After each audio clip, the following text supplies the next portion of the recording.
Hello and welcome back, everyone. Sorry for the slightly late start. We are continuing this Persia run. I thought there was one more episode maybe left in us where we are trying to make usage of the governors and try and really kind of cement in some pretty high proximity and pretty high value areas, unlike Persia, where we could try and kind of show at least a little bit of a proof of concept. Right now we have the beginnings of it. We have a capital in Smyrna, which is going to be very valuable once we acquire like more of Anatolia, with plans to move a capital to Sind once we can annex it. To that end, we have I have in the interim deleted a whole bunch of urbanization from our subjects, which helps out for annexing them a little bit.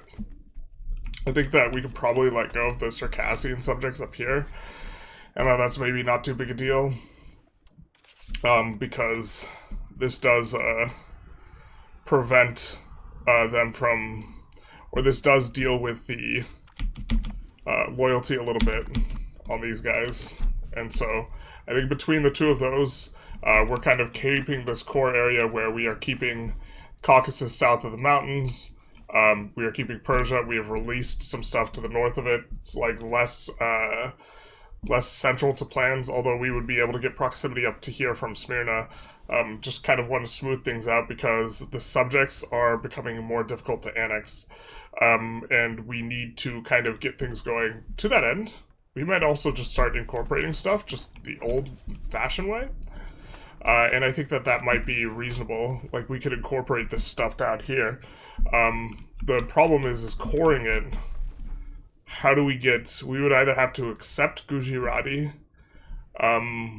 or culture convert it. But we would have to do that either way. We have plans to accept Sind, either way. And so, once we get these guys, because we improve their cultural opinion of us... But this makes it so that the Sin stuff is going to be a little bit more valuable for us, just kind of in the short term. So, yeah. I recently bought EU5 the past weekend. I've been going through your videos. I have a question. What you do at the start. You have 2 to 3 provinces and 1 gold, and the auto 30% inflation. Yeah, so you can... It causes a lot of inflation. The inflation's slow. The money's still more worth it, but you just completely kill your slider and you try and build through it. Is kind of the solution. As you build more economy that is not dependent on gold, what will happen is the amount of inflation you are causing from the gold will shrink. And so if you really specifically wanted to avoid the inflation just for... because you felt like it, because I think just eating through the inflation and utilizing the gold is pretty solid too. Focusing on parts of the economy that are not the gold will cause the inflation to go down.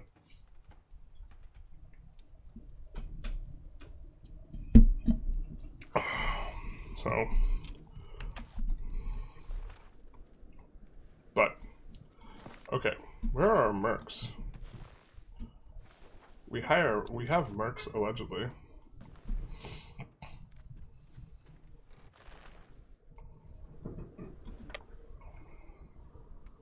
I think this is our regular army. What we're also going to do is we're going to split our regular army. And we're going to have one army stand down here, because this stuff is going to keep revving and be able to handle that. And then I think we're going to fight the Mamluks. I have a sneaking suspicion. I wish there was a CB map mode. I have a sneaking suspicion that part of why our subjects are disloyal is because they have a lot of... what is it, levies, potential levies, and, you know, Egypt ravishing their lands can maybe do them a little bit good. And that if it decreases their levies, because they just, like, mop up armies, that might be actually overall good for us. So, oh, we don't want that CB. Alright. We need a diplomat. Fair enough. Can we cancel improve relations with some people? Yeah, we can.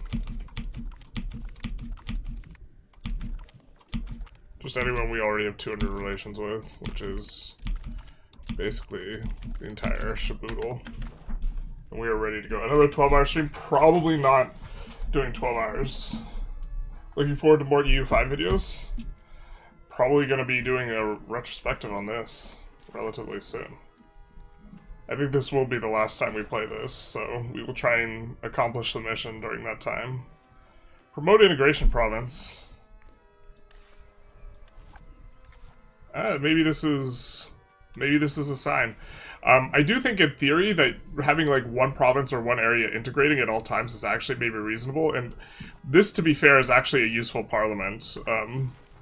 So I think that we will click it. There's a lot of dead parliaments, especially as you like kind of resolve a lot of your early game stuff, so... Ooh, we don't want to get rid of the prod efficiency.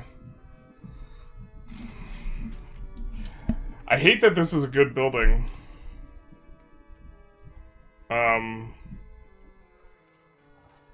We don't want to lose research progress. Aristocracy is kind of easy to gain.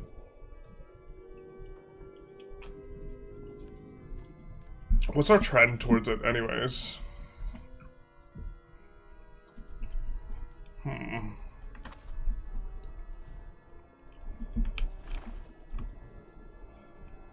Maybe this isn't the way forward here for us.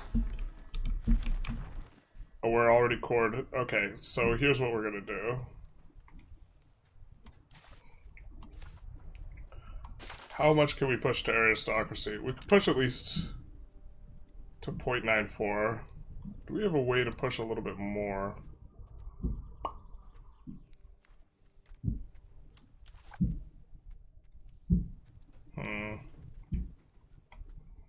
Not sure. Let's, I think we're gonna integrate these provinces.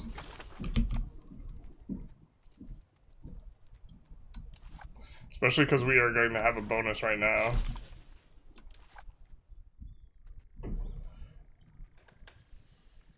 And then I guess we're maybe going to try and accept Gujarati. This is another thing, like, flipping to India is just so much better than what we did.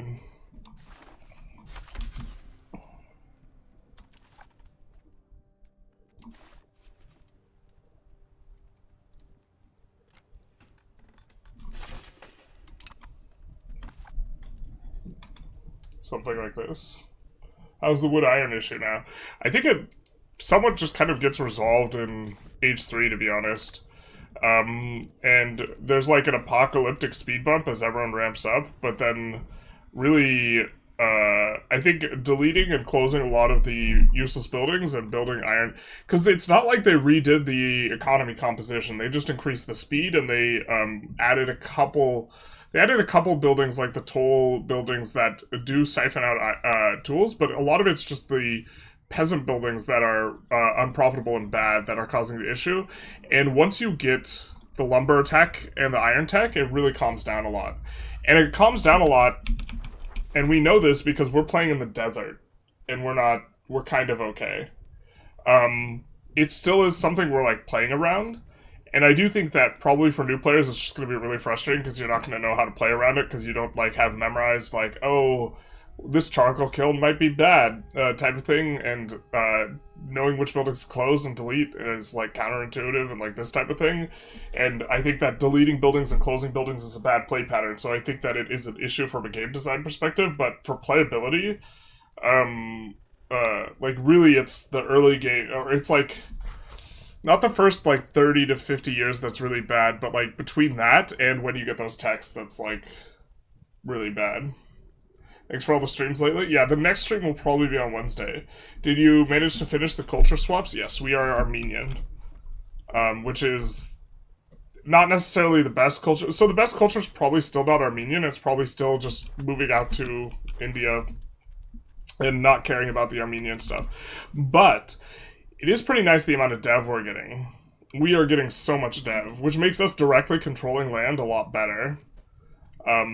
Because we now have the Ormuz tech, we have the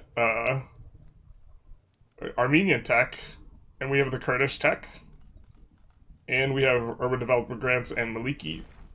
And so we are getting 0.005 just base. I have a question. One question. Ideal place to build new governors. Thank you kindly. It's kind of just best places to place capitals that... The exact same calculus for capitals is kind of the same.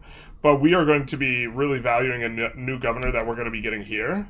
Because harbor capacity is way more important than it was previously. And a new governor that we had already placed here in Smyrna that's not really that useful yet. To that end, we are building and having ships.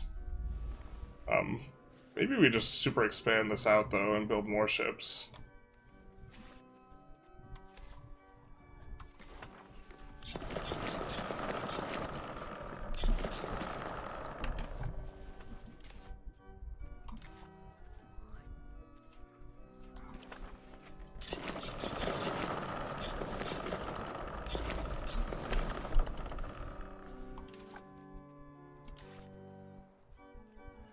Although if we fight Egypt, we will have to put these guys away.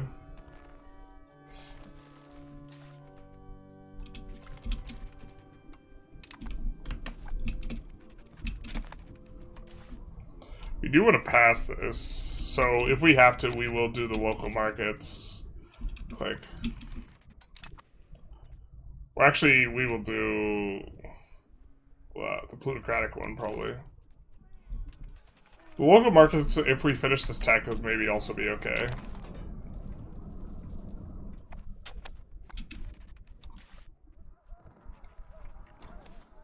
Let's just keep rehiring our mercs that we have. What was this? Oh, I committed a dum-dum here. And hired a ton of element auxiliary. This could be super expensive. Alright.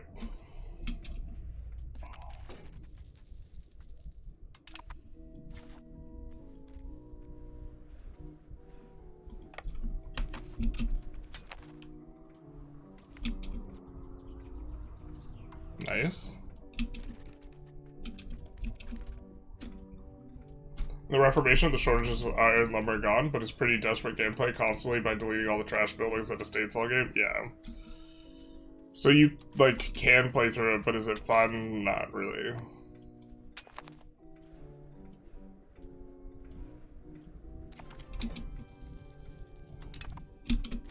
Okay, so now, eating that tech penalty is not too big a deal.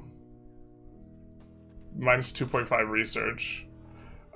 It can't, it doesn't give you negative research, so if you just finish a tech, it's not as bad. So we're gonna click it. And then we're also going to probably get to click a few more, just more artisan guilds. Wait, local markets? Both these give prod efficiency? They're so good. That only one estate has the good estate buildings is also kind of wonky. Okay.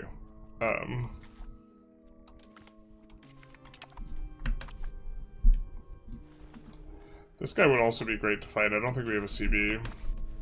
Yeah, our CB cultivation has been weak of late.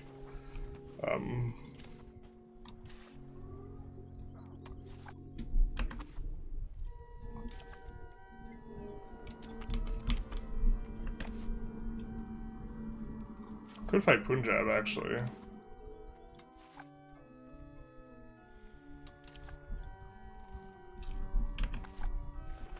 And then keeping all of our army over there would work.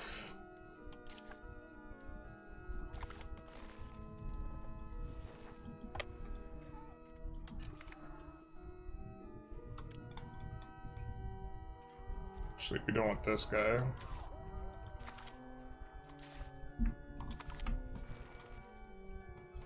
We do have to be really careful, though. Probably have to support loyalists on this guy. He is Cindy, though, and our plan is to accept Cindy. So we have to try and get this guy to being loyal.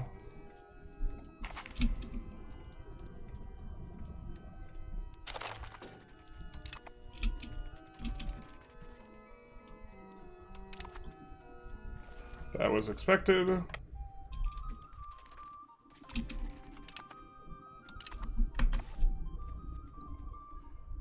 We have crown power characters in charge of the army, and here's the issue.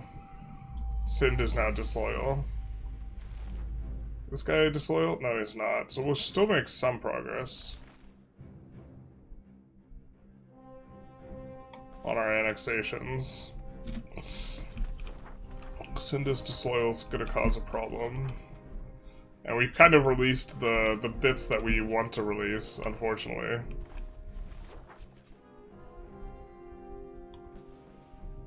Us just getting more... Oh, they're disloyal because we lost this clay.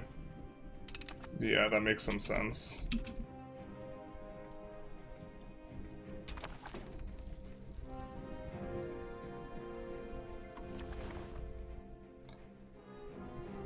We don't need to promote institutions.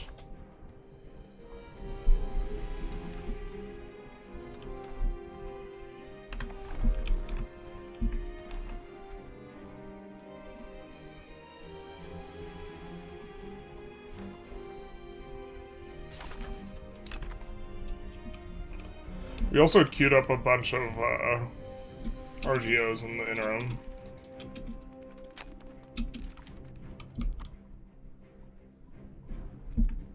Looks like we get Maywar coming in hot on this as well.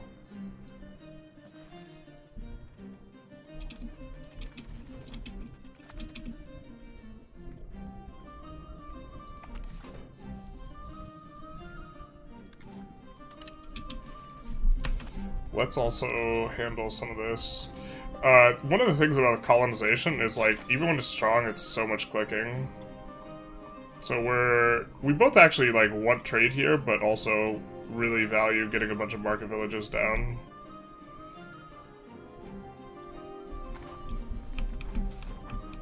It's gonna allow these places to dev up better. A regular road will also give them more dev. But this is kind of what we're about. Utilizing the saffron here. I think there's a lot of slaves in this market, so that'll work out for us too.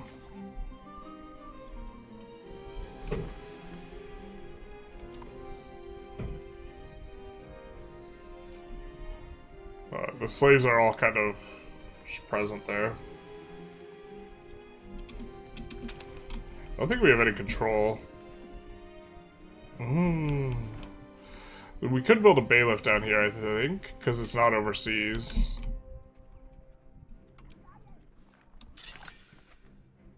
Yeah. Just maybe a little bit silly.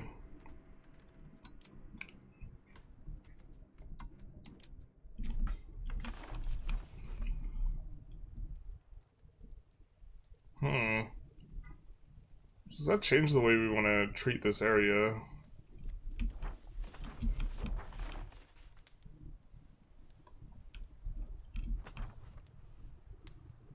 We can get up to like 20 control in here. The problem is culture converting it, but there's really not a lot of pops here to culture convert.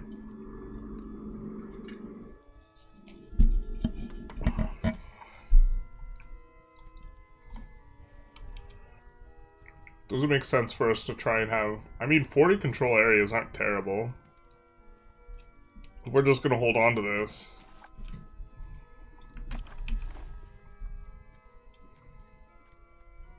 Doesn't feel good, but that doesn't mean it isn't good. Know what I'm saying? So what we want is these guys to lose levies, I think.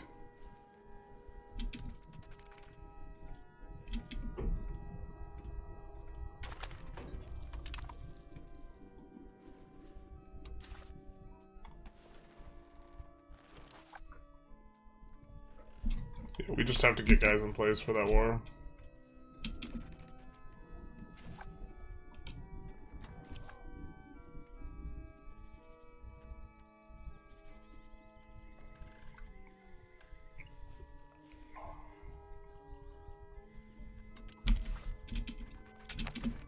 Definitely like some movement speed.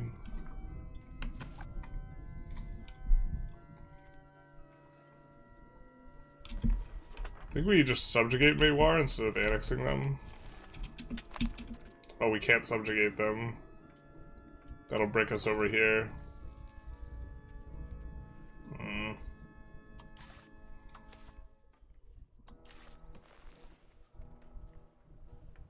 Whereas this, we're just gonna take dirt.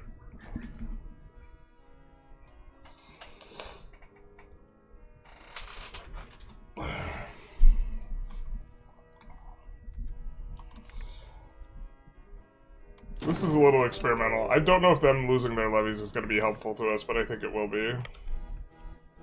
They unfortunately have the god that causes damage.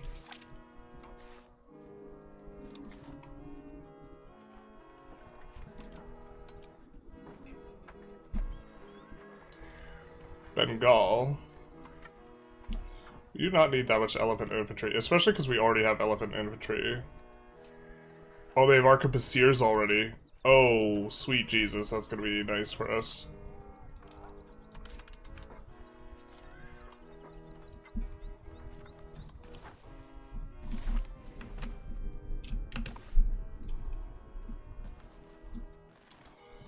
Stupid elephant artillery we accidentally hired.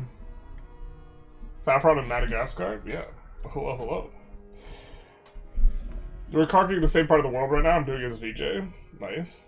Chat, does he read chat? Chat? Chat. Chat, does he read? Not very well. If you get a chance, do you talk about peasant enfranchisement mechanic? Right now, it's not working properly because it's supposed to be multiplicative, but they're dividing rather than multiplying. So, like, as the peasants get more disenfranchised, the way that it's supposed to work is that it's supposed to multiply the amount of value that the peasants get and send the, like, if there's 0.8, the peasants will get, if there's 80% peasant enfranchisement, the peasants will get 80% value, the rest goes to the nobility. Right now, instead of multiplying, it's dividing. So the peasants get uber-juiced value. This is bugged. We're trying not to exploit it. But it's why... So not all is right in the state of Denmark, and by the state of Denmark, I mean this silver mine is an example. This place has 285 wealth. It should not have 285 wealth. There's not 285 ducats worth of economic activity happening here. There is silver, and this silver is outputting 1.24 per level. It's got a price of 8.43. There's roughly 120 ducats, 130 ducats if you're being generous worth of wealth here. It says 285. That is from them dividing by the number instead of multiplying by it. And that is also part of the issue we are having with our subjects, is our subjects have more wealth, and this wealth is getting used to compare how powerful these countries are. They have more wealth by virtue of having worse enfranchisement. I forget where, I think it's in here? Peasant enfranchisement? Yeah. So we have really high enfranchisement, because... Can we just get the non-selected map mode? We have really high enfranchisement, just in general, which would be good if it was working properly. But some of our subjects have worse enfranchisement, so, you know, it's a little bit of a vibe.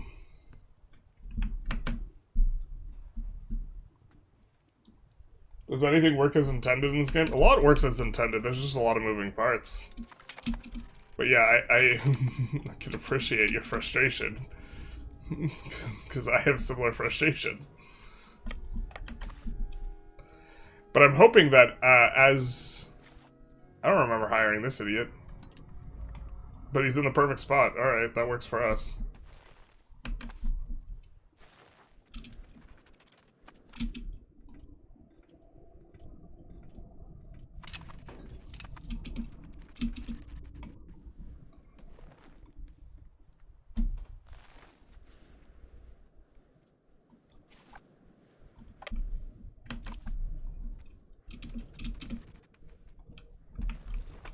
I think we're, yeah, at war with everyone here, basically. I think we're gonna need more mercs. The regulars we might actually keep back, and not fight with, because the regulars matter for comparison of armies, and I don't think the mercs do, or comparison of how strong you are versus your subjects.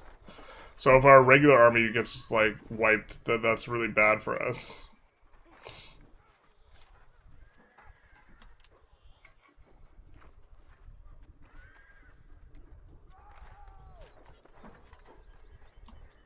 I guess we prefer the guys with age 4 stuff.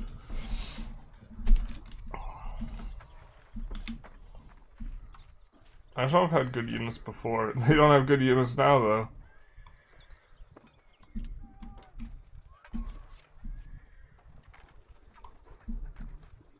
Anyone have age 4? These guys do. Lazio's gonna be far. It's gonna take forever for them to walk their asses over. It's maybe okay, though.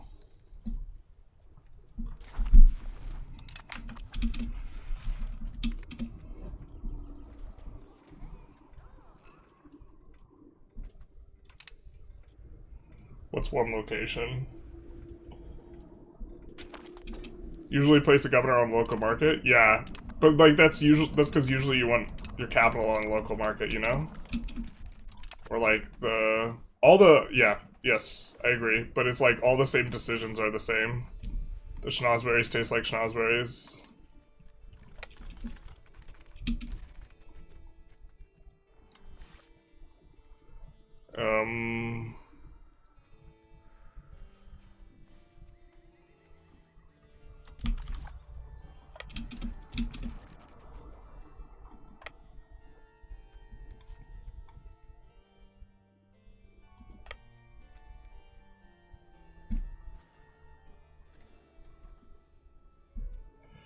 I think that's it, chat.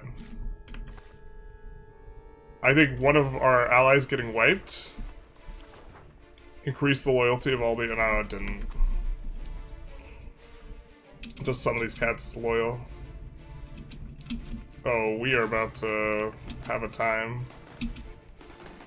Okay, it looks like we have a better general. We just have way fewer guys.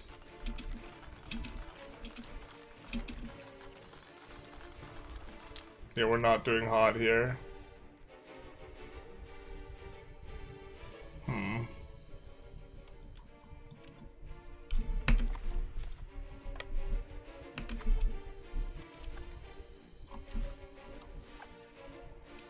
I think we're gonna need more boys.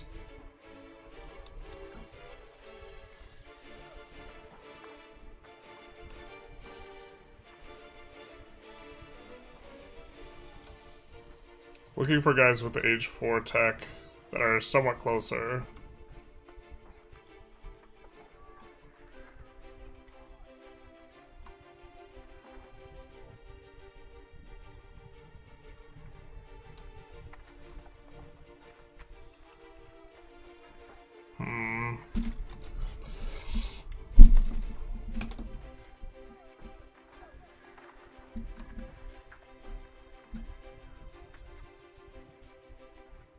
North Borneo.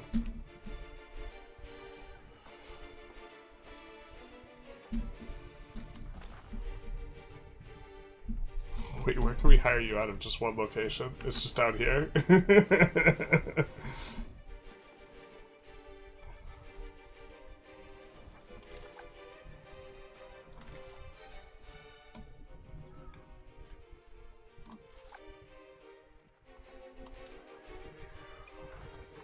Well, these guys are arquebusiers. How did we not see these guys before? I think we want max cavalry.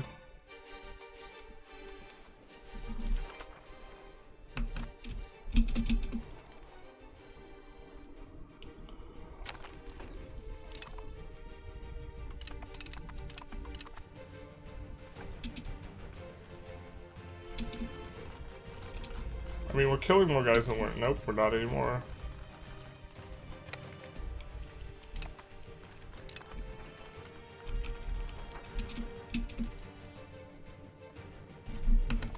So we're gonna need to slow things down a little bit here.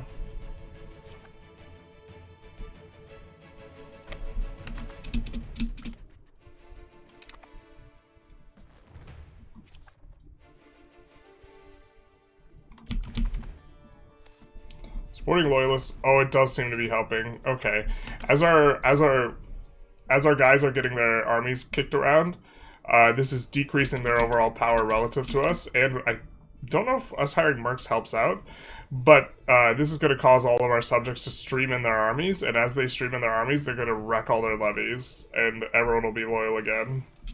It just takes a war to bring everyone together, chat.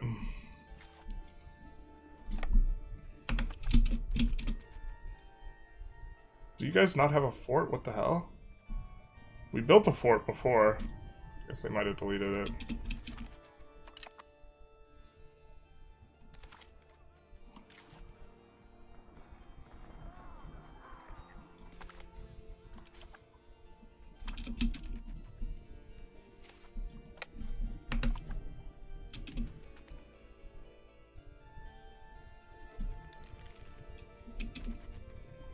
We don't have a good way to assault here. And I think that we just want to, for the most part, fight armies at this opening salvo. Are these all mercs? They are. Let's consolidate.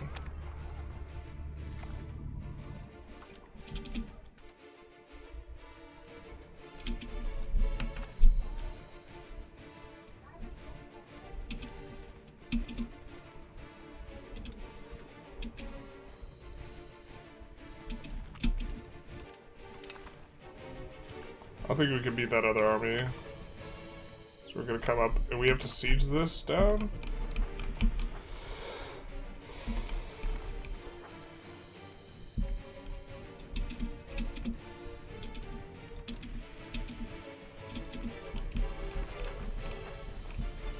Maybe we want to delete some of these urbanizations here? Okay, not this one, because reasons. There's just so much pop in India, you just like want to urbanize everything actually.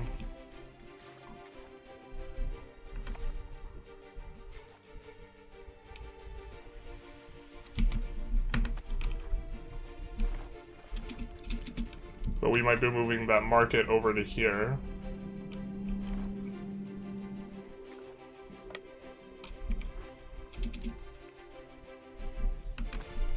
I don't know about engaging this guy on a +1.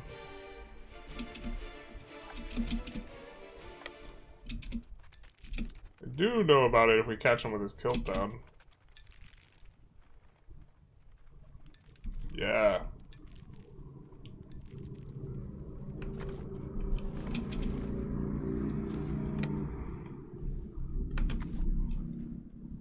Gonna try and do some of this.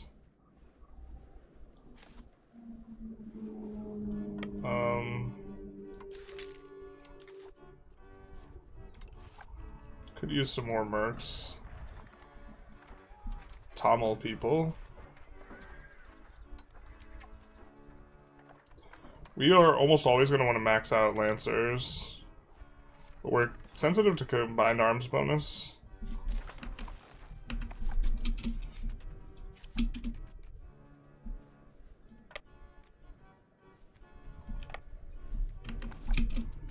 I do want our guys to link up with us. Actually, if we come here, and some of these guys link up, and these guys try and go on the fort, that'll be good for us. These guys are Elephant Auxiliary. Not using, or being a little bit more cautious with these guys because they're regulars. Not that the Elephant Auxiliary can fight solo bolo. But I think we'll do this and then come back.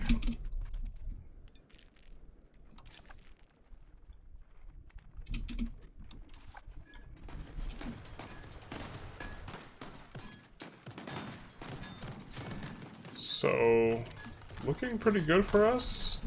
We saturate, they have difficulty saturating, they have a bunch of auxiliaries. They just really value the elephant auxiliary. Oh my god, we're eating a ton of damage now. I think we might have this, put us close. Okay, let's split the elephant auxiliary. Move some back here. This guy does go for this, and I think, oh, it's +0? Wow, they win. That's crazy. Was not expecting that. That was not on my bingo card.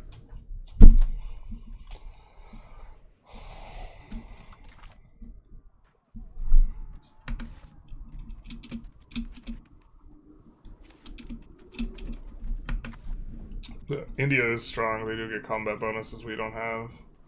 We have some good cav ones, but we don't have upgraded cav. We're in the process of getting guys upgraded.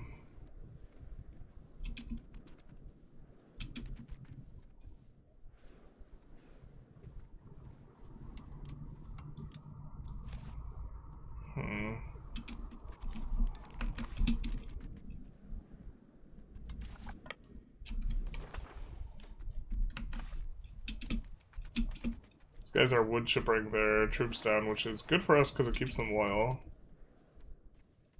Nothing like a good old-fashioned war to remind you who's your daddy.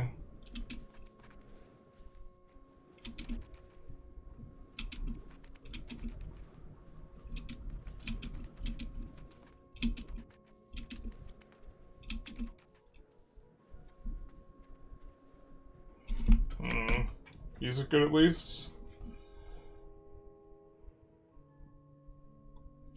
If you were to start a new run, would you go back to the stable versions? No, because it's bad for content. Like, content everyone wants to, even if it's like apocalyptic, everyone wants to see the new thing. I played 20 hours of the new patch, had one sound bug, so bravo to that. Yeah, it's also just been relatively stable. Only a little bit of crash. Hey, Potato, how's it going? There's one sentence takeaway from 1.1. 69 watching. Nice, nice. I don't like those types of things, Potato. I mean, for me, the biggest thing is that they fixed proximity. Proximity is the way it should be, the way it always should have been. I know that that's not a very in-your-face change. It is by far the most important change, and people are kind of mauling over the economy right now. And to be fair, there are the inflection point where you run out of like the tools and the wood and the iron is so much earlier now. And I think that people weren't hitting that inflection point before because you have to spin up the economy pretty fast to hit it. But the Estates cause the economy to spin up really fast and you hit it really quickly. This is like a phenomenon that would happen before, though. It was especially painful this run because we have like mono desert.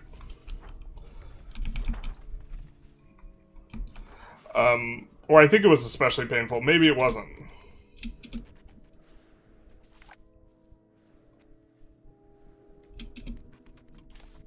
Bro, where are you retreating to? I think we need more mercs.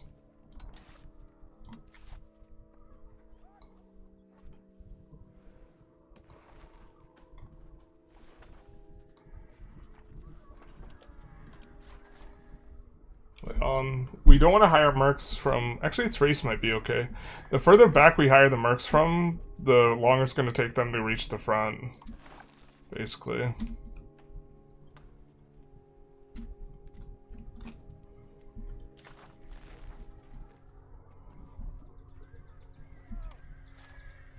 We do not need Elephant Auxiliary. Stop it. We do want all this other stuff, though.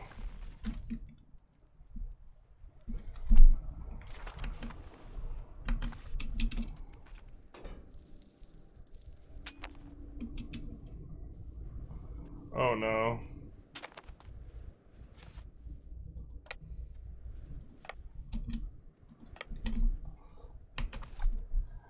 I agree, this is fantastic, the procs gameplay.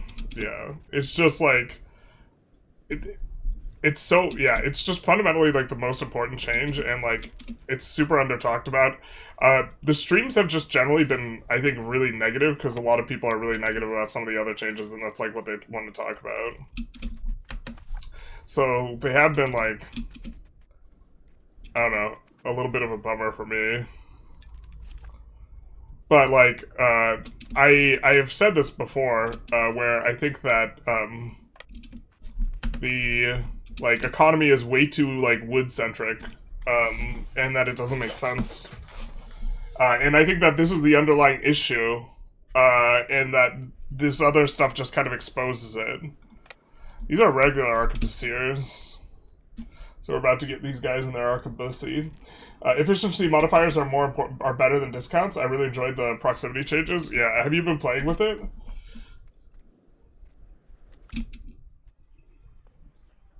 Cap economy, useful here.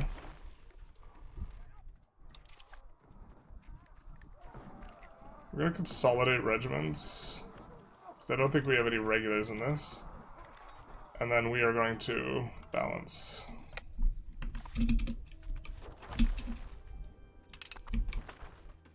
This is a +1.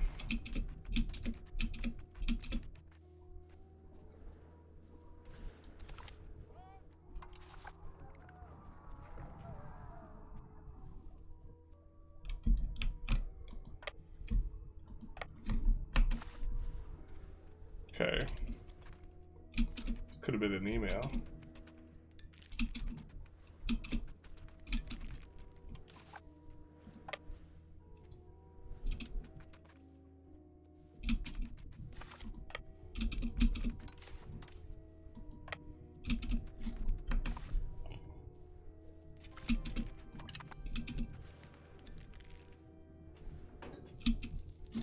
Alright, we're getting in place for the biggest battle we've had.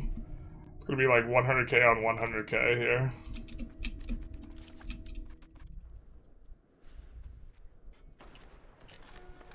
This has guys who are tier 4 or H4 units. So this should be pretty good for us. Even with their reinforce. Yeah.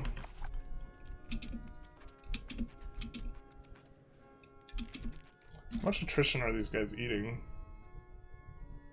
5% a month.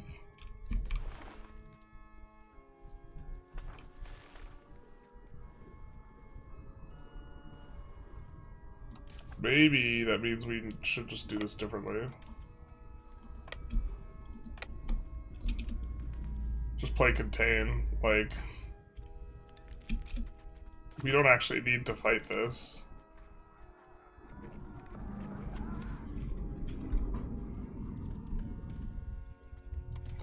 Our new movement speed, just generally pretty excited about, to be honest. We have these massive elephant auxiliaries too.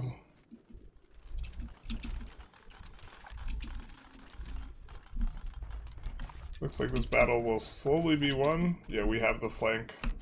Their elephant auxiliaries are actually doing work once they get in there. That's so interesting. But we could just let him bleed out over here.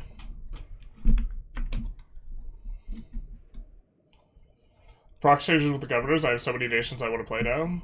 I feel like a nation growing from a perspective I've hit a ceiling. 66 iron is going to be key. It feels a bit stunted intentionally. Yeah, I mean, it definitely hinges around the iron. I wonder if the AI just is okay with eating this.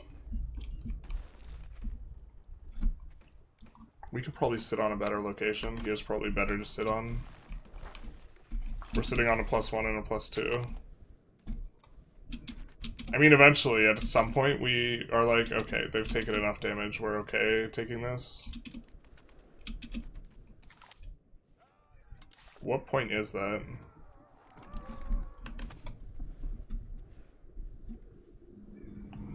Because we have them here now, basically.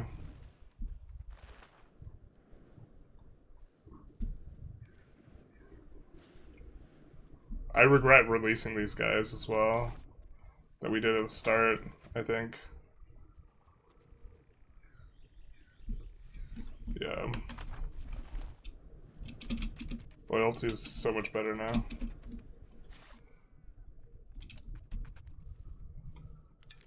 I think we'll peel 1 month. Let him take a 5% attrition. That's going to be like 5k troops.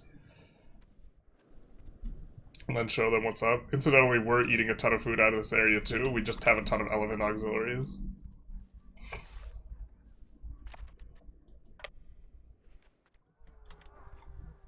So we'll come down here and move these guys back this way. We'll come here with these guys and then move them back to here. Liberate that.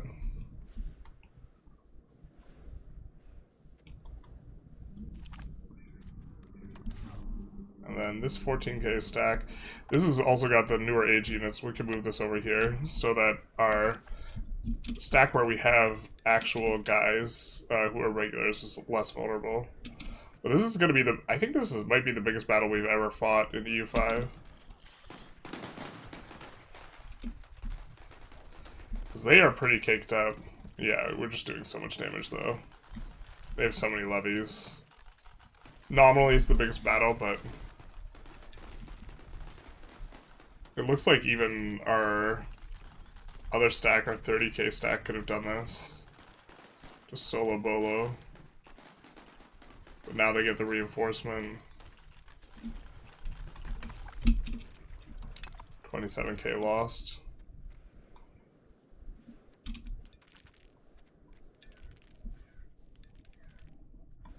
We do have 2 wars we're actually fighting right now.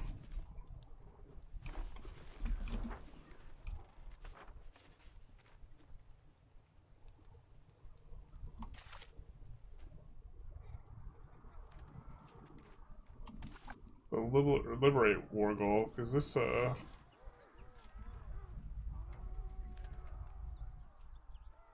25%? Yeah, it is. I think the lumber issue there wasn't there. It'd be way more net positive for the patch overall. I think this is what everyone's upset about, yeah.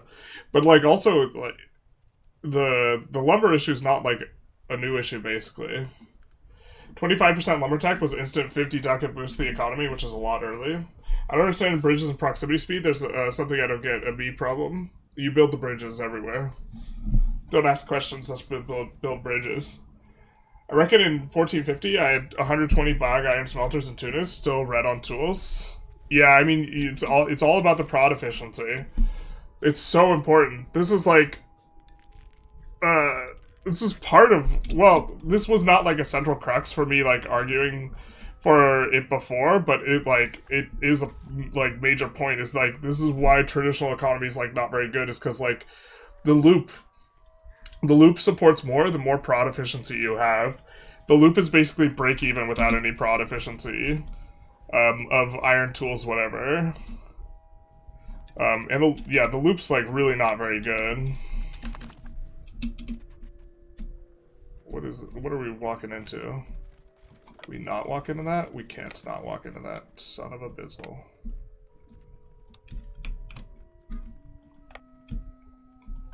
Let's try and help them out.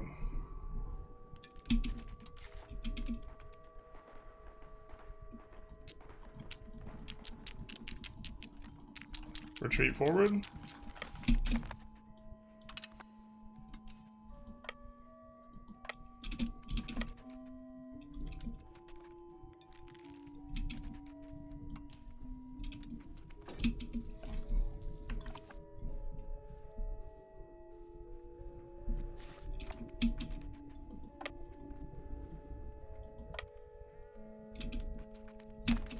Oh, that's so neat. Look at this. It paths to avoid the river malice. And okay, we could path directly if we wanted. But there's also a road here. Maybe it's actually faster.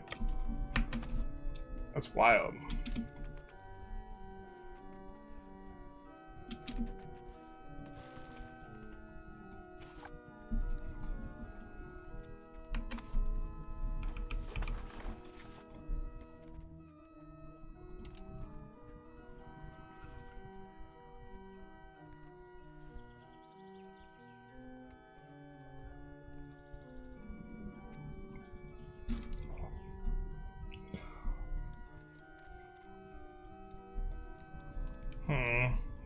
I want to use diplomats.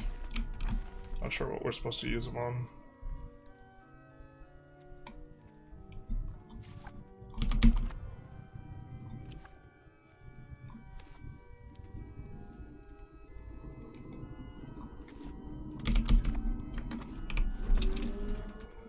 Always the problem, the use of the diplomats.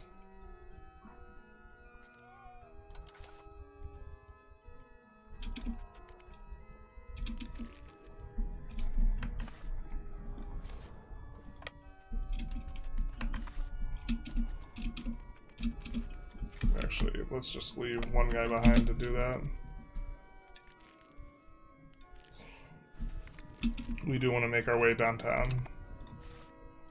Faces past and we're homebound, etc.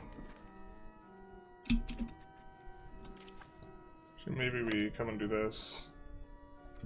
And then meet back here. This guy's actually attritioning out and he's going to be there a while.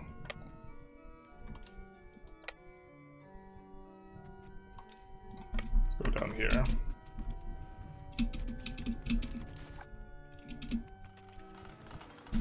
We will generally, like, if it's looking bad for us, we'll just generally want to retreat.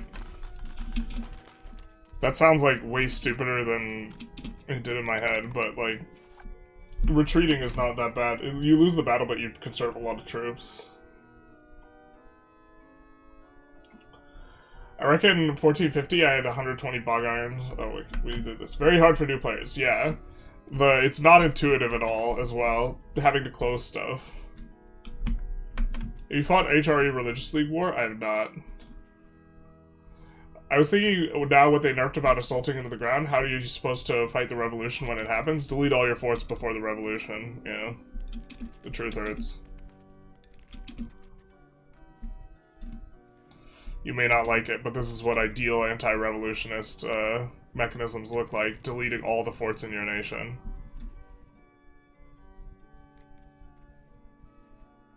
You may not like this, but this is peak. I actually like if it's harsh if you don't pick a major or good area. I mean, how harsh do you want to make it?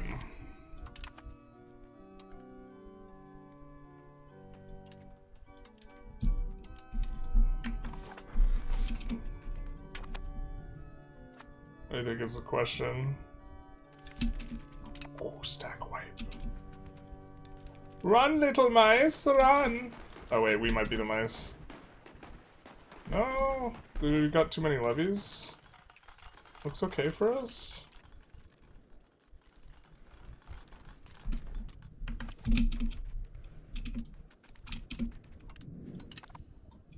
Nice.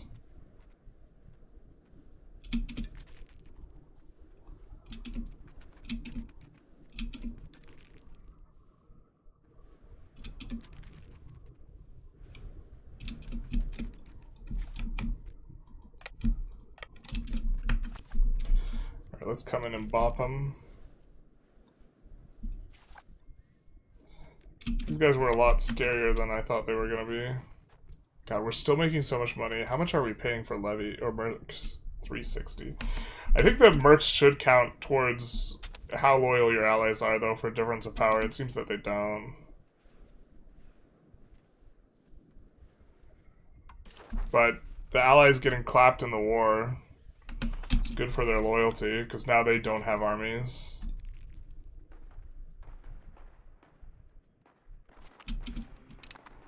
Us getting Sin specifically is also going to be really good.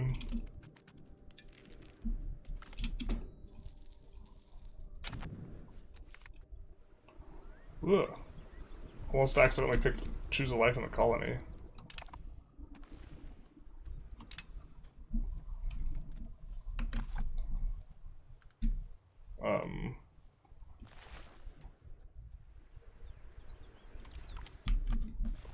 Should be a little bit faster.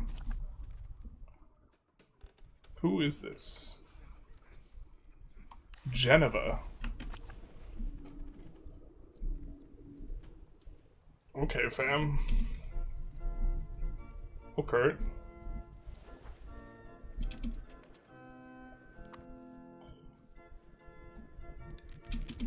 I see you.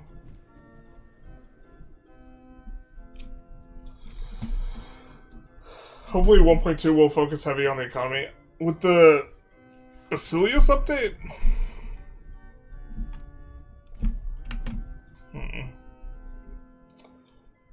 Both lumber mills and bog irons are unprofitable for the first 50 years. They're like basically break even if you don't have any prod efficiency. But the thing is like when your economy gets stun locked, I think they go into negative production efficiency, so they're actually, yeah, net loss.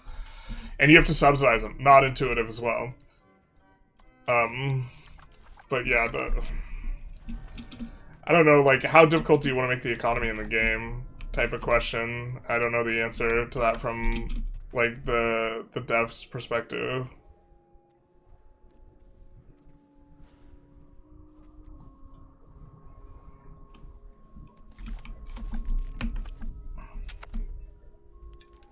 We are assimilating or trying to assimilate this-ish. Give us this 35% roll, please. Thank you.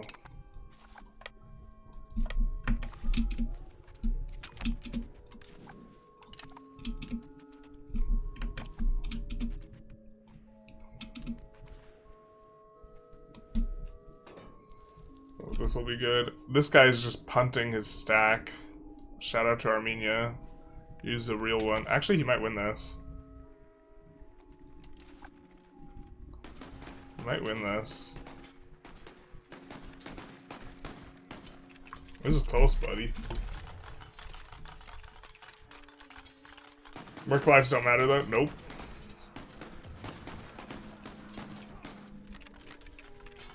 They should matter more. Mercs are also so good in this patch. 1/6 the price when they were already kind of reasonable.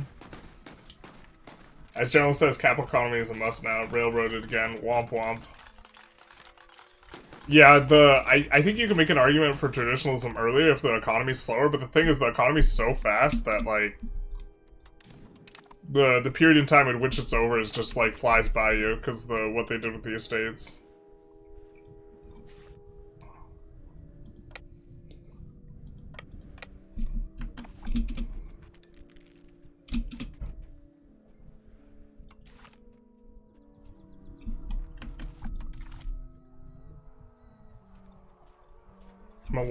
Mewar.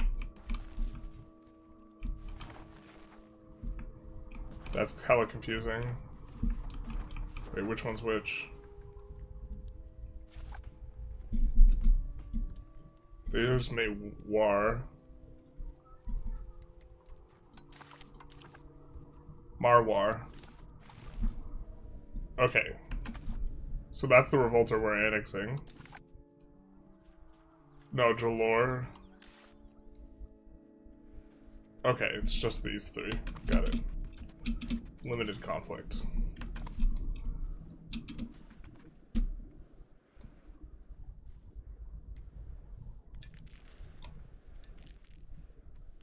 Looks like Armenia won that.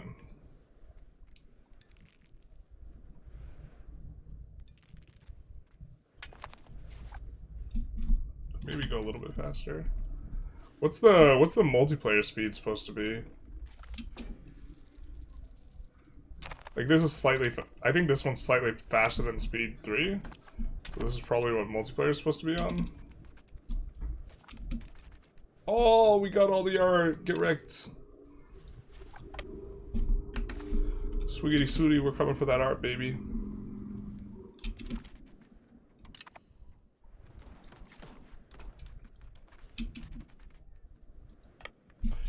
We actually have dudes here. Ooh.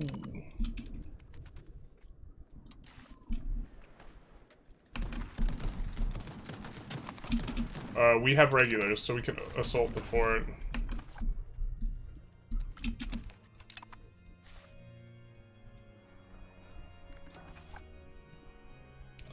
They left everybody there. There's 500 people there. Son of a bizzle.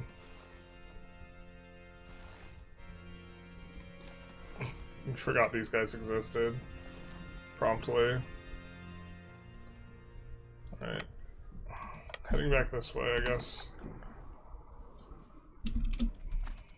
We'll probably divide them in half and have them reinforce these two armies. Just keep 3.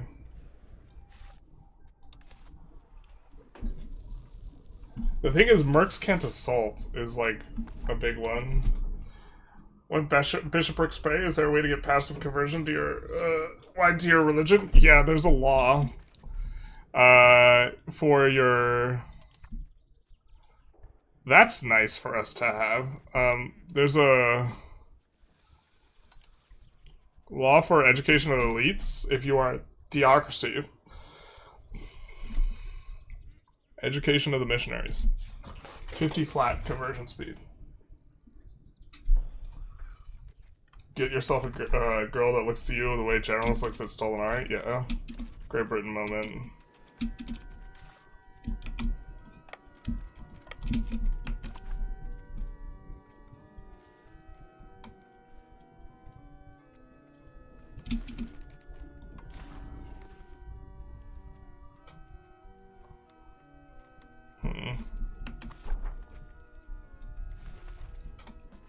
Coming along on these annexations.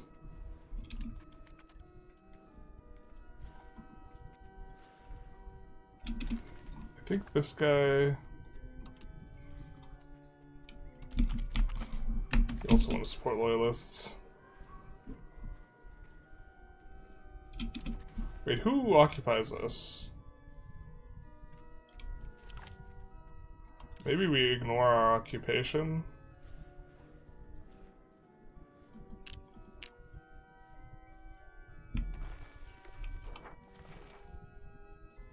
Or do we march to Mewar? I don't know. But we could just go after this guy instead.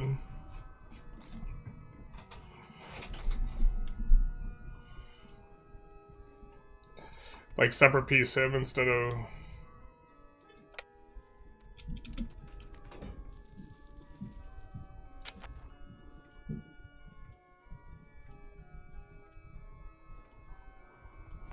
Because if he's dead, he's got nothing to occupy. Sucker.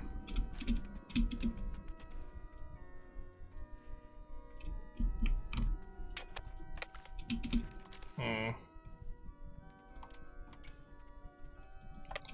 just split up, actually, I think.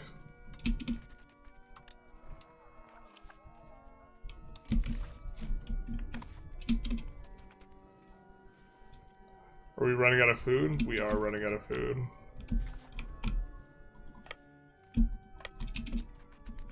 think we pick up more food here and less mouths to feed. Yeah, these guys, we have the elephant auxiliaries here. So auxiliaries kept us going for quite some time.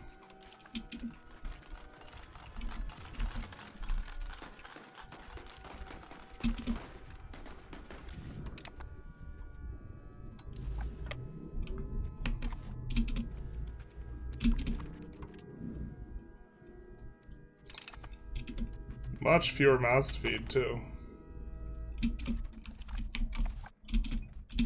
Still decaying. We could, in theory, send out the auxiliaries and then send them back.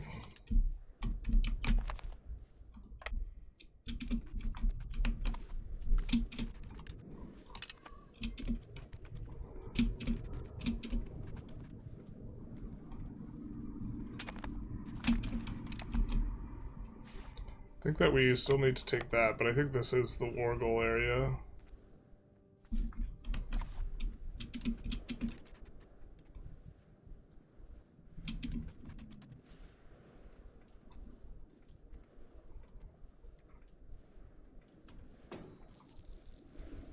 Eating a lot of attrition here. Not food, attrition. I think we march these guys back. Oh, they can fill up on food from that. Alright, that works. No assault. These guys could assault. How many guys are... 500 dudes at the fort. That is a vibe. That is a vibe.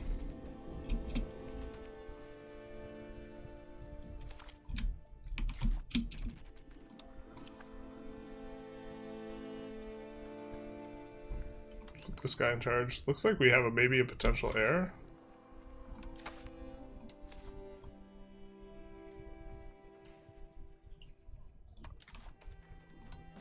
Royal marriage.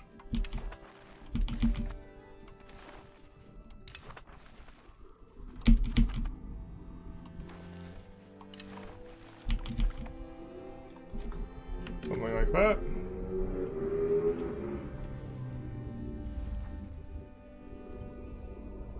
So interesting that you need to keep fighting to keep your subjects loyal. I suppose maybe that makes some sense. Just an interesting play pattern. Have they done anything to make art better this patch? No, not really. I'm just going feral for the memes. Gotta take admin and discovery for 1 plus 10. First plus 10. Oh, on the... Yeah, it's so valuable. Like, relative to before. The proximity stuff. 50 flat conversion is insane. Yeah. It is quite insane.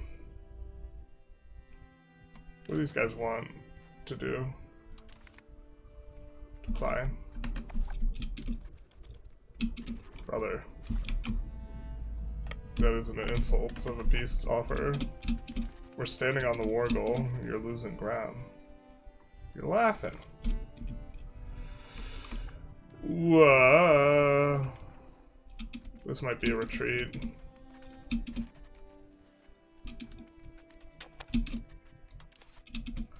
I assume we retreat out from this. You have to really be roughing them up pretty quick for this to look good. 3 to 1 is a ratio that we could maybe do this, but 2 to 1's not. Losing a lot of morale though. We don't have as much cav as we would maybe like here. The thing is, the reinforcements coming, it's just, yeah, we just have fewer guys on the front.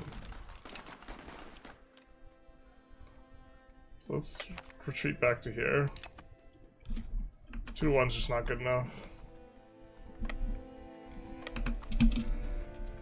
Which it's nice that we're getting some reinforcements from the mercs. Because our beleaguered mercenary forces are running into issues. Sale of offices. Influential burghers. We grant trade monopolies to burghers. I don't think we're into that. We would gain 20,000. Moving to cap economy is something we're into. So I think we do this one. So we go 87 cap eco. More prod ethic for us. Starting to actually generate some manpower here too.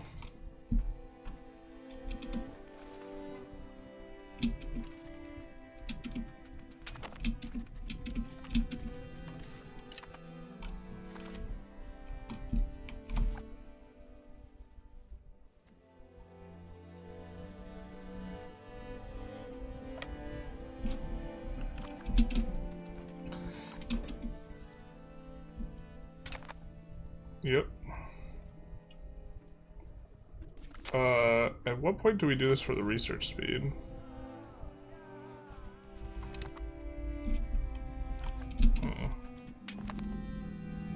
An interesting question.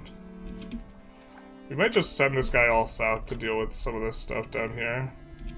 And then split the army when we're down there. I think I like that.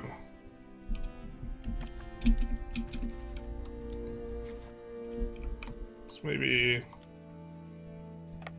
have this 10k reinforce this guy.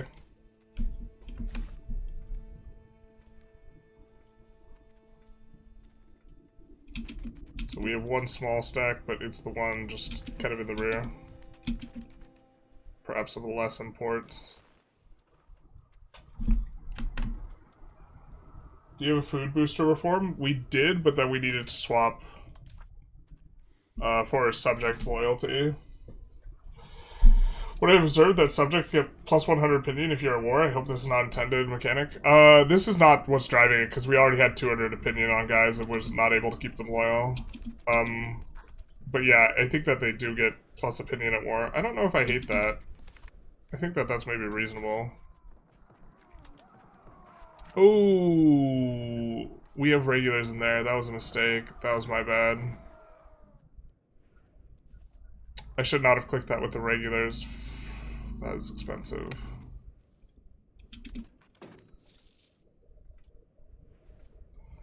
That is expensive. Damn it. Gilman of Persia. Nice little event pip here from our attack for Gilman, I guess.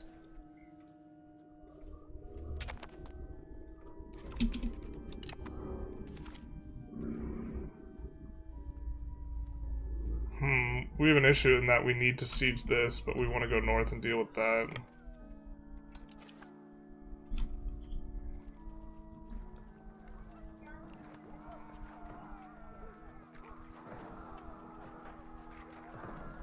When did we get this? Kerman saw auxiliary? What's the difference?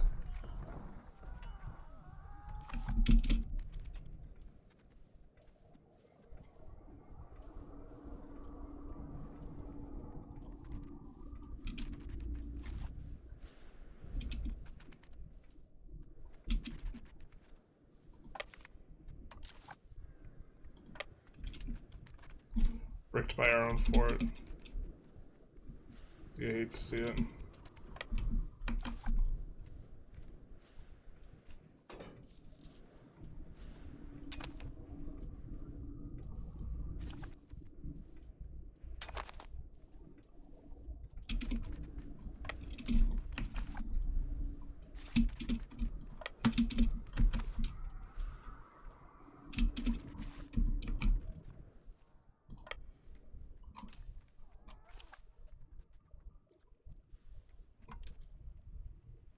Don't want to take too good a guy. Let's take him.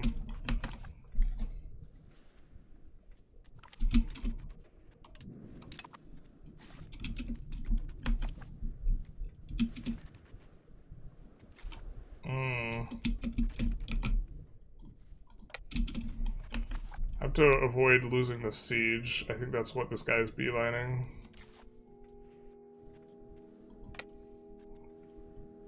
Maybe not.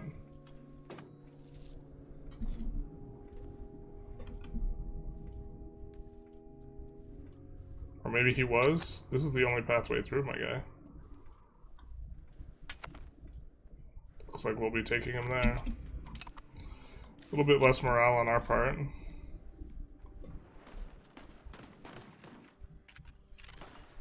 You saturate. He's not saturated. This should be good for us. Maybe it's not.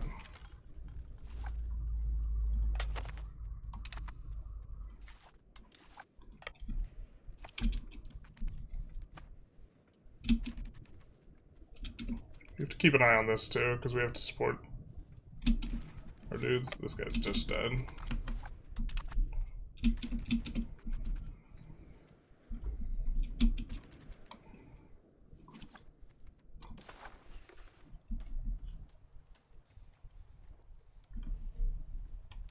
Oh, he's not leading this. Johor is leading this, so we could just annex this guy. Just kidding. It's a subject. Oh, they got released as a subject of Johor? Alright, fair. Johor is the one we need to occupy then. So, like, Armenia had the right idea.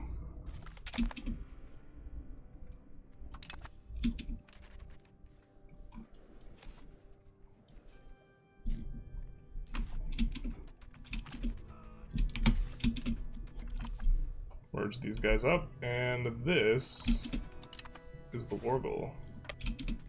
Is it not?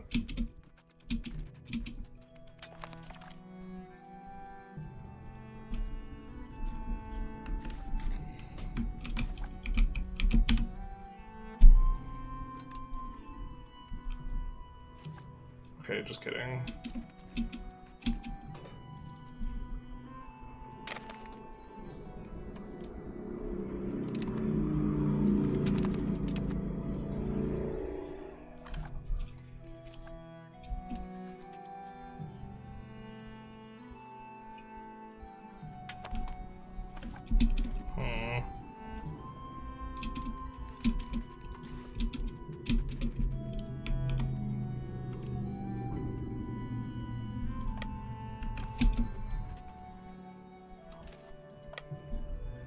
Prep it.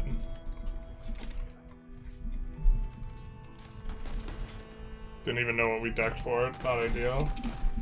That's expensive, says the guy with 800k in the bank. You don't get to 800k in the bank by slipping up.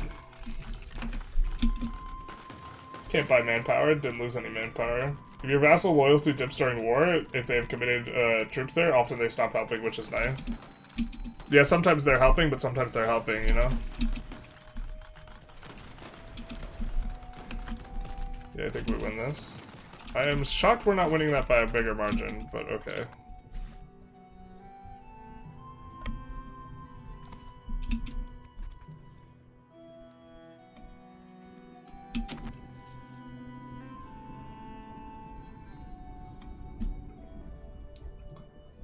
Maybe we need to hire another Merc army.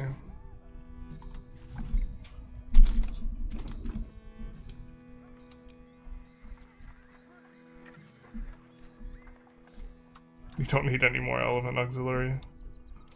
Make the pain stop.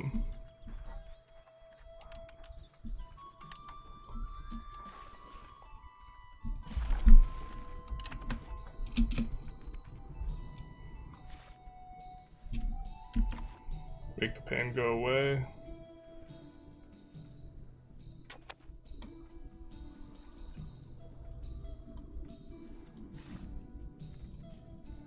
I think we have to, yeah, we gotta be on our own territory to... Taking more and more art. They really gotta build a fort there, huh?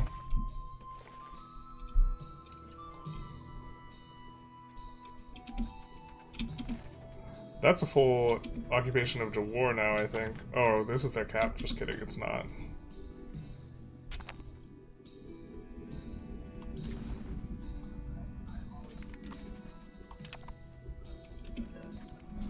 Well, Maywar, they were part of the revolt. I don't know what happens now, though. Okay, that costs us 0 antagonism. This, I assume, costs us a lot, yeah.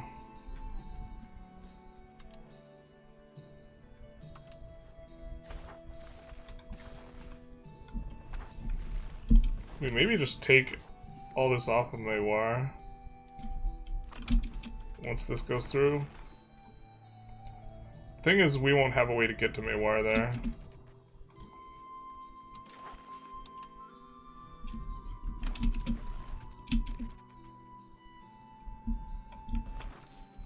Kinda don't have a way to get to Maywar.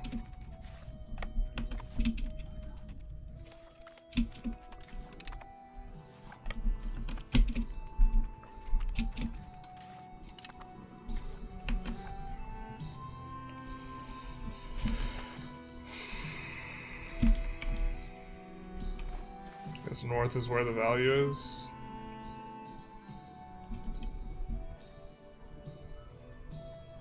Like this.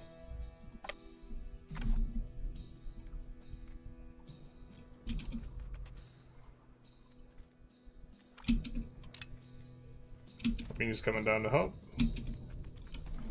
Let's maybe take a little bit of time to come back and focus on the eco a little bit.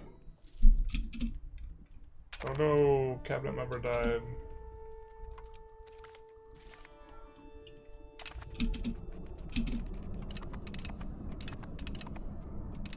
Two cabinet members died.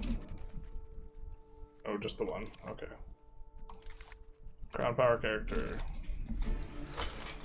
This guy's integrating. Alright, I guess we'll just assign the best one.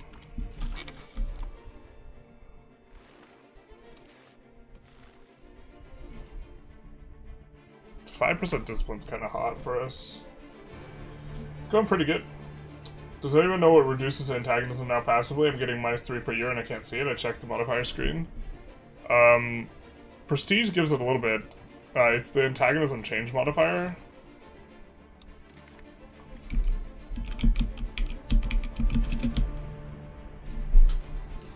But it's like on top of a base amount.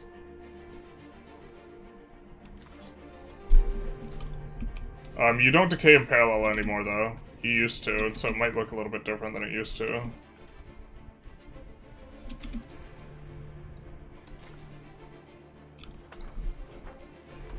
What are you even researching right now? Fine cloth makes a lot of sense. Yeah, okay. Can you stop that?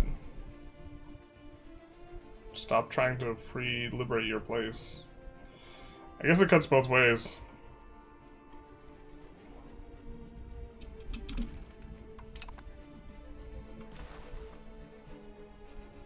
This guy's super over this.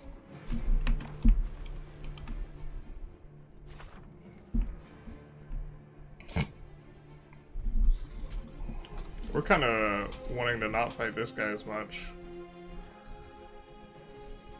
The question is, do we like full annex like all this stuff? The answer's probably no. So just taking a big chunk like this is probably fine. And then we could go for some maps.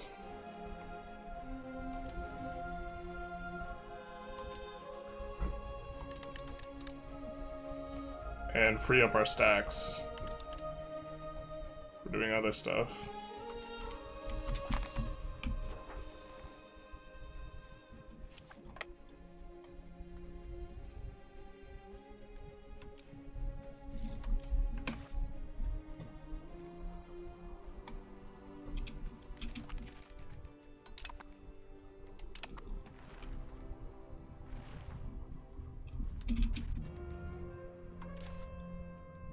Right.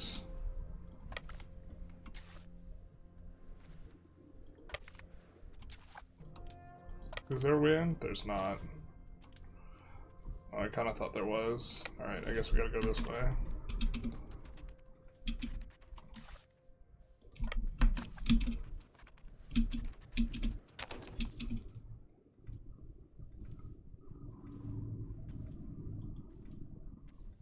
Actually, Jalor we can full annex. Just kidding. We could do this. It's not too much antagonism.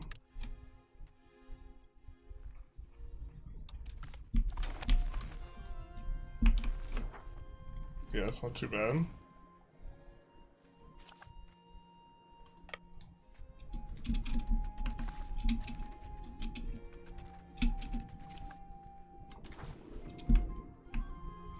We don't have 10% on him. And it's kind of pain for us to get onto him. Unfortunately, we don't have a way to make this siege faster. Actually, we do.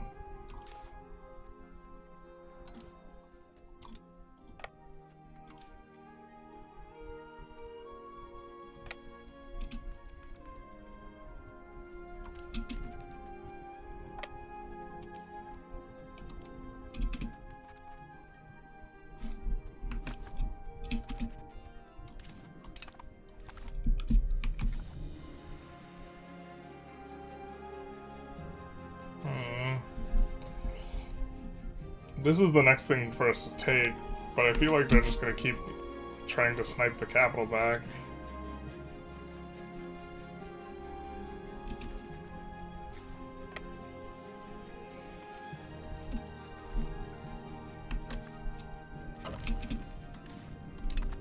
Eternal enemies, naturally.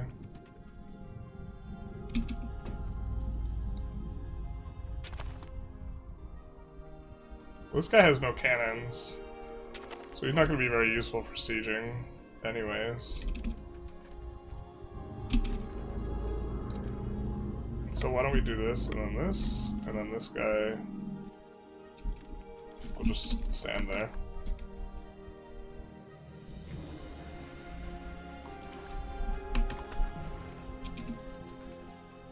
And now that siege is going faster.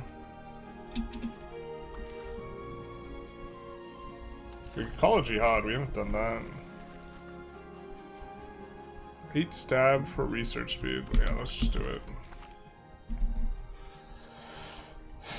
And then we will have the confessionalism tree open. Is there anything rights of clergy we're into?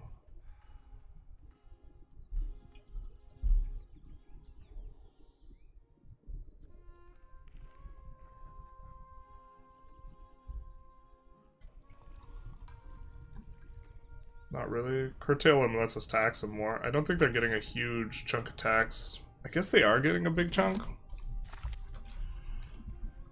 And taxing the estates weakens them. Diplo reps, maybe okay. Trade readiness, that's kind of okay. Some good stuff to the left, is there not? Yeah. I forgot. We're playing a republic. The god stuff is to the left.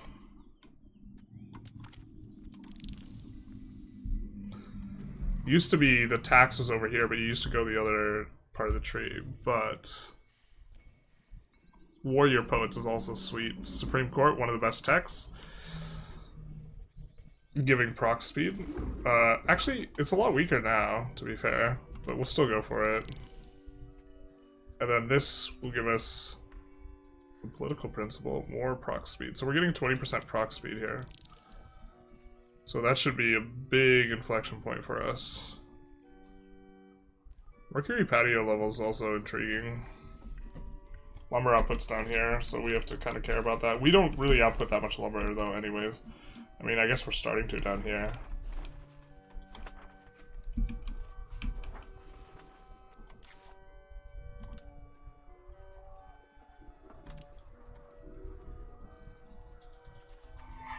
This is a sawmill.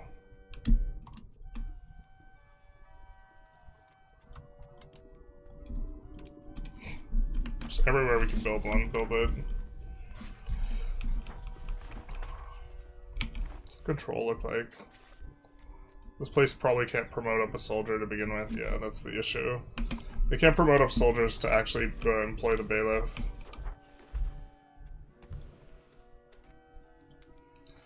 It's maybe worth a cabinet action to solve it, but maybe not. That guy has run into some hard times on that front.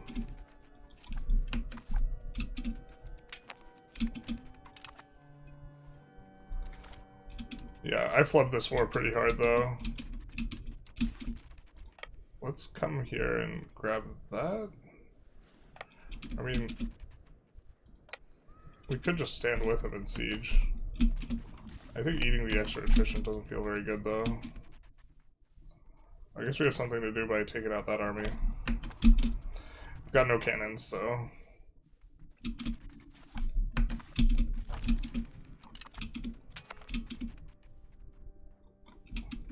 we don't want peace. Oh, I said we were going to do eco stuff and then kind of... Yep.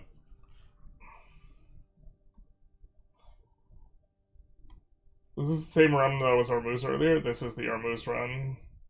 So it looks like generals will have higher than 0.15 with the prestige modifier.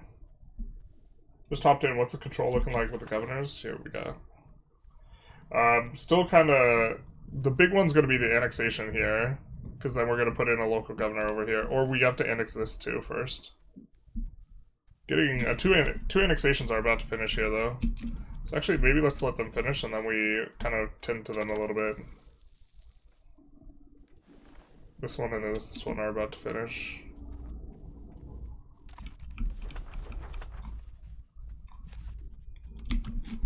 I want to prevent that guy from urbanizing, really.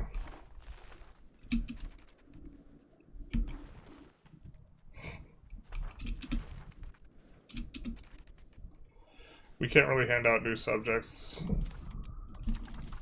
Yeah, I think it's just that. That should be next month.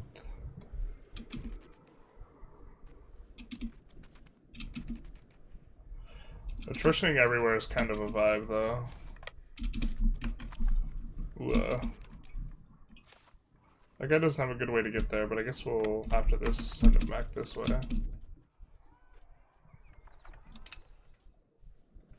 Come on, please.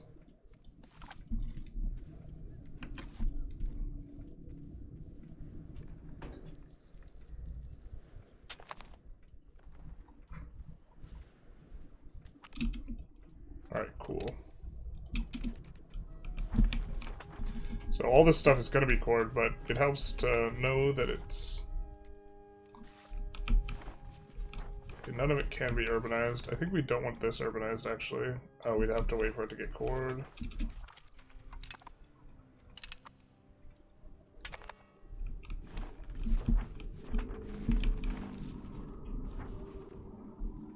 these two provinces.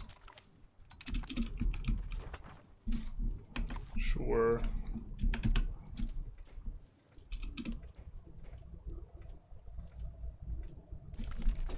It's a quest for lumber, a spiritual quest for lumber eye. I think that we don't want the copper or the iron. Actually, the copper is maybe kind of okay. This place doesn't really have much pop capacity. Oh no. I want to cancel the deletion of the... no, whatever.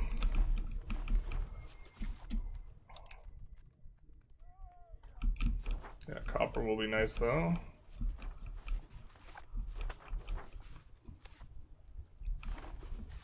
So let's upgrade the tools here. Put them on auto expand. Fortunately, we lose access to copper tools.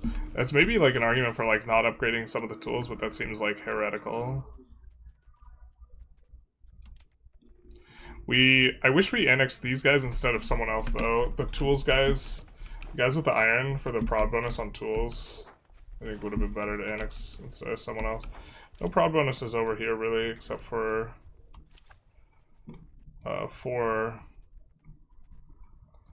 cloth.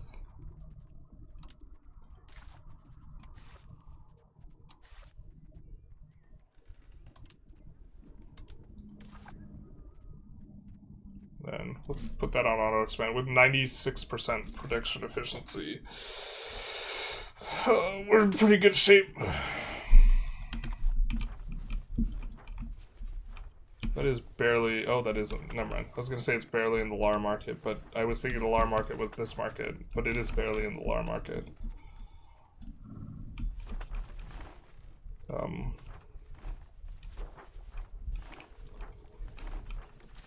Probably urbanize this. It'll lead to just more overall pop growth. Same with this. So we'll also have food storage. Let's check the food. Losing food. Fine on food in these places.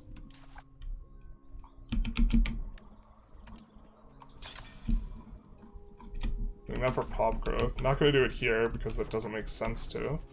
Because they can't fill the food that they have. See if we can do something here. Put this on auto expand. We will subsidize it.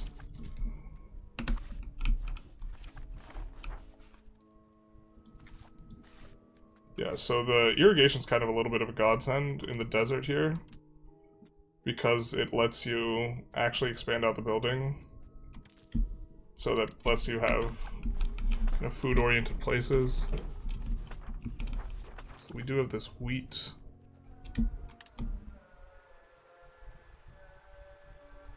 Don't like market villages, but okay expanding the farming village there. This manages to fade the river.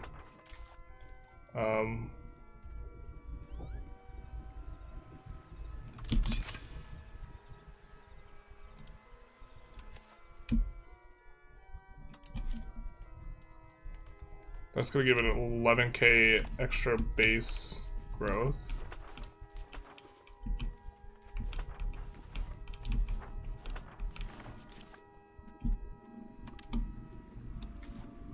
And then we already have that on auto expand.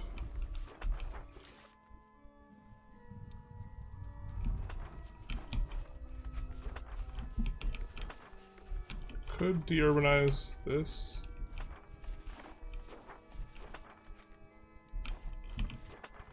God. Yeah, making breadbasket locations is a bit harder.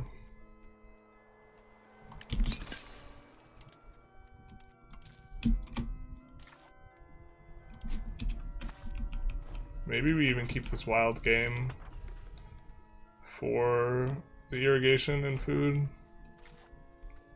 Could even use the fruit.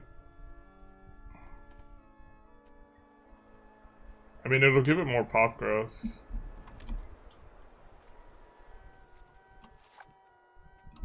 We will want a market village, though.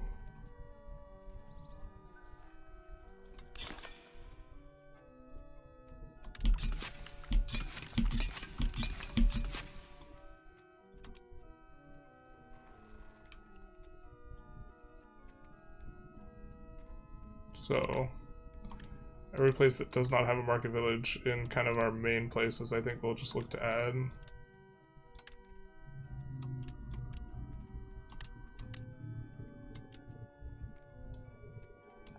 Because we do want them everywhere for the burger pot promotions.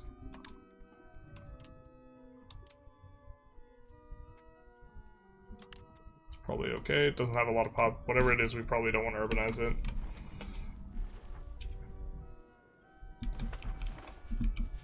Are we going to solve minus 800 food with that? Probably not.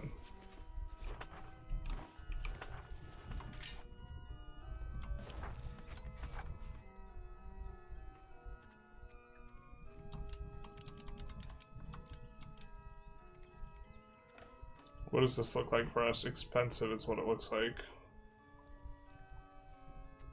But we're super rich and we're trying to reduce clicks, and this is never going to have cheap wood. So we'll just do some of that action, which should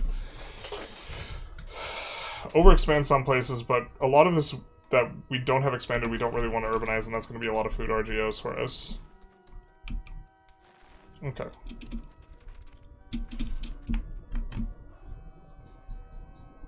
Have they fixed the economy? They haven't done anything to change the economy, as far as I know. In the like, they don't generally update on the weekend. What would you ask in a peace treaty from Big Country to make it weaker? Really appreciate your videos. Generally, you want to put them in the bucket. So if you really want to weaken them, you take a look at their capital and you try and cut their capital off from a lot of proximity, but do not take their capital and do not fully enclose them. If you fully enclose them, they will go apocalypse mode and will try and move the capital. But if you make it a bucket, they will not. This won't be as effective as it was before because they will put in governors, but this guy needs to go home. He's drunk. That governor doesn't make any sense.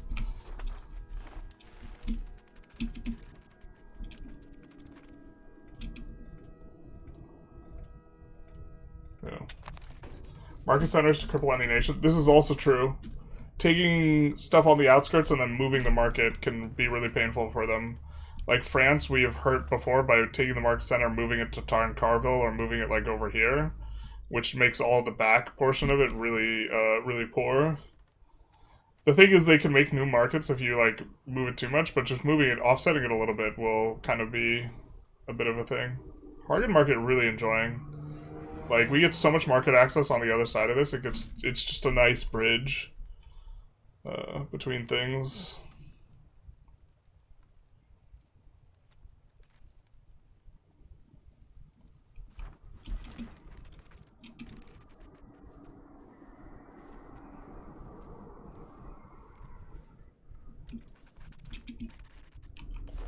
This guy's about to get finished getting annexed, but there's not going to be too much for us to do with him. I guess we could breadbasket this once we get in.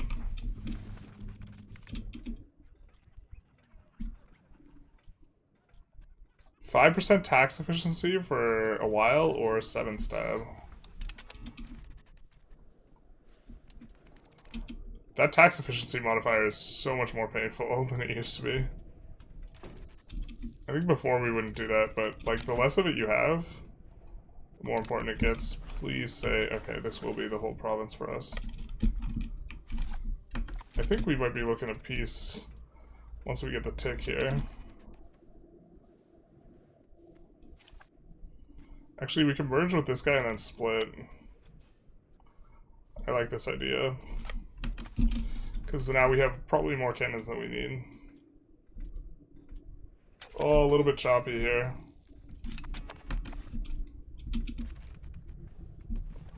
What do you want? White peace?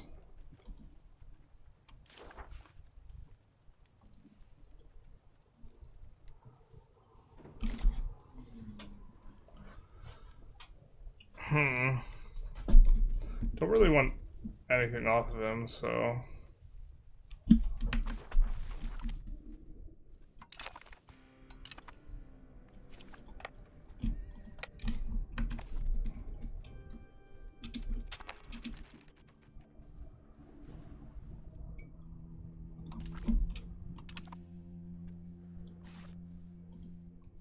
This guy, I'm sure, is sick of this war. Me too, bud.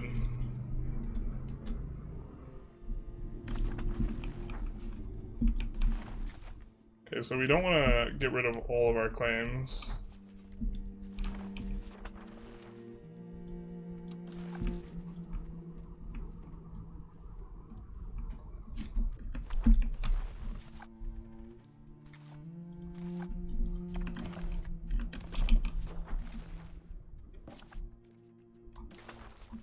So that will preserve claims that we generate here.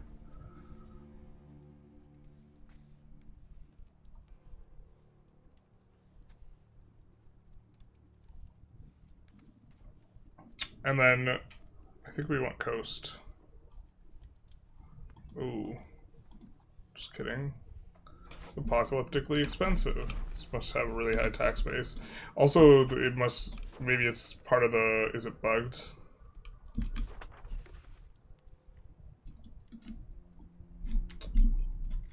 Oh, they have a ton of control.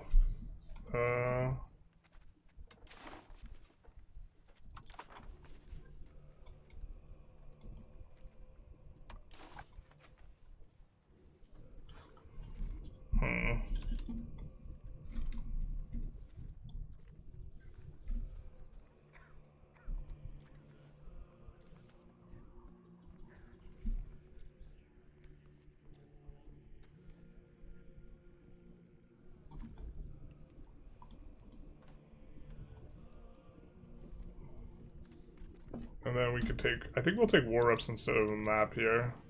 This guy's sufficiently big.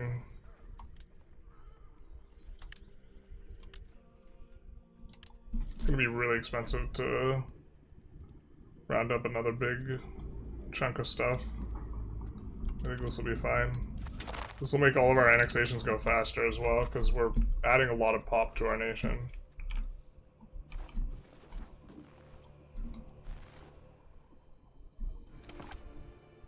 Alright. Back the other way, boys.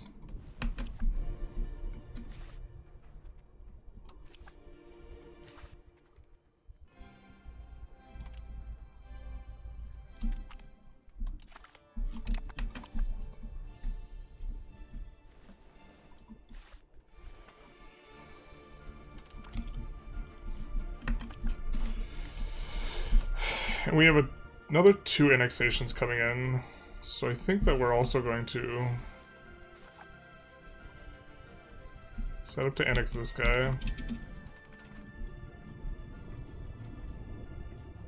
Because this is like the highest control guy we can annex.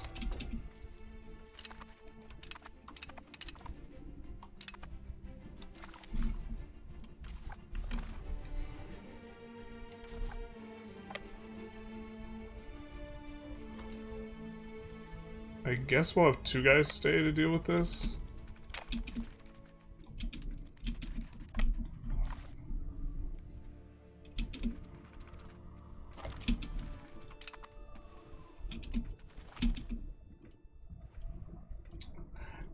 It's kind of they piggyback the rebel movement.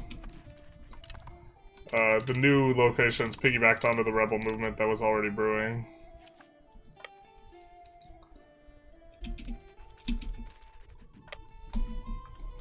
Kind of a little frustrating. Okay, do we have enough culture? Oh, we shot ourselves in the foot. Yeah, Baloch, we don't have enough. Maybe we should have...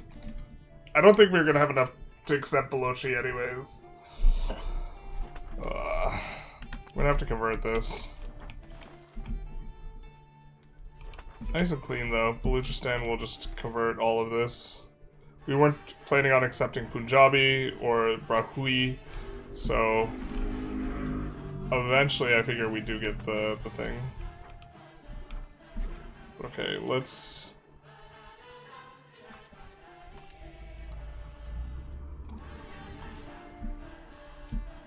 do this. Add a market village everywhere.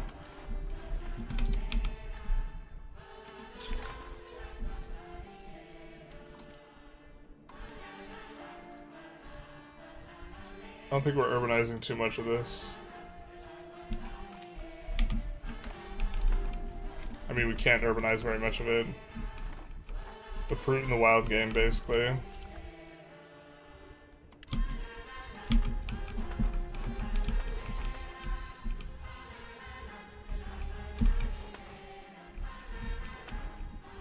Salt is gonna be nice.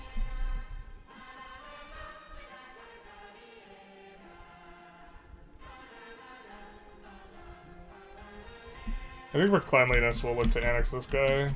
I really will just look cleaner with him annexed.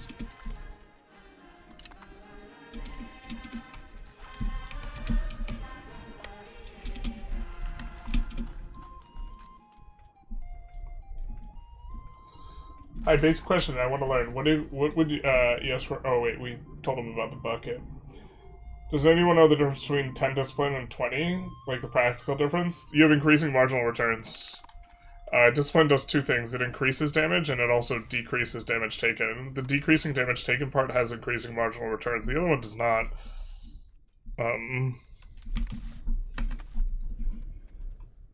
But if, the more damage reduction you stack, the less damage you will take. So it's a really powerful modifier. Like if you have...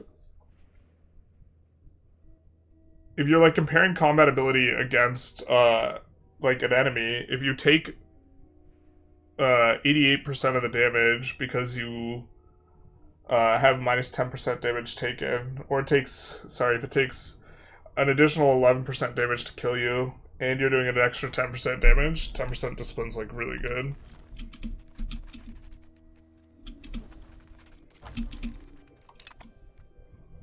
Can maybe math out. Maybe we should make a spreadsheet for combat modifiers.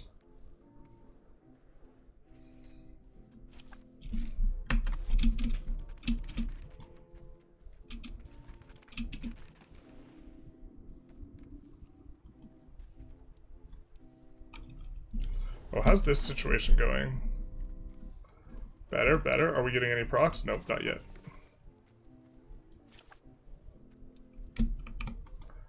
But I think these guys, yeah, can come on over. Yeah, we are capped out with the Dow.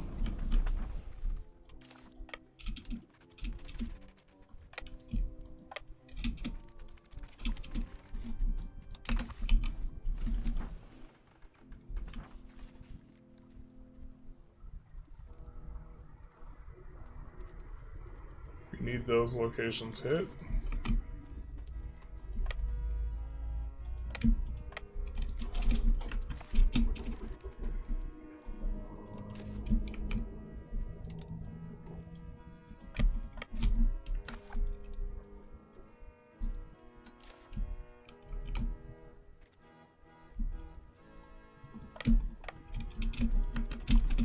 Where's our big navy? We have one somewhere. Was that it? That we just... Yeah, that is.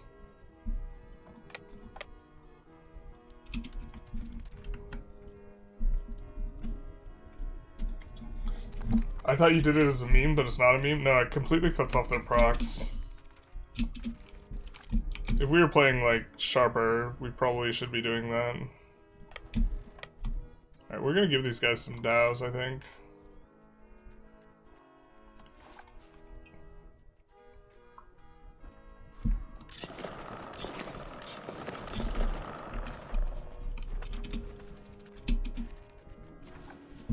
We actually want this to be kind of quick.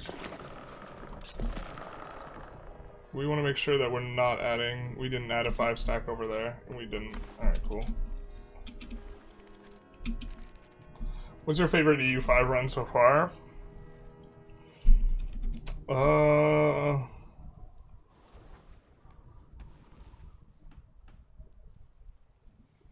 kind of like playing in Iberia. Definitely something where we had slave raiding. Yeah, I really like colonizing, so probably Iberia or Mali has been the most fun to play, speaking of.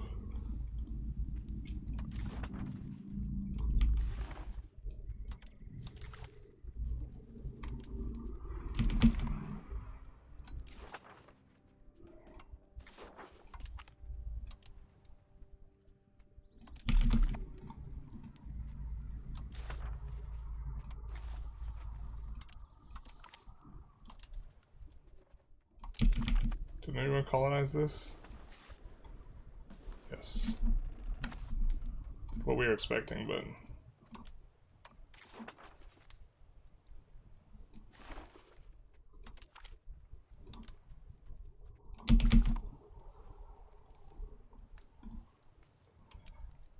Speaking of colonization, exploration like really needs to be like less clicks though.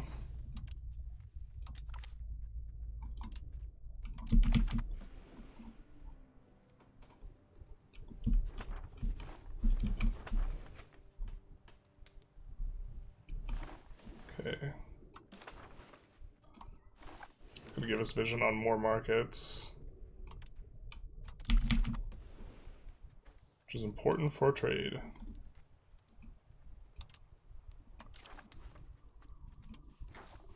Don't want to overload some of these. We're not picking the fastest place every time because we don't want to overload some of these things.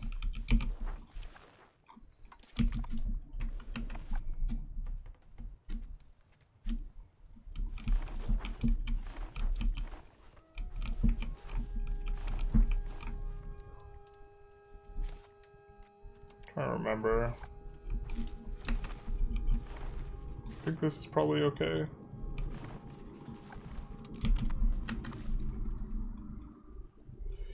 And does this guy have a lot of trade capacity? I think we might want to divert trade from this guy.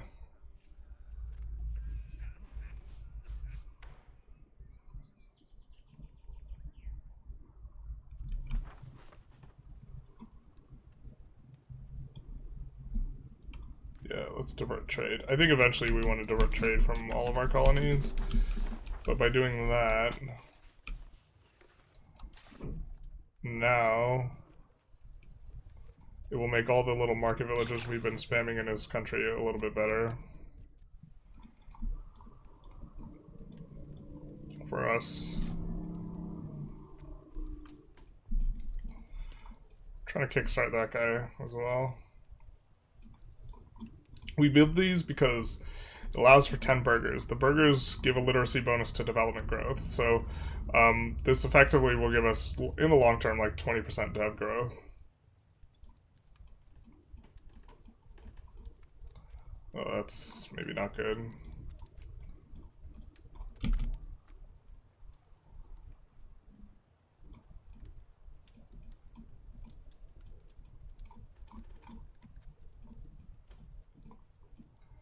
There should be a better way to do this, though.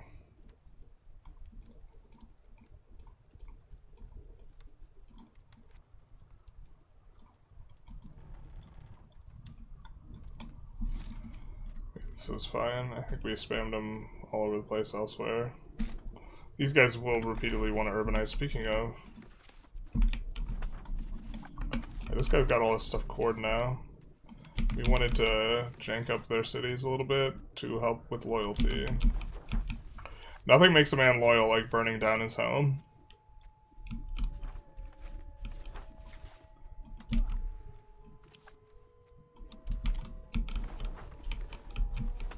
Nothing teaches a man to respect your authority like depriving him of a place to live. Actually, we want a lot of this just urban or rural. Like long term anyways. What respect for they have for us now. Like, wow. So handsome. Tools is gold this patch. Lumber is gold. Yeah, I mean, it all comes back down to lumber. It's like the... you mean the economy was all at lumber? It always has been. Like, type vibes.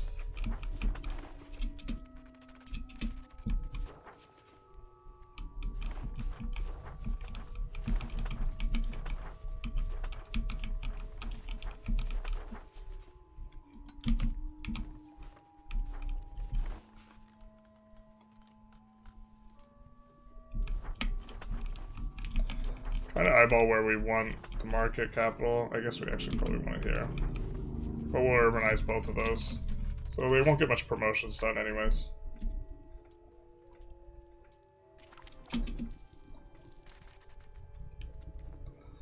God, perma... Perma Urba.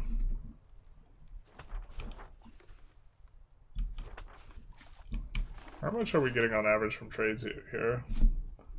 Our trade profit is nearly 10 ducats, the capacity. Alright.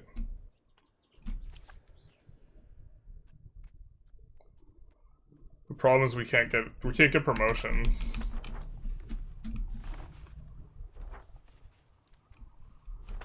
Can't get promotions down here.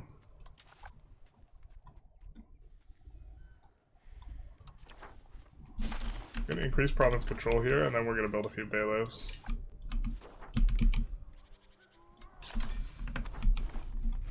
I'm not sure we want to keep this long term, but I'm kind of convincing myself. I mean, the fruit is going to be not super worth. Unless we want to urbanize some of it.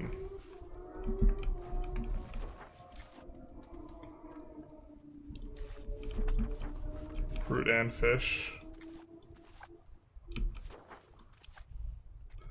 Yeah, if we urbanize it, we can build trade there. I mean, we're increasing province control here anyways, so this is going to give us some promotions.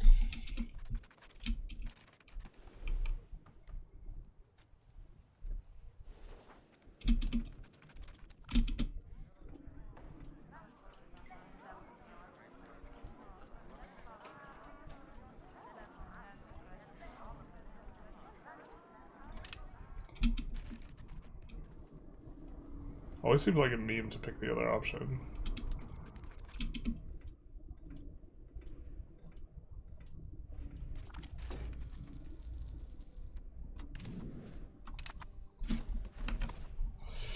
Castile, no! We wanted to colonize this.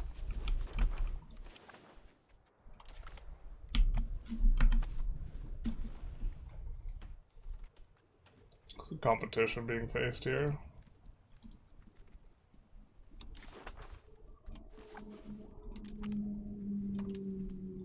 We will send Dara out.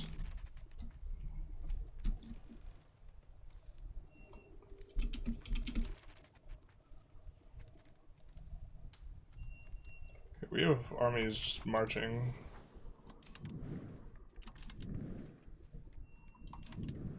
Okay. Guys arrived. Last time we fought Egypt, all the battles were up here. Kind of assumed the same.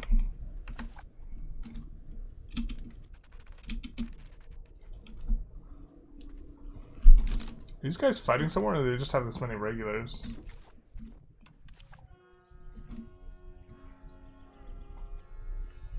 We're fighting the burghers somewhere.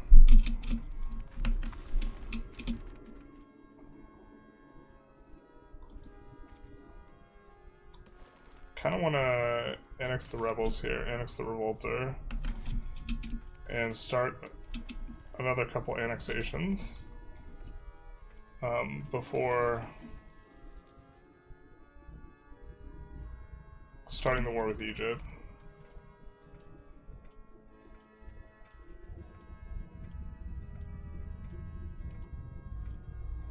We do want to integrate this stuff up here. Holy chop. I think we're going to restart the client, actually.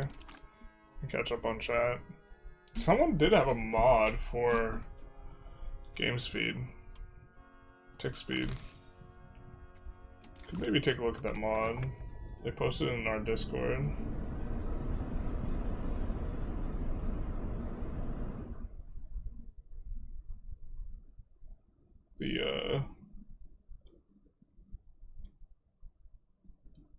Let's see, the name of the mod is Faster Universalis.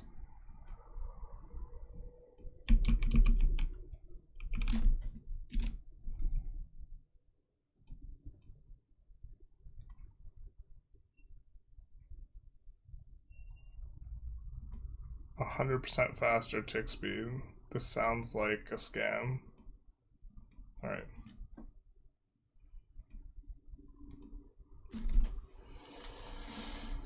Hey, Field Medic. Hey, Happy Chef. Or Field Medic's been here a while. When did the people like lumber with no lumber historically did? They used like clay and other stuff. This is one of my issues, like with it. And specifically, it's like backbreakingly bad to like the Middle East, which is like where we're playing. Is like it's so there's like the casual lumber and then there's the lumber for ships. Okay, 2 tracks worth of lumber. And the issue is that they are both serviced by just the singular lumber good. Running out of lumber for ships was like a thing, but like running out of lumber for like handles for tools like was much less a thing. When will it roll out of beta? I don't know. Not Monday. That'd be insane. I think people are there's gonna be a lot of people really molding about the eco stuff, which is somewhat fair, but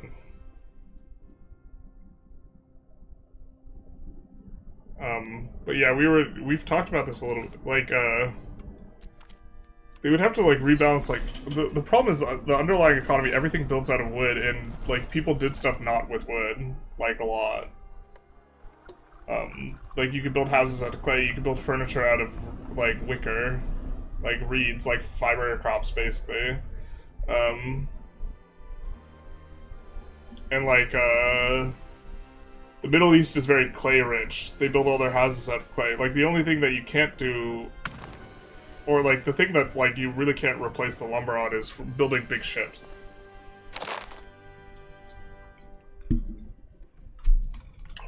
Right. So let's like kind of maybe take a quick look. But like,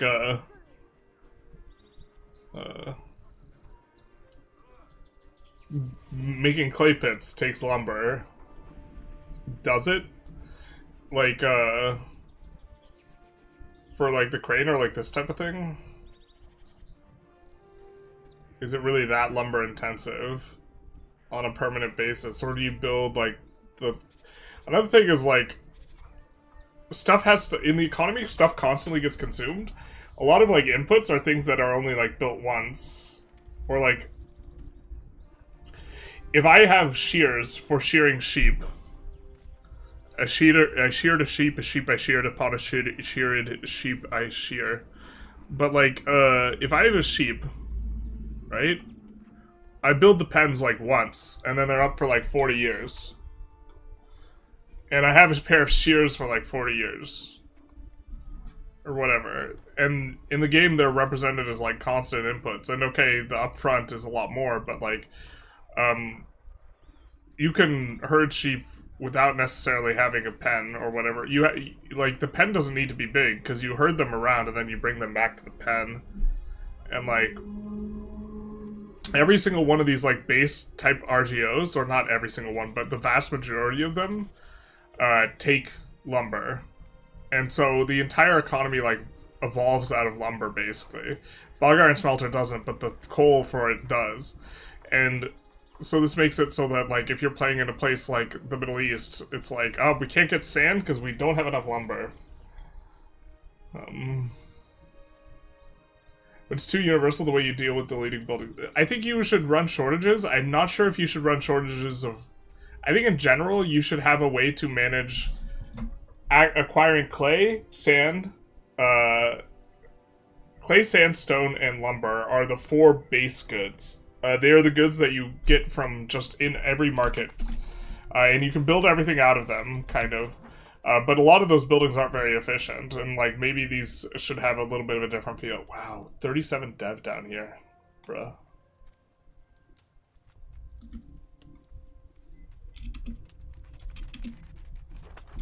That does seem a little bit faster. It's time for the month tick, though. Okay, that seems faster. Confounding variable is a restart, but yeah.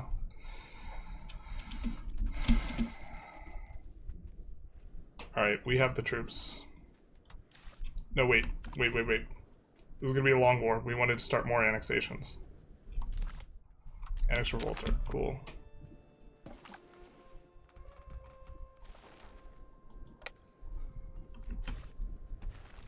Now.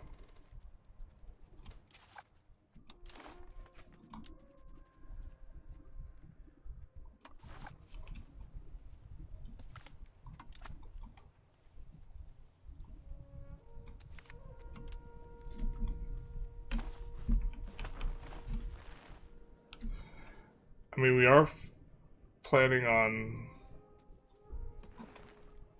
accepting Cindy. Do we want to annex them? We don't want to annex them because they're going to give us a claim. Alright, okay.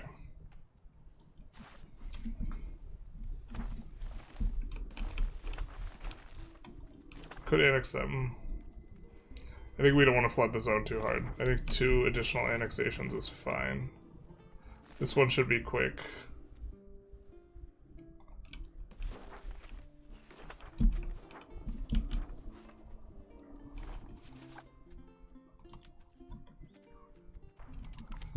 Could support loyalists and go for a 3rd.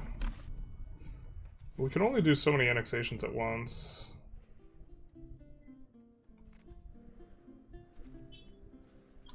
Yeah, maybe that's the way we shake that out.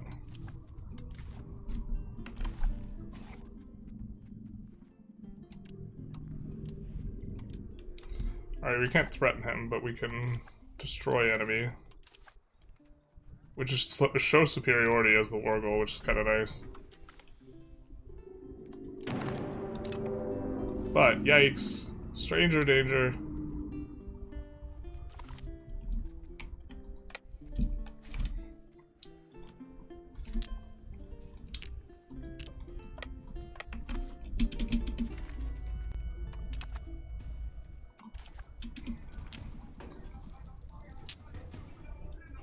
Just punting a bunch of ships.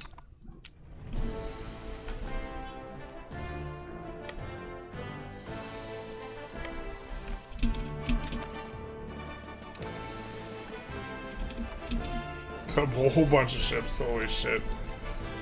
That's not ideal. Not a way to kick off a war.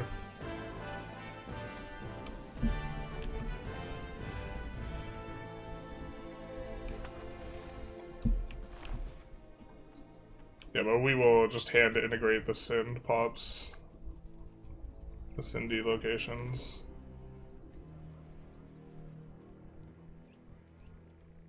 I think we might as well just tolerate them now.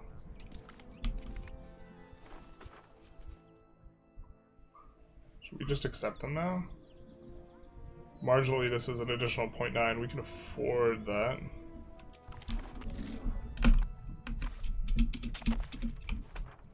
And that'll give us less rebels and stuff.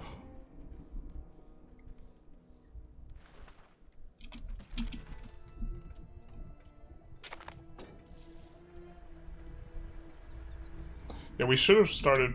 Yeah, the culture conversion stuff, it causes a lot of issues. Tanning workshop. Tanning workshops are rough because they take salt. Get it? Okay. I'll see my way out.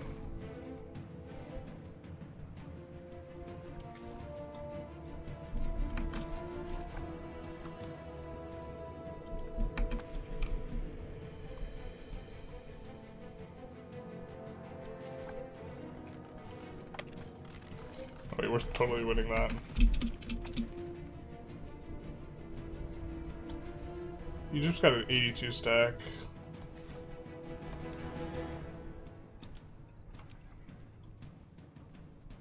We'll use the Egyptians to defeat the Egyptians. Good to see that they're on tier 3 tech, rage 3 tech.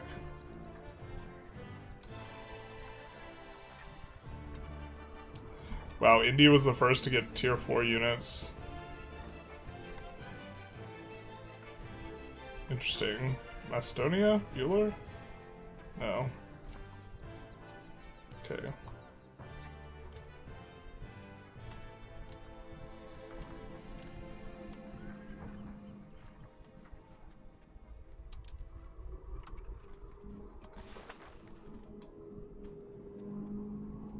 Oh, we can't hire out of up here. The Egyptians. Alright, then I think we will hire from Leon. instead.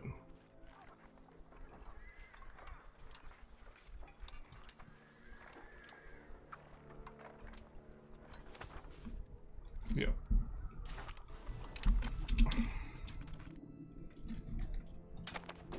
So we should be winning that. Do not buy me new scissors. This one? That's it, I quit. The mud huts are a thing. Just slap some dirt and water together and build a house. Yeah. We can't get sand in this desert without wood. Sorry, my lord. My attitude exactly with this. Okay, actually, let's...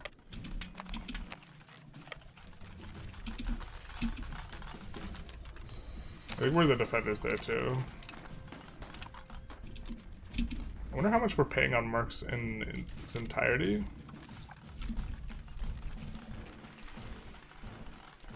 We're barely paying any on mercs.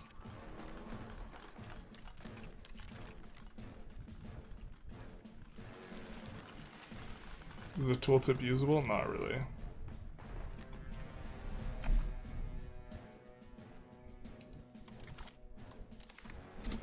I want to see what our upkeep is.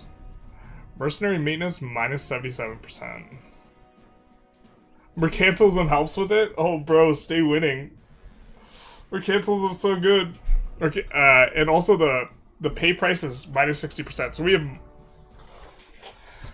have 0.17 times 0.6 is the like new price of mercs relative to a regular unit, not even relative to before. Oh no, wait, no, I think the mercs are 1/6 what they were before.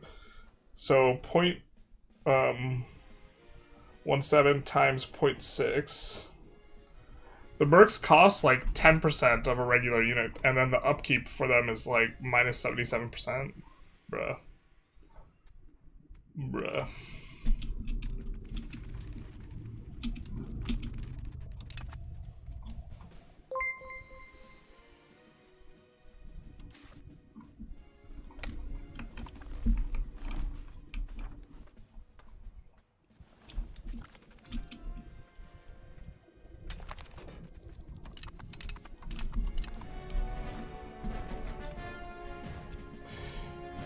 We have like an extra 1 million pops from all the Indians, which we are just not releasing. Sorry, that came out wrong. We are going to enslave them, but we are not releasing them as subjects because they have so much pop, and us having a lot of pop also is going to help us with this is much bigger than... I think before we finished this war, this was like 100% or 110%, and now it's 125, the much smaller modifier. So just holding on to those really big pops locations is going to help out. I think we were developing Smyrna, or starting to. Increased ties to subject might be kind of okay for us right now.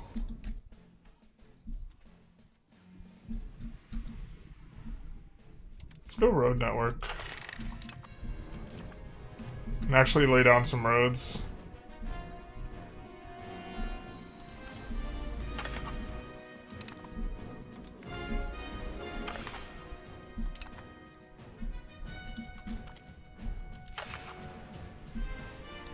The free villages are good, except they're bad. They're good if the game wasn't bugged.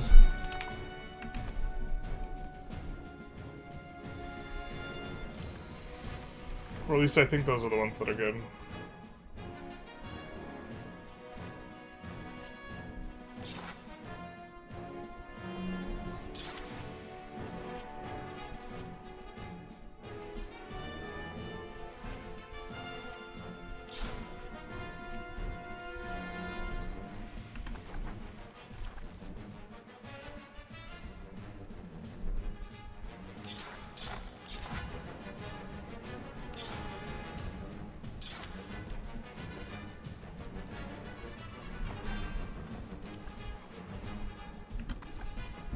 Probably not the best roads, to be honest.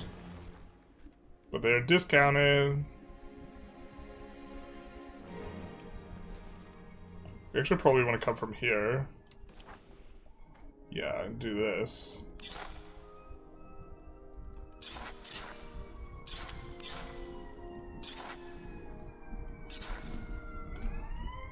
And then...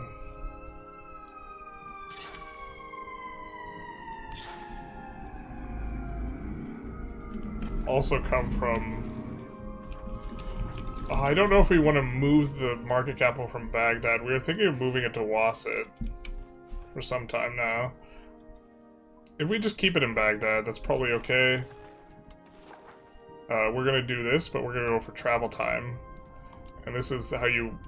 Oop, that's not what we want to do. The travel time is going to help with the market access, basically.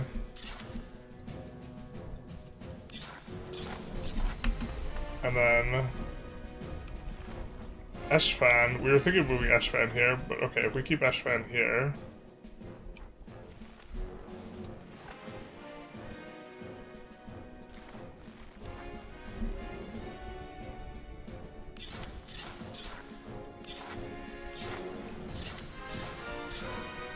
This is going to improve market access by a lot.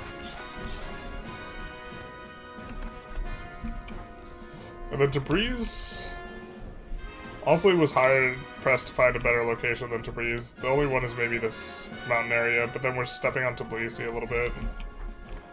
Or over to the left slightly. To the left slightly to give Eshfan more of this, which we kind of would prefer. The thing is, like, we want that almost in here, but then, like, you're not pushing through that many locations if you're over there to the left. And you want to be on rough terrain, but brother, we're already on the hills, so...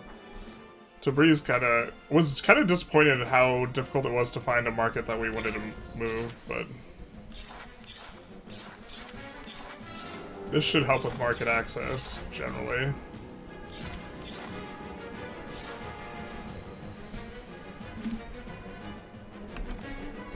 And then Hargan will have a similar thing. We'll add some of these guys to actually getting some dev up.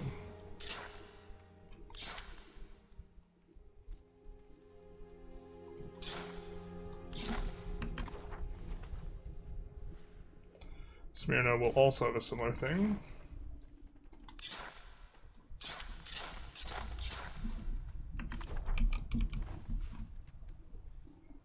Tbilisi, we can also do it.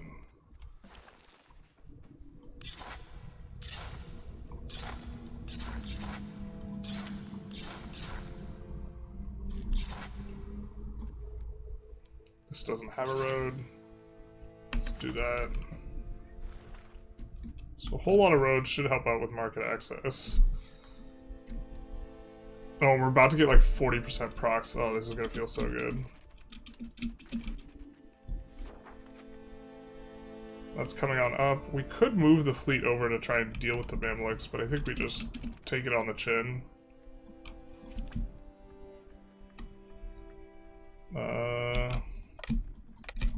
Do that. Social superiority is not too hard to do.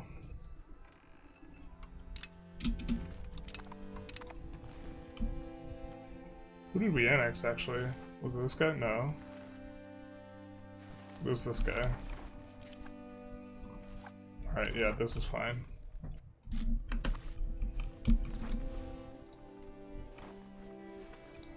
That's the big one. The big kahuna.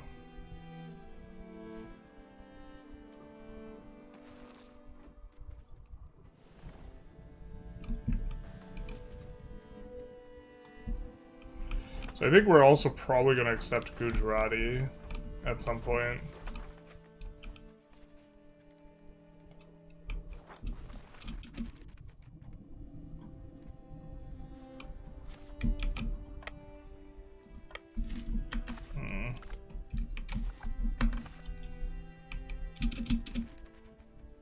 Yeah, that guy's just stack wiped.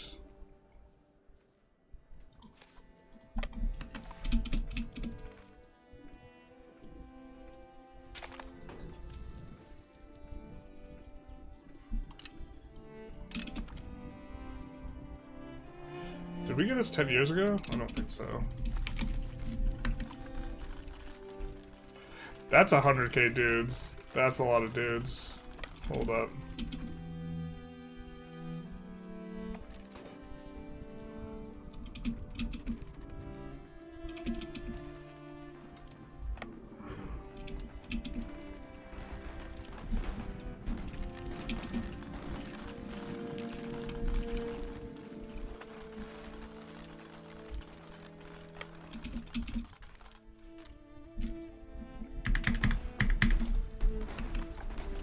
not sure we win that.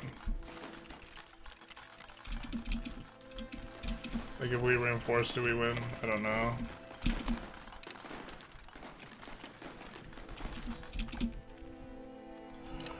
Holy shit. This is not how we drew this up.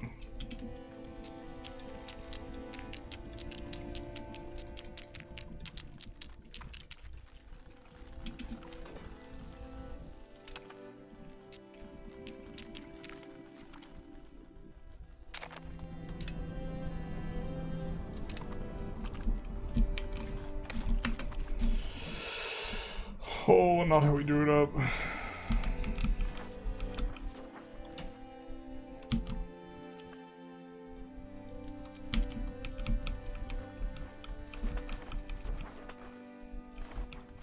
Not how we drew it up at all.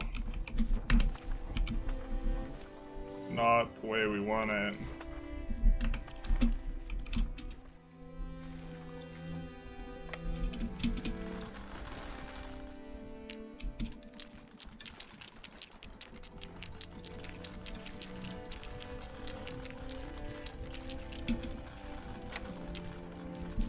Okay.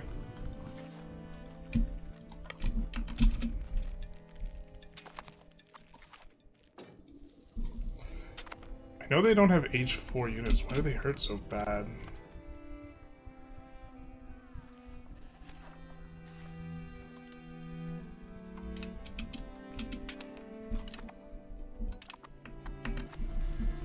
So we also annexed this stuff.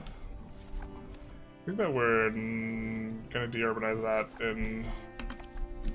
Yeah, but the Cindy stuff is cord. Once this finishes annexing, we'll be able to build a governor there.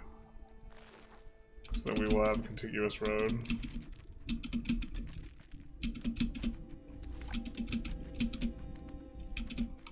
Alright, so we're gonna do this. We're gonna detach mercs. We're gonna select the mercs. Merge.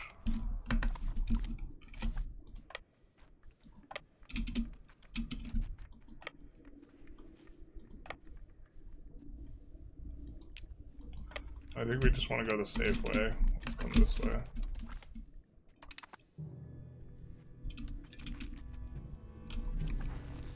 Let's stand on the +1. Link up, and then try and whack their stacks.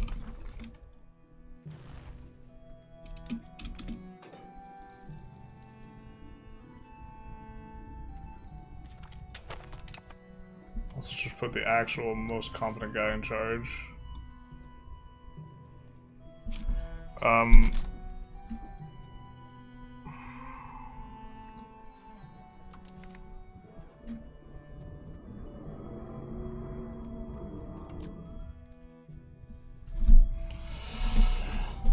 Admin's really important in combat with.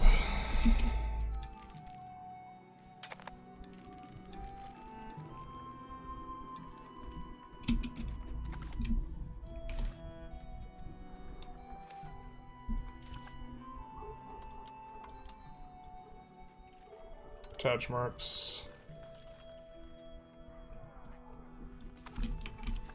Alright.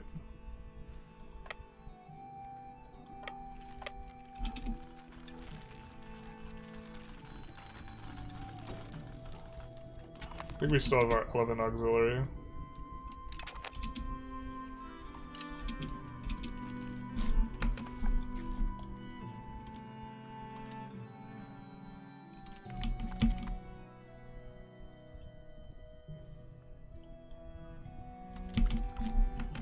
We don't need to do that anymore.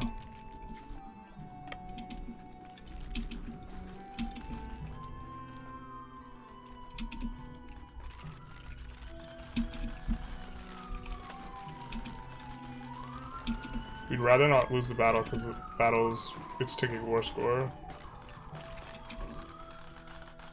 I think we could enforce into that. Oh shit, what did we pop? Let's see the other thing. Alright.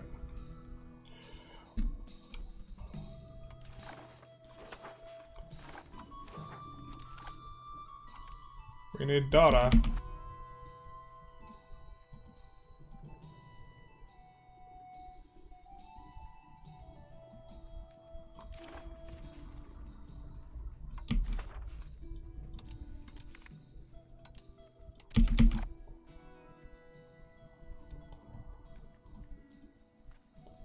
Let's do a little bit more here.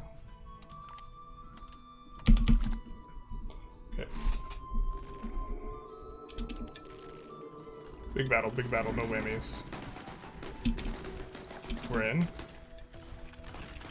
Oh, eviscerated their flank. Oh, and they're overstacked in the center. That's gonna be damage. That's so much damage on them.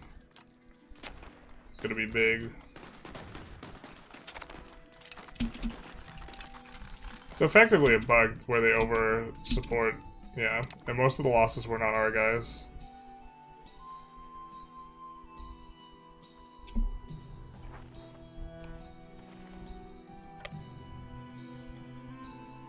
I think this is kind of at the crossroads of what's happening.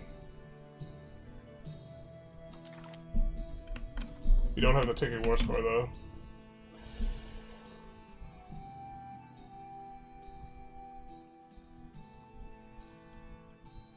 It depends what type of sand you need. There's actually sand shortage today.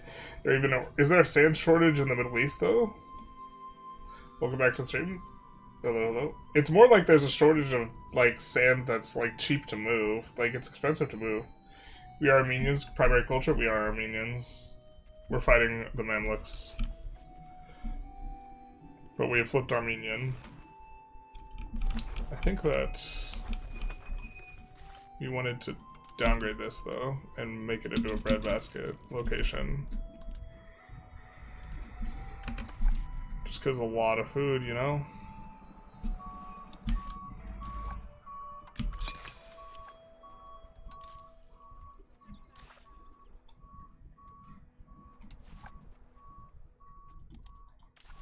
It's not making money, but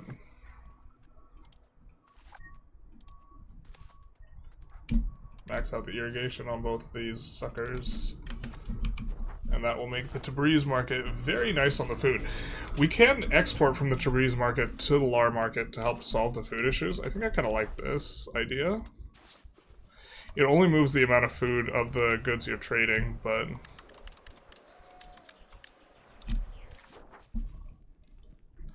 rice is just going to be very efficient at moving it. We do not range that market. Holy shit. This is why,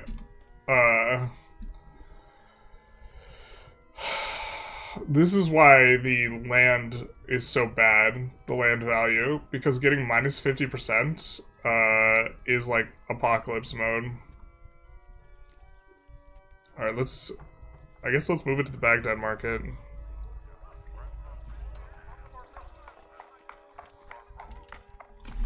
then from Baghdad, we'll move it over. But you have, like, no range when you have...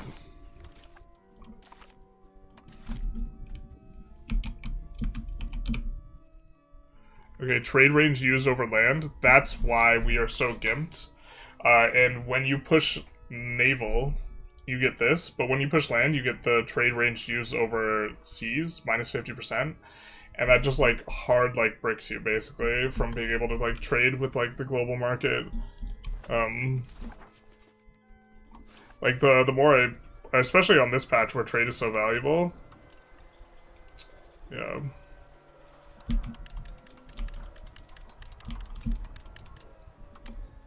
Alright, let's do this and then move rice from here to the Lar market.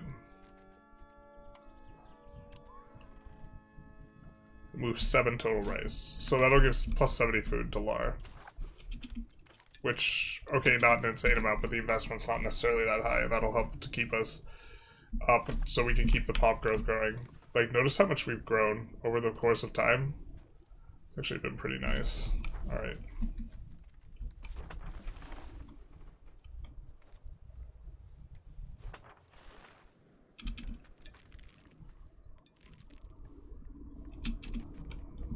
Now let's split. Over this fort as well. Admin's also what you use for sieging.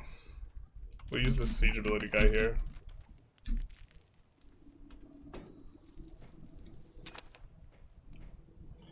Jumping into their doom stack is a way to show superiority, basically. Except for they murked the crap out of us. Except we murked them. Oh, and now all of our subjects are loyal again because our subjects are losing so much troops, and so the relative power is going down. That's such a weird play pattern. Like your subjects getting their levies gimped, like if they don't get gimped, they're like perma like obnoxious for you. Wait, were those 2 laws? No, it's the same law. Okay, okay, that's what I had thought.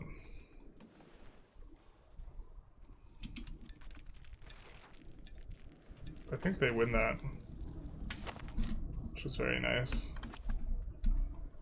40k stacks are like, we're not messing about. We do not want to lose these battles.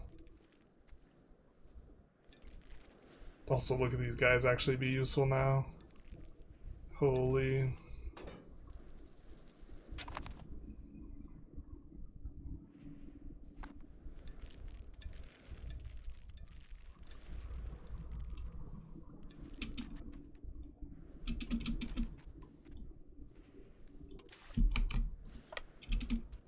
Oh, that's not good. We don't actually have the ability to zig or zag. Okay. God, these forts are... Do they just make... Its castles just have 500 guys now, and so... The assault meta, is the assault meta just dead?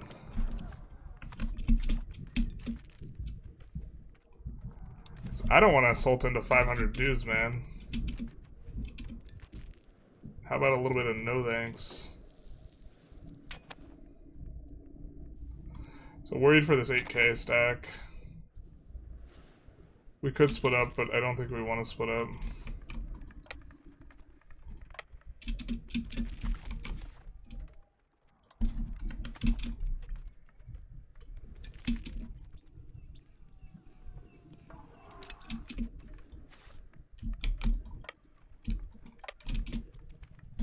There we go. Caught. Get caught, idiot. Mamluk units always hurt. I mean, they do get like 7% discipline, but they were hurting a lot more than I thought they would. I mean, we could take a look.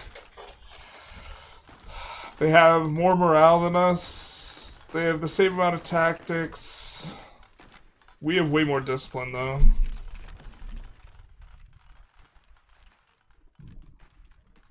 Oh, this isn't us. That's our general.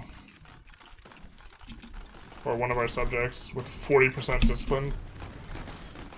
Yeah, you can actually stack discipline probably way more than you should be able to. Look at this. The ruler is strict too? Ugh. Ugh. Ugh. We also released all of our subjects with like max aristocracy. Ugh.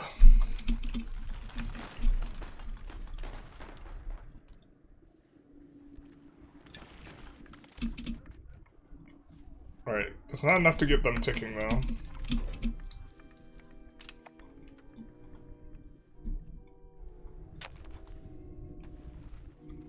Not even sure what we want to take. Probably just conquering our way down the coast.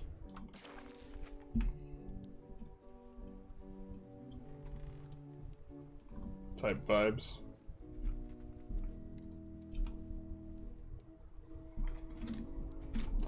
We can actually start taking subjects and stuff too now. We just have to perpetual war so that we don't let our subjects recover their levies. What a silly gameplay pattern.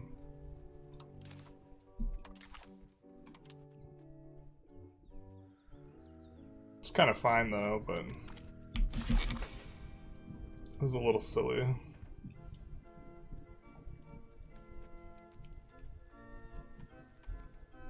Yeah, we're just gonna integrate this manually.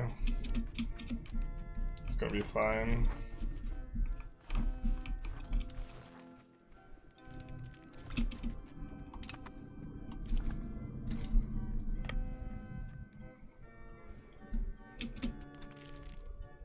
I think we can split up now. I think we've actually taken out the brunt of their army. They have 26,000 remaining. Yeah, okay. That's it. That's all that's left. Get them, boys. Alright, they're gonna take a 0 flat exchange into 40k, I guess. I'd be really happy if a second DLC was the Mamelukes or HRE. No, because it's gonna be... The first one's Biz, and I think the second one is already Iberia. Like, they already have it announced. Because in order to sell stuff ahead of time on Steam, you have to say what it's gonna be and when it's gonna release. So they've already done that. Surely that gives us ticking war score, no?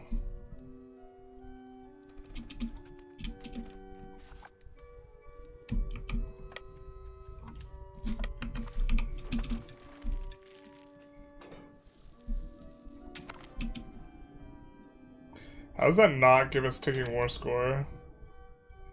Or is this the fake show superiority? It's fake show superiority. The actual war goal must be take their capital.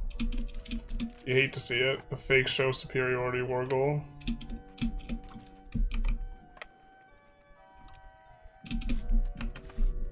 Show fake superiority.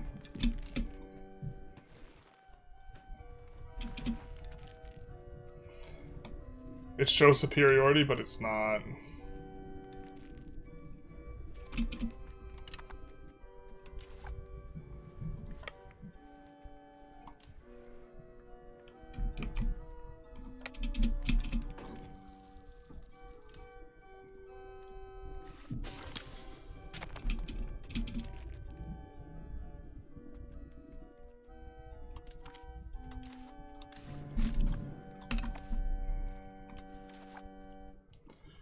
Integrate province Oversend. Give us cores, baby.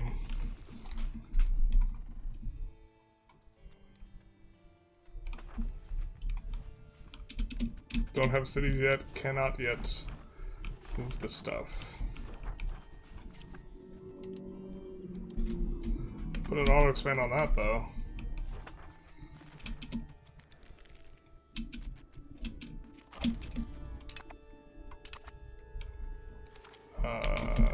Let's split these guys up.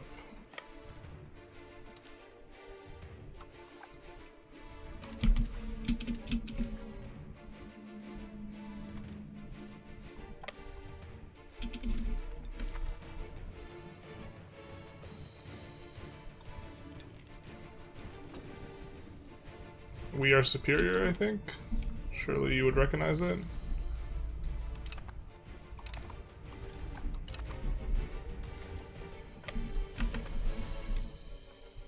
We might not need this Merc contract for much longer. What are we spending our Diplo on? Are we building a spy network on Bulgaria? Perfect.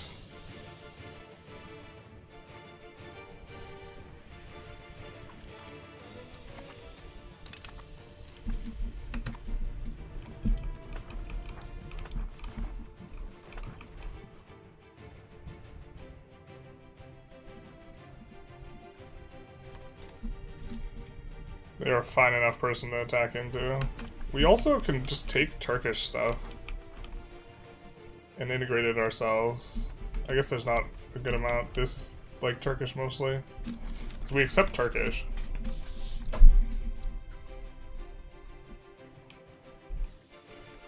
Maybe we do want the big navy over this way.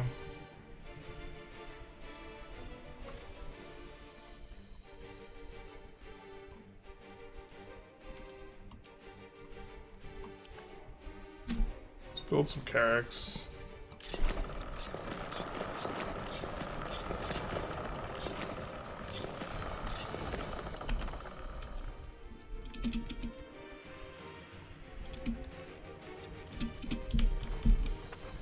Market access should be a little bit better. It's kind of still marginal.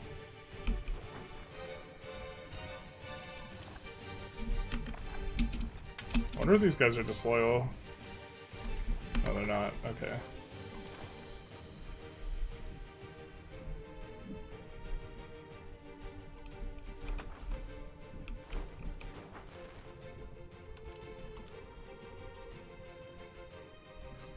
I think we actually do want the transfers on these guys. Because these are not accepted cultures. So we are going to want to use subjects with them.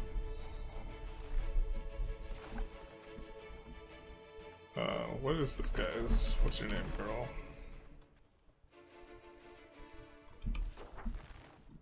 Who is this? Oh, I just need to get my eyes checked. Alright, cool.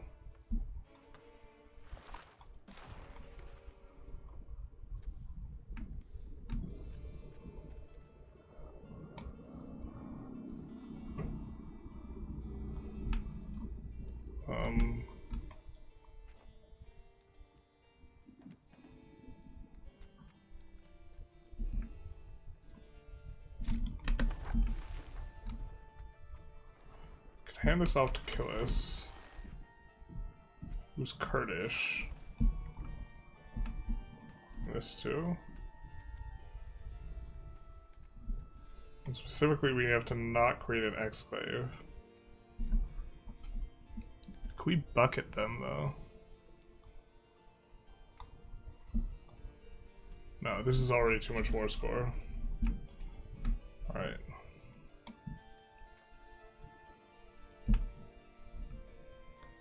God, it feels like everything is infinite war score these days. What's going on? It's because the economies are so big. Everything just feels like it goes infinite. And they're like, the wealth is scaled up by the bug. Like, if they lack peasant enfranchisement, their eco's like bigger by like a pretty big multiplier.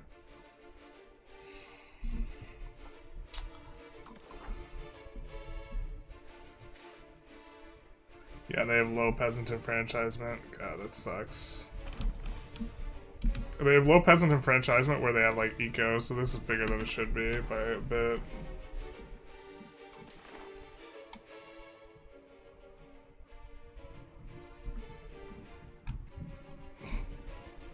Can't even take this.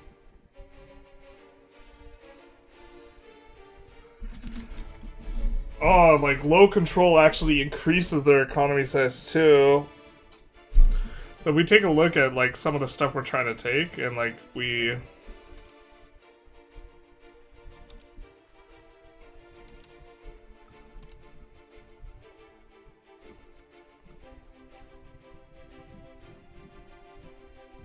can see most of the flat scaling is coming from tax base, so this is really causing us issues. For like this place that we have selected, we have the fort in the region, but most of the scaling is coming from the tax base.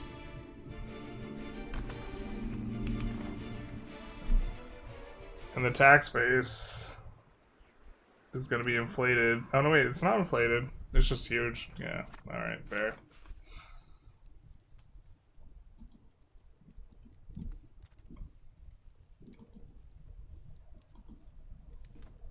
Oh, we actually just can't take anything. Maybe we have to siege that down, I guess. This makes the stuff cheaper, too. We also don't... This is not a discounted war. So maybe we try and make this a little bit shorter.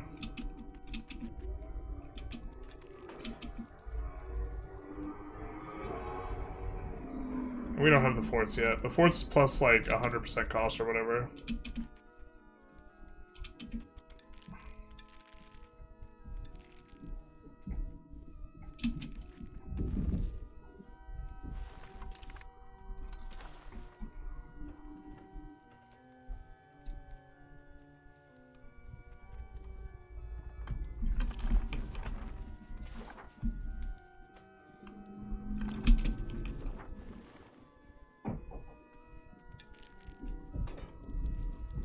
Punting off units for no reason. Okay, our eco is about to explode. Did they fix the flanks issue for reserves? No. I think the members of the Armenian royal house were descended from one of the Persian royal houses, so this is all perfectly normal. Sand shortage in the desert couldn't be made. Is there trade range advances? Yes. But they are generally flat. So the percentage that you apply is like really big deal. We're making the Persian Silk Road, except it's the Rice Road. You can put your subject on defensive, then they should move from their territories. We want them to move and then run their army into the enemy so that they get rid of their guys. Assault seems more spammy now. Assault Med is dead with Mercs, yeah. Like, you could just keep spamming in the same spot until it works. I don't know, there's also... the castle also has 300 more guys. With basically infinite money and cheaper mercs this patch, what's to stop you from buying infinite works and using them to win every war? Yeah, that is correct.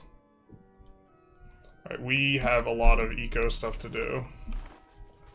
Basically. Now that we have the upgraded forms of the buildings, our economy is going to explode. But this means we are going to have to look at a lot of locations to set this up, because the auto expand in the UI like doesn't facilitate this. But this is gonna be a huge pop off for us. Why can't discipline be high? Well, half of discipline has two aspects to it. One of it is a increase modifier, where you do more damage with the discipline. It's like, okay, that's fine. The other is a discount modifier, you take less damage. The more of that you stack, the better it gets. And that's an issue.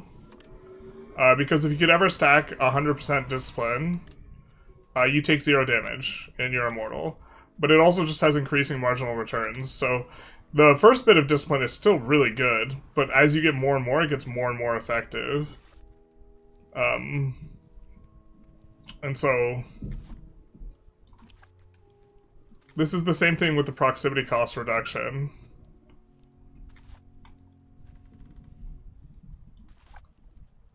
I don't think that's our location anyways.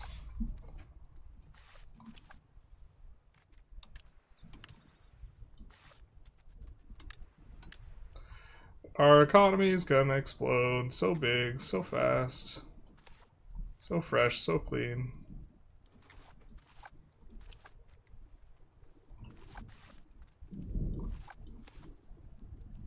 This probably should be making something.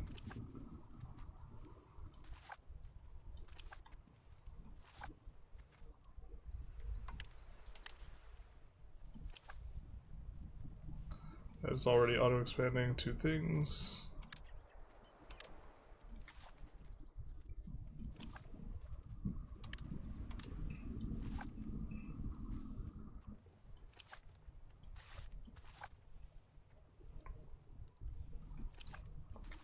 I don't think we have as much of that in the Tabriz market, to be honest. Which is maybe a little bit of a leak. Most of it's in the Baghdad market. Okay.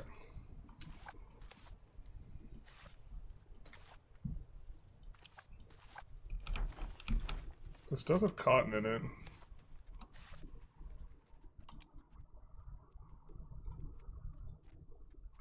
Wow, it doesn't even have that strong a prediction. Yikes. We don't want to subsidy it. We do want to do that and auto-expand it. I think that we maybe collapse the price super low, though. That prediction's that weak. I mean, it is the first level. The first level's not as valuable as the subsequent levels.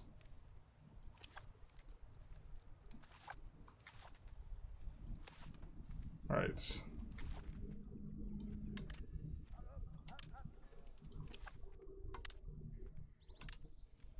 It'd be really nice if the auto-expand picked up on upgrading stuff, too. Because that's a pretty significant, issue with it.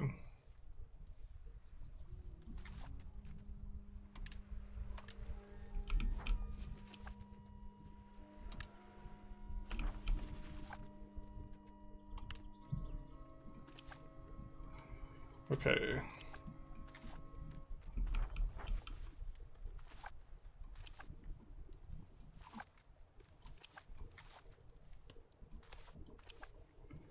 I think we've gotten most of the auto expands from that other market, or all of them actually.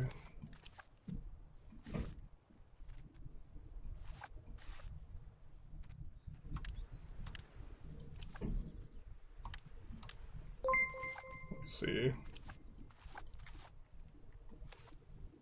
I think it's faster to click like this than it is to search 3 things individually, because we're also wanting to upgrade tanneries, but there's not a lot of tanneries over here.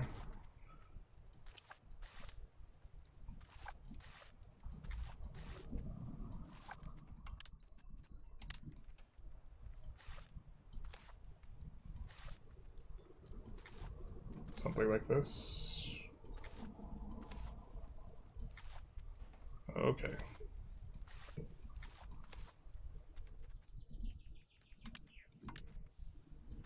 I don't think we upgraded these guys before. We'll do it now.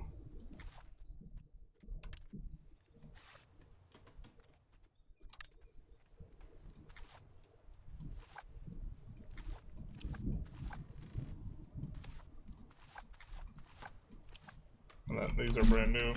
Okay. But that should make the eco really pop off.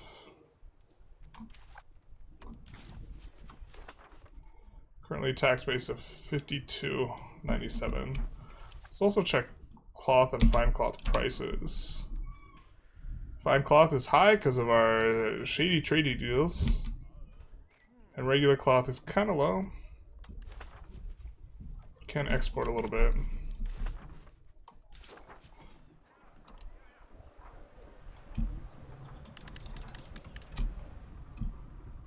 Wow.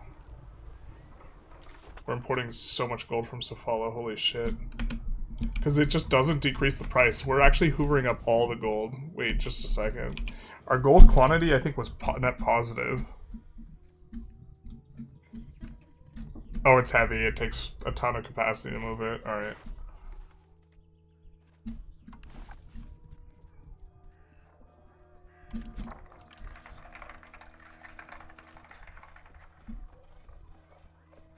Wait, we are moving 25 units and it's still valuable? That's crazy.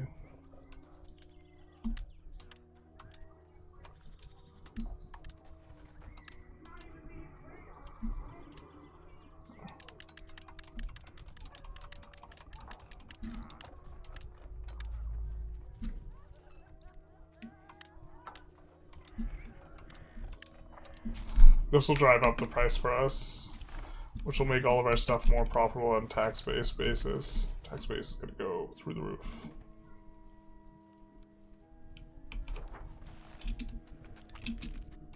Yeah, I guess the discounts are just so important on the Wargles, and this is not a discounted Wargle. This is an undiscounted Wargle. I guess to that end, we want to make sure that we get someone we can release that will give us a Wargle. Not in this area. Almira is the closest. So I guess we'll go for this to release Almira. And then this to have a connection to them.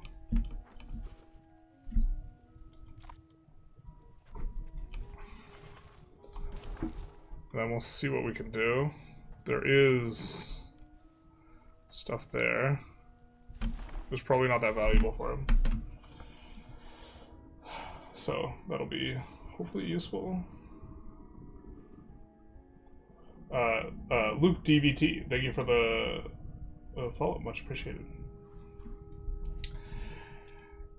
If you consider that the AI doesn't upgrade its fort and uses castles, assaulting the ages becomes less attractive. Like age 4 fort has 400 people in it, that's way harder. The thing is there should be like, I think there should be a fort between the Bastion and the age 4 fort. Like, you literally go half the game without a fort upgrade. I think there's a meta for going humanist to stack more discipline from the ratio nobles. I think you can kind of... I think if you expand with subjects in a particular way, you can kind of guarantee that, like, primary culture. But yeah, there's maybe something there too. If assaulting dead wars in the richer lands in Italy may become awful to play like Italy. Taking their capital is a way to show them you're superior. It certainly is. Oh, yeah, it's the fake superiority war. You love to see it, except you hate to see it. There were some instances of this. I don't know if this is another one. You maybe don't want to increase the length of any more mercs. Maybe we do. Eventually we gotta let some of these mercs go, though. We have like 12 merc squads. They've just been battered and replenished over and over. I guess this is how merc army works. Like if we look at just one unit, or actually let's just show. We have 1, 2, 3, 4, 5, 5, 6, 7, 8. We have 8 merc armies. Kind of filling these. And these are like, were originally like 25k merc armies, but they're not 25k now. They're beleaguered. We have, in total, around 30k regulars, and maybe another 30 or 40k mercs.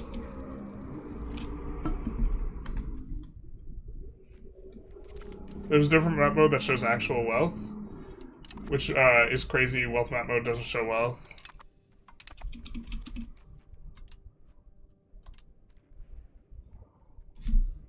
What? Location wealth, this doesn't show wealth? I know it doesn't show tax base, but we do have a very wealthy region considering it sucks.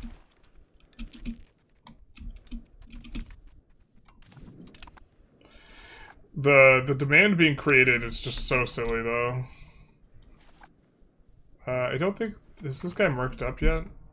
No, he doesn't. He has 500 guys. Yeah,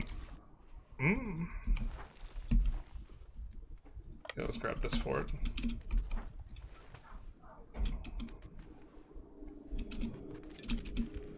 Oh, I was thinking something and now I've forgotten. Not like this. Alright, that's gonna help us make this stuff cheaper. No, not this stuff. Still 131.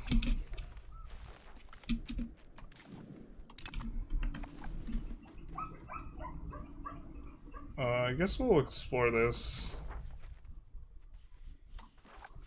Choosing the farther away market, because we're not trying to necessarily get it quickly, and generally the ones that are like right on top of like what's going on are jank.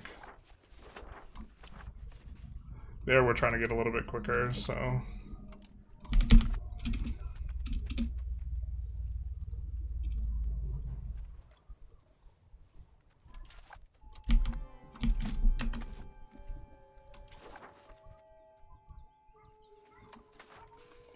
Gold market's fine.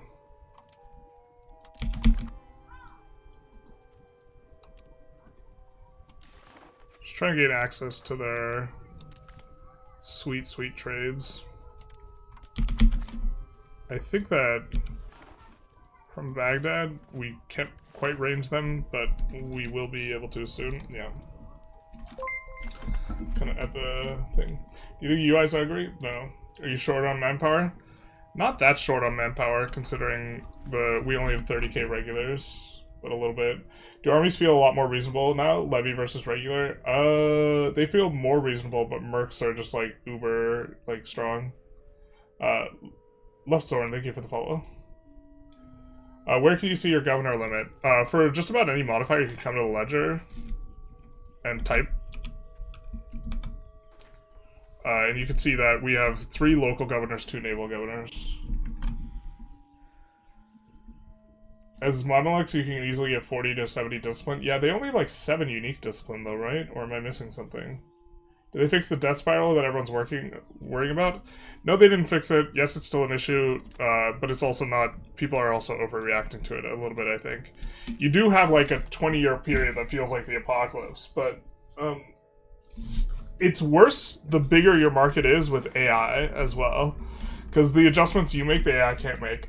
And so part of the adjustments are going to be stuff like embargoing people to kick them out of your market and deleting buildings and closing down buildings. And so I think that is very very new player unfriendly. If you don't understand what's going on, it's kind of it feels a lot worse. But like if you know how to handle it, it's kind of manageable. Like some things just hard are unmanageable or like impossible to deal with. Declare war on France Castile and my king changed to another guy. How and why? Regicide. I'm not sure. If you had a personal union or something with them, I believe you cannot keep a personal union while at war. How do you deal with the Iron Tools death loop? Well, so it's important to note that the entire loop is just very inefficient for tools into iron into... Once you have exhausted your RGOs for iron and lumber, the lumber mills and the bog iron smelter are incredibly inefficient until you have production efficiency. So there's like two things. It's one, you need to get production efficiency. And two,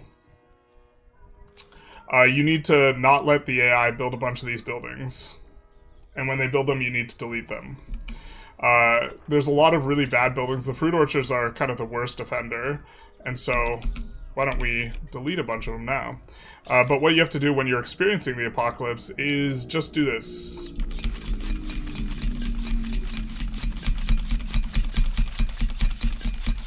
Alternatively, you can close them all, which is a little less fiddly on the clicking. So for fiber crops, for example, we could come in and do this and just close all the fiber crop buildings. There's 192 of them. They put a big strain on your overall kind of like demand for, or overall creation of stuff. Now let's actually come up in here and maybe we open some of these up that are specifically have uber high production efficiency. Because fiber crops are kind of okay in some spots. Okay. But, so it's a lot of just coming in, taking a look at what's eating your lumber. Because the loop is basically just break even, you get gains from the loop.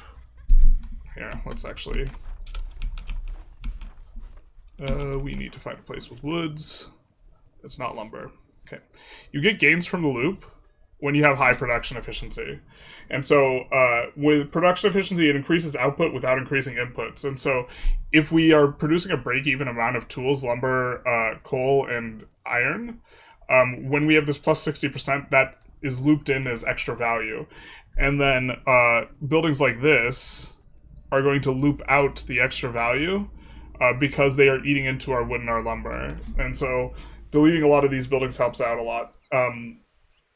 One of the issues is when you hit a complete, what is it, what's the word? I want to say dogpile. Dogpile's not the right word. When you get an instance where you have a bunch of buildings that are stalled out, unfortunately when the buildings are constructing, even when they're stalled, they add demand to the market. And when you add a bunch of demand to the market with one of the new mechanisms, if you have a bunch of a surplus or a deficit of goods in the market, here you can see 62% is applied locally. This eats into production efficiency. And so when you have a bunch of stuff demanding tools that are currently in construction and then they stall out, they make all of your things that are using the tools less efficient, which includes the lumber mills. And so a big part of the stall out, here you can see we're oversupplying tools, but they make it so you undersupply tools within the market. A big part of the stall out is when you have a bunch of buildings in the queue and then they freeze up and then they're giving you negative production efficiency on both wood, on things that use wood as an input, so the coal makers, and things that use iron as an input, so the lumber mills. It makes it so that everything just freezes, basically. And the long-term way out is that you have to get to H3, and you have to get the production efficiency tech for the lumber and the tools. And once you hit that, you kind of get enough escape velocity that you can play. But until then, it's kicking people out of the market and checking, looking, okay, what's eating my lumber, closing a bunch of these buildings that aren't like essential. Clay is unfortunately important now. You probably don't want to ever use carpenters at this point, like this type of thing. We actually might just rather import our carpentry, to be fair. But yeah. We're kind of in a safe spot, though. But we did this through having, like, mono desert, so I'm pretty sure that you can do it even with a bunch of idiots in your market. It's just a lot more obnoxious. You do want to have self-contained markets, ideally, though, because then you can control everything that's going on. With Francis Empennage, is there a cluster too? Yeah. I pull up the stream and the first thing I see is Lumber Tools issue. Could we collectively drop the topic? I kind of would be okay with that because I feel like I've been discussing it like 50 times now. But every half hour someone wants to talk about it.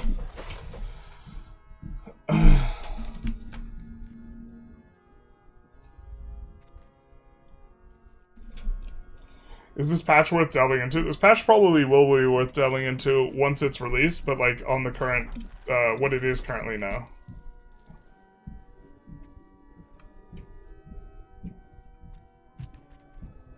It's currently got some problems.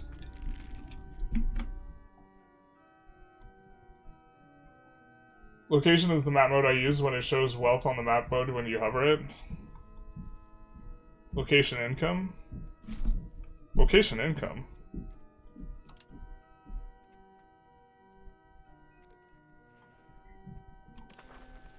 Oh, and when you hover it, it shows the wealth? Huh.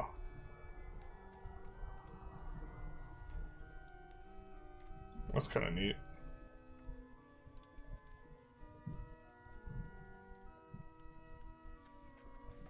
Surprised to see this look so even. That's weird.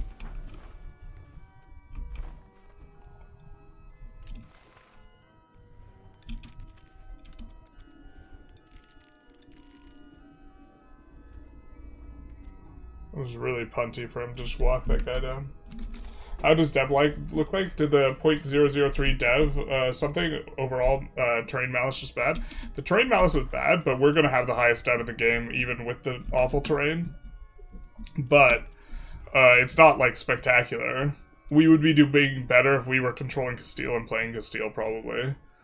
But it's getting like 0.0111 dev a month because we have all this, the 0.005 flat in addition to the 0.0033 we're getting from prosperity, which isn't capped anymore. We gotta change back. I keep forgetting. Every parliament I keep forgetting that we're supposed to change back because we had it for a while, the ICTA. Is it socioeconomic laws? The Muslim law category, the one that gives you prosperity, we should be on that instead of the tax efficiency, but we're on the tax efficiency one. I think the the issue is the AI can't deal with the death loop while the player can figure it out. Yes, because the AI doesn't close the buildings. The AI doesn't close the buildings that are extracting stuff from the loop. So the AI would have... We closed all those fiber crop things, the AI would have a ton more fiber crop stuff. And then you're constructing RGOs, like for example, an iron RGO to deal with the lack of iron to make tools to get the lumber, and the RGO stalls out. Right, so you're trying to click this, and then it won't build because there's not enough lumber. But... like, playing an OPM is going to be a huge pain in the dick, but, like, if you are reasonably large, you can control the majority of your market. You was getting fruit shortages in the Netherlands? Yeah, don't build fruit, just let your pops not have fruit. Just ignore it. The satisfaction is whatever. Jealous is like moving corporation, laying off all the fruit workers once the recession hits, basically. Yeah, just ignore it. Hard ignore. There's plenty of fruit. Don't need. We're doing okay on the food here? No, we're not. Well, good thing we're exporting... Well, we're also expanding RGOs. Yeah. No, the desert, just like that being a pure desert apocalypse is just really bad too, because it produces less food as well. As you get more food modifiers, it really starts to become less of an issue because they all stack additively, but like... It's womp womp. Logjam. Logjam is the perfect like way of phrasing it. Without the iron mines, do you think it's equally easy to get out of the loop? So the more iron mines you have, and the more iron and lumber RGOs you have, the easier it is to get out of the loop. And we were experiencing a lot of pain down here, where we don't have that much iron, but very importantly, we couldn't build any lumber mills even. But once we transferred over here, we were kind of in good shape, and there's a good amount of lumber. I think you just could never urbanize lumber now, but like this problem was always present. If you spun up the economy fast enough, you would run into this problem anyways. I think the issue is that the estates spin up the economy way faster. There's way more eco in the economy. Like, if you look at a 1500s game for the AI, they're not going to have, on the previous patch, they're not going to have 5-digit market value in Venice or Geneva. And they're just like, it's absolutely huge. And as the player, you can kind of spin it up, but even as the player, I don't think the market value would be that high. It's an indication that a lot of stuff's overexpanded, which means they're actually probably not generating very good income, but like, I don't think this guy is generating a lot of income despite the market value being really high, because he's building a bunch of goods in buildings that the margins are like break even. And so that doesn't, if your margin is break even, you get no tax base, but it does increase the market value. And so, like, this is kind of a differential that's, like, important to, like, recognize what's going on. So, like, the amount that you are getting here is the profit. This is what goes to the tax base, so the location wealth.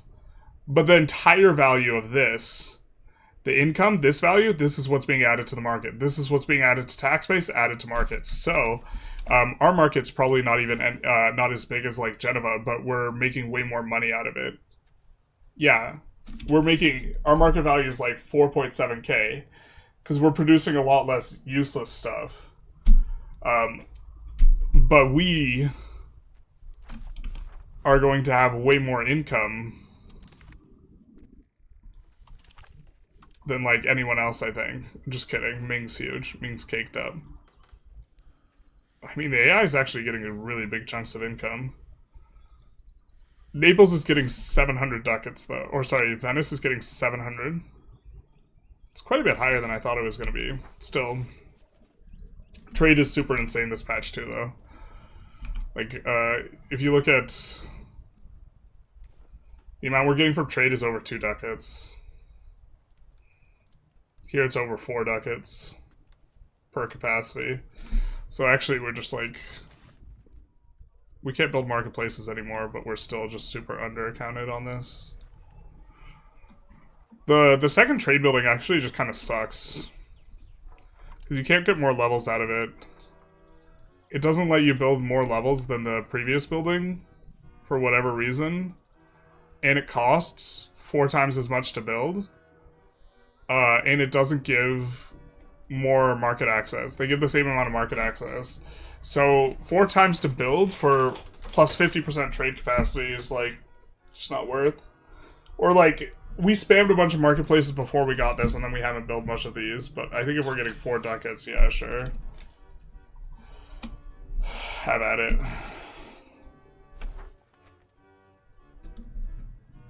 There we're getting 3 ducats a pop. It is more pop efficient, is perhaps something that's worth noting.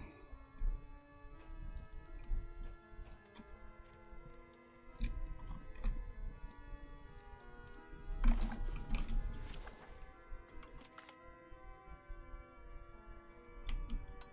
think we were thinking of handing that off. But this is where we urbanized.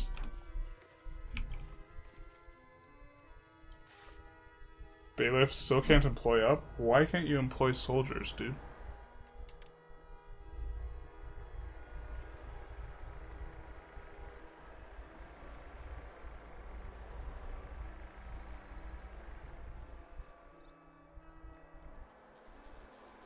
Soldiers don't need to be primary culture, I don't think.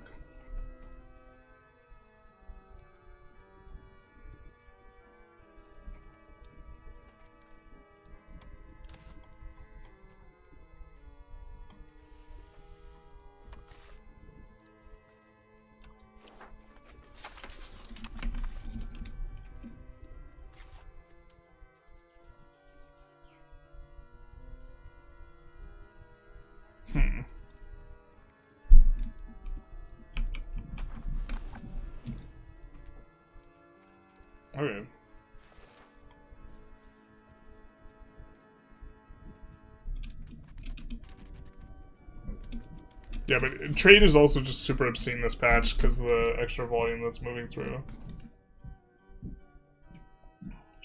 Is all the inputs to all the buildings that are too high early on, or all outputs too low generally? There's not enough...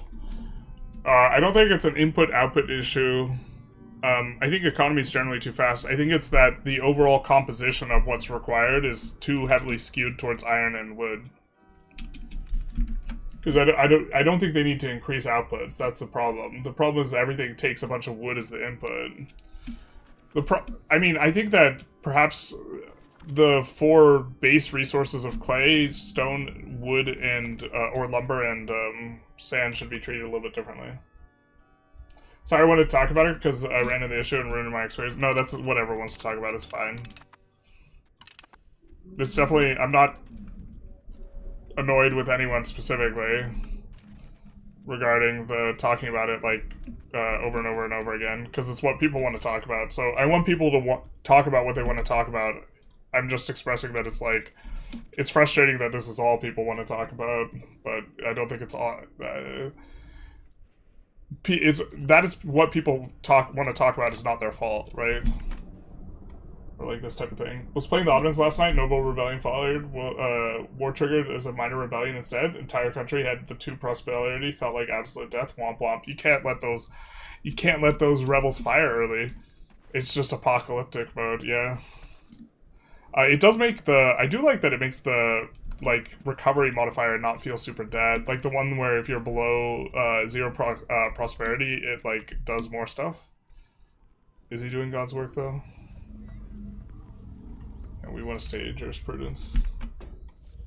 Make a quick vid and refer to your vid for all your thoughts and solutions. Yeah, but like I don't. I also to some extent don't want to make a video on it because like I don't want the focus to be on it as much, but maybe we're past that point. The focus is already there. I think a lot of other people have been complaining about it super publicly, but like not just like content creators, also just people on Reddit. It kind of makes it more interesting filling in furniture imports instead of making them domestic. Yeah, but I think that some people should want to make furniture domestically, right? Like the fact that it's like a universal play patterns kind of devalues the thing a little bit. We are so close to being able to do our thing. Whoa, where'd they get a 14k stack? Where'd you find all that money, bro? I think we still beat it. Yeah, their stack or our stack over-enforced a couple fronts, but that's fine.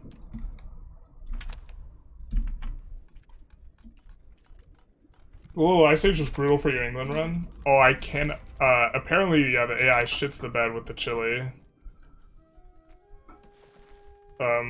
This to some extent makes sense, but like...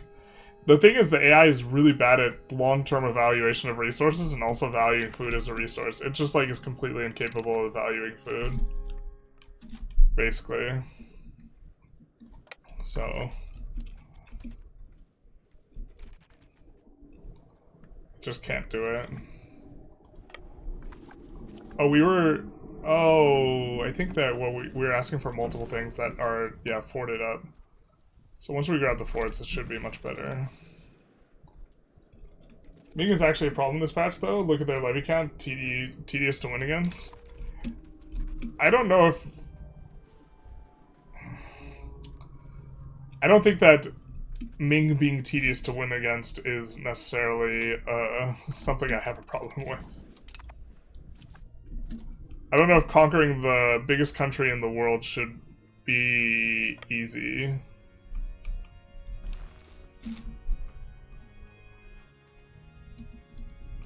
I think we have to take this for the food. Are we getting ticket war score yet? No. No, this is, yeah, this is definitely... It's definitely fake. So now I don't think we're annexing anyone. Which is not ideal.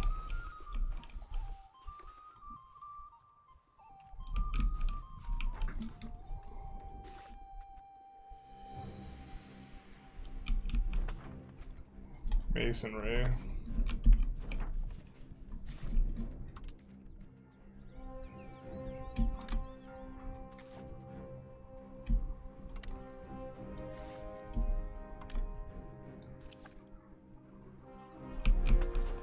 Your stone or clay?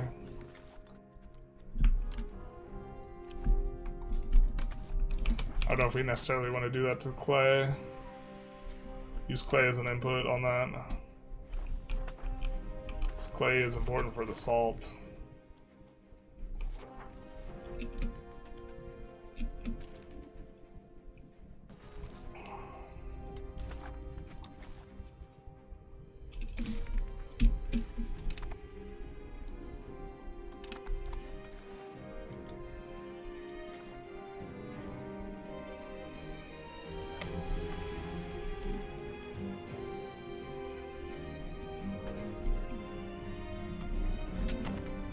Are the overseas trade buildings worth building? I heard that they were working properly, so yeah, they might be just insanely good. We haven't been building them, though, in this patch, because I don't want to deal with it if it's not working. I think it's always a problem, just look at their overall starting dev. Yeah, I mean, but that's like... I mean, what do you... Welcome, like... The actual state of affairs at this point in time, like... historically speaking, is that India and China are way more developed than the West. Like, the period of time in which the West was, like, more developed is, like, a 100-year band, basically. Like, starting from, like... Or it's, like, a 200-year band. Starting with, like, in, like, 1750 or something.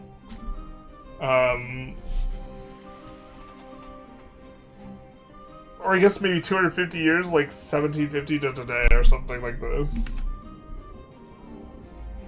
Just give Arabs an advancement or something where they're not weirdly over-reliant on lumber. I think that, like, a bunch of stuff that requires lumber, it should be spread out amongst sand and clay. As well, being functional. And because you can make things you can make every RGO, instead of being lumber, just half lumber, and then a quarter stone, a quarter clay. And suddenly that's way less punishing to expanding the RGOs just specifically, but also, like, a lot of stuff, yeah.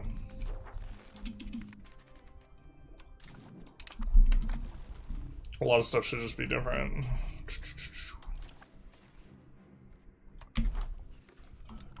Do we have explorers? We do.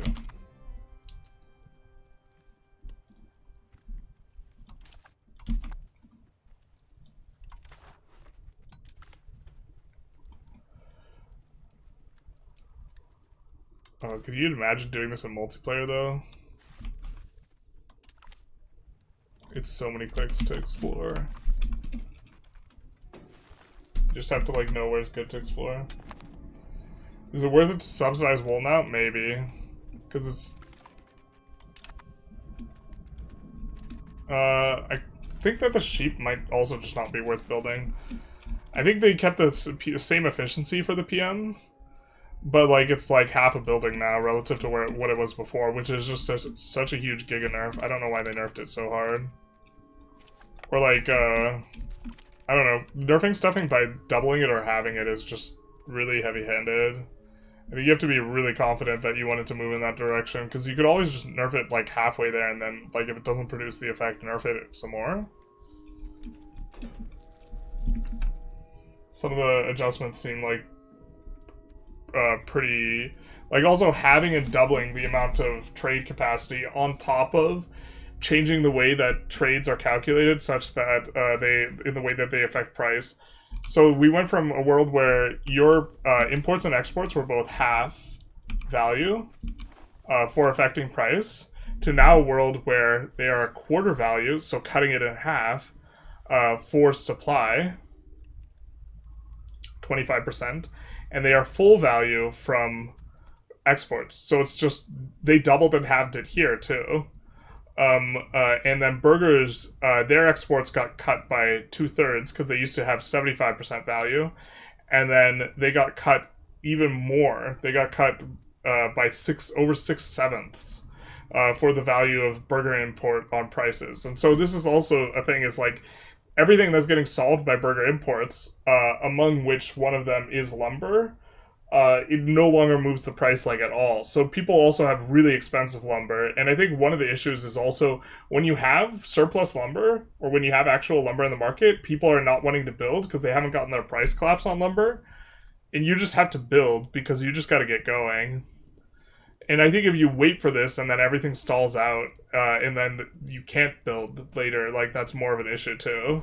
But, like, this is, like, this doubling and halving of the amount of goods moved price on top of doubling and halving, like, the effect that it has on prices, like, these are compounding effects. And they're going to produce a really robust response, which, like, they have. 1 million levies and infinite money means you'd have to dogpile all game to get some land from China. I mean, historically, people didn't take land from China very easily.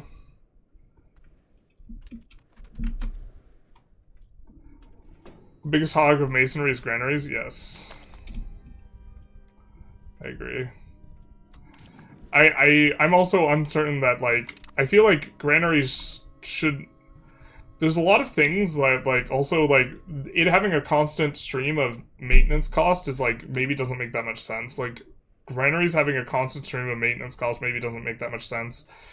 But you would, that's how the economy works with prices. You would have to redesign the economy from the ground up if you wanted to have, like, something we were suggesting is, like, having tools be... Metal is stuff that you extract from the earth. Once you extract it, it's finite. And what you do with it, you produce tools, and the tools stay in the market, and the tools maybe degrade, like, 0.1%. You lose 0.1% of your tools a month of the tools that you are using, but you get to utilize tools in a bunch of different industries without actually consuming them. And then this would create a situation where Europe would eat through its resources. It would allow you to create the simulation for the bullion crisis, and it also, I think, would makes a lot of the aspects of the simulation better. Like, the fact that you have a granary and you build it, like, that granary stays around for a while. You don't need to, like, expend a bunch of stuff. And I think a lot of the wood expenditures are for stuff that is not, like, a constant turnover of wood. Like, the furniture, that's a constant turnover of wood, right? You produce a chair, you no longer have the wood. But, like, when you build fences for the sheep, like, that's not a constant turnover of wood. It's more wood, like, initially. 6/7, you say, basically. Why are they so handed with the buffs and nerfs? I don't know. I think they want to produce an effect. It seems like a lot. Like, I don't know. If you think that the number you have is really far off, being heavy-handed makes sense. But if you think your number's, like, anywhere in the neighborhood of, like, what it would be, like, obviously you shouldn't be heavy-handed. So they might just think that they're really far off with where it should be, would be my only guess. Make money viable in this game. What is 900k money in 1575? That's called a slow game. I'm sorry, we started as Ormuz. We'll try and do better. I apologize. Versus China, you need to pick the correct war goal. Yeah, you need the red turban war goal, basically. That's the war goal to have. Chaos creates buzz, which in turn sells the game. I don't think they're trying to do that. I don't think they're trying to just, like, throw a wrench as hard as they can into the system and be like, we got him, boys.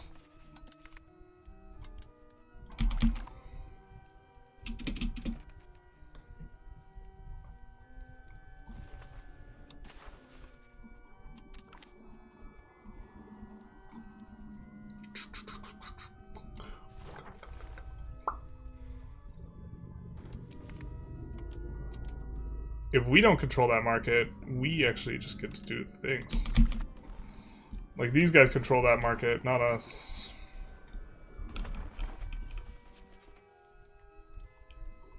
We did start colonizing this, right? Yeah, we're not gonna get it. Stupid Castile, having all the fun.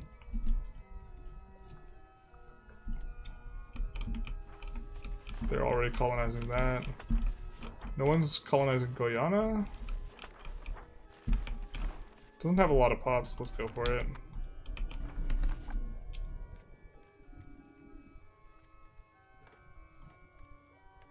Aragon, what are you doing, bud? Go home, you're drunk. Lower Zambezi is gonna be so rich. Eventually.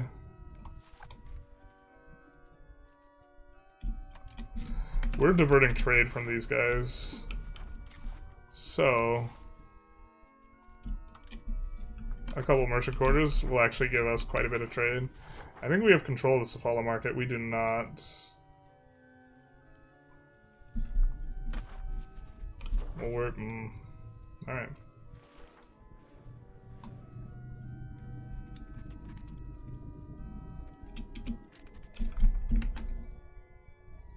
Especially negatively doubled and quadrupled the effect rate trade was. Well, for me, like, if you want to if you want prices to be more impactful or less impactful, I'm okay with having an asymmetry between the amount of goods moved and the effect on price. But there should be a symmetry between what an import does and what an export does. I think. Or, like, you'd need a really good reason to not, and I don't think they have a good enough reason. I think they need to do a building like a slot weight thing where irrigation and granaries cost 0.25 a slot, and maybe heavy industries cost 1.5 slots. Yeah, I think that I just generally don't like the way that the building limits levels cap feels. Like rural locations, it feels like, oh, I get to build one thing in a rural location. Speaking of, let's destroy all our rural cloth makers because they suck and we don't want them. Actually. But yeah, a lot of these things, like, they're building up to the cap. I think the estate won't expand outside the cap, so... But these industries are awful for us. They don't do it intentionally, they are just the only ones left doing anything. I just want them to decide what the foundation is and work on improving it before adding mechanisms and make it more balanced.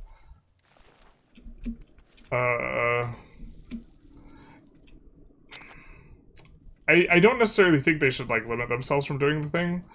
I just think that,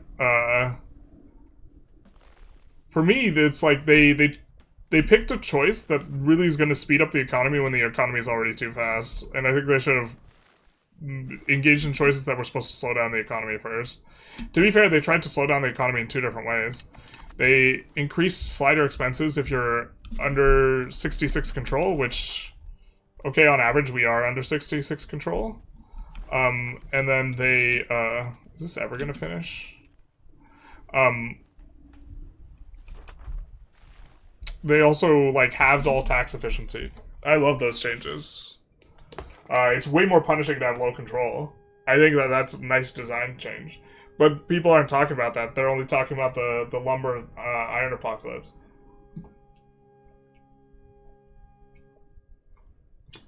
Why isn't there any building where you can employ nobles? There is a couple buildings. There was bailiffs used to employ nobles, but people complained that they were stymieing the economy. Looking at you, lemon cake. And then... It's still really good to have pop promotions.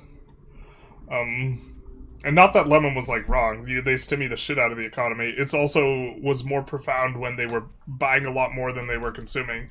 But the solution there, I think, is to... I think I'd be okay with bailiffs employing nobles again. I kind of like that. But okay, I also don't understand... There's, like, this change I don't like at all. No more burgers here. It's over half. It might even be like 75% or higher percent of the value of plutocracy, other than swapping Republic, which is why we went to 95 plutocracy before swapping back aristocracy. Almost all the value is just on the burger promotions. Like, this just super gutted plutocracy. Maybe we start making a list of, like, 1.1, because we're going to want to do metagame changes, but, like, plutocracy and serfdom, like, just got huge changes.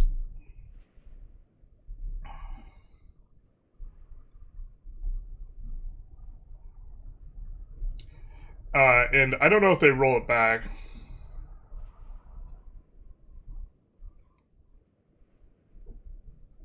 But serfdom also lost max tax. But it's bugged right now, so apparently it's OP, but we're not going it. But if it wasn't bugged, serfdom's just, like, unplayable, kind of, I think.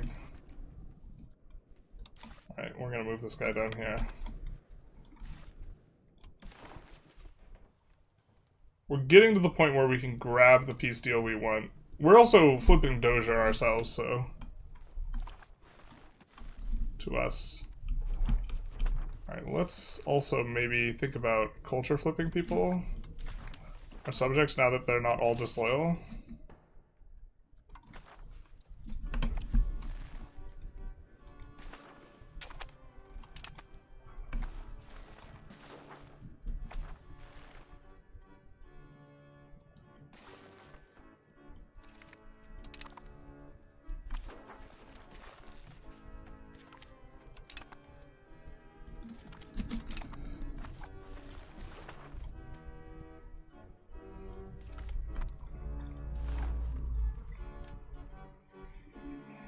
Oh, maybe we know.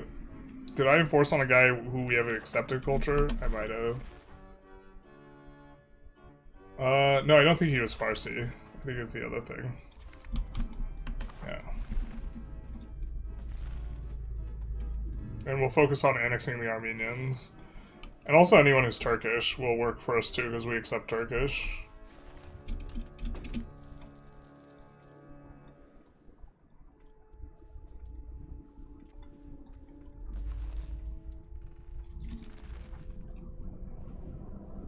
But did we send this guy? Yeah, we sent this guy down.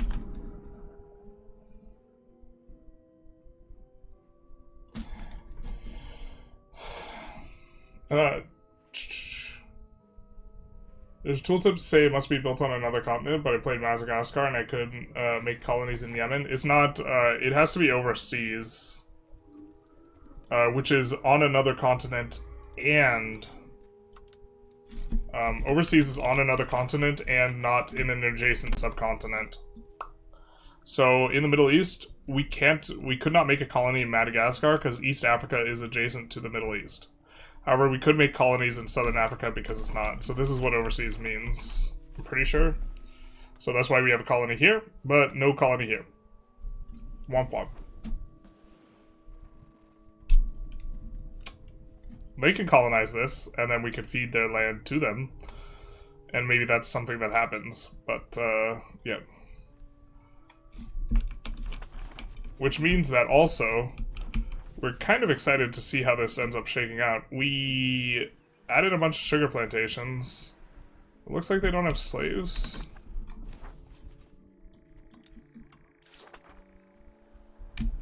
It's actually with the capacity that we do have in the market. Pull slaves if we can. Sourcing slaves also just seems like a massive headache. But maybe they can pull them from here.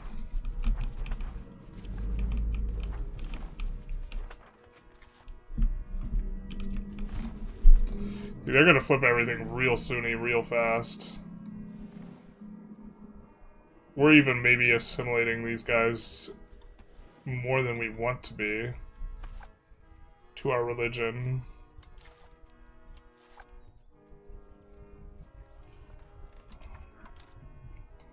So maybe we want to go towards tolerance now.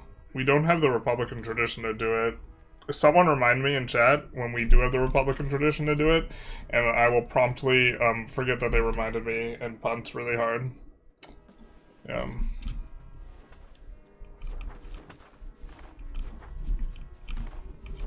But yeah, I do think we want to start tolerating. Our sliders are so expensive though, because we gave expensive education to kids. Few kids. Building cap feels way too low. Feels like having to delete a lot of buildings in big cities and specialize far too much. Yeah, if you get the pop really high, you have to just specialize in one thing only. As you get to later ages, like, the amount of things you can specialize, it should maybe go up with age.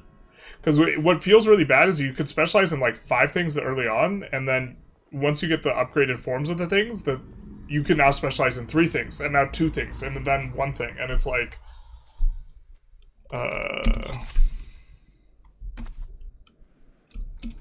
yeah. Like, there are issues with, like, the pacing and how it forces you to...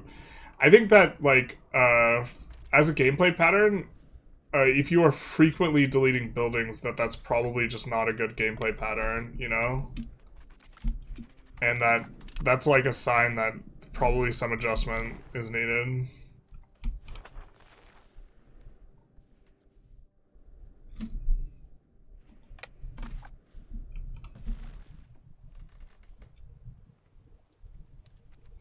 We have CBs on.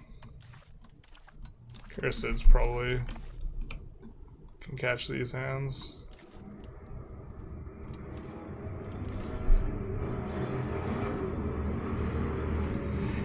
And then we could actually...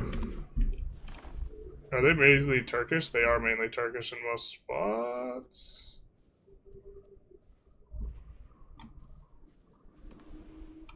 The thing is, they need to be mostly Turkish for us to... We want Greeks for slaves, but we want Turks for whores.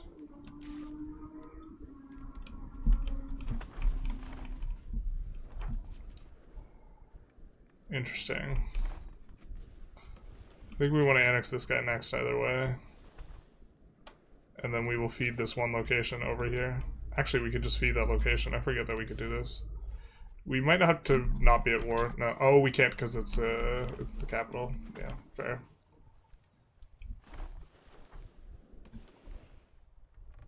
Fair.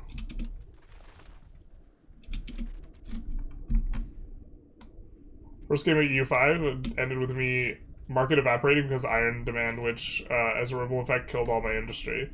It's your absolute first game of EU5 on the beta. I would not play on the beta as like your learning experience. There's something going on right now that kind of just bricks you like really hard. That's like kind of complicated to deal with. We have explained how to deal with it a couple times. We explained it like 10 minutes ago, so I don't want to go back through it all. But the short answer is look at buildings in your market that are producing lumber or consuming lumber, and chances are you'll have to delete some of them or close some of them. And then you probably want to go capital economy, and you want to really value your iron in the same way where you don't want it feeding into too many other things. Who's number one? France? No, Ming. Ming is huge. Ming is yoked. Ming is caked up. Give us this cake, our daily cake. Oh no, wait, give us this bread, our daily cake. For do unto others the cake, something. Yeah, they're real big.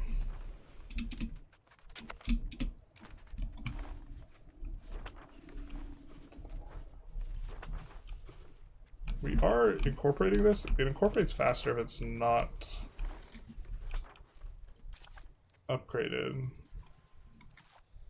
I think we'll tolerate the upgrade though.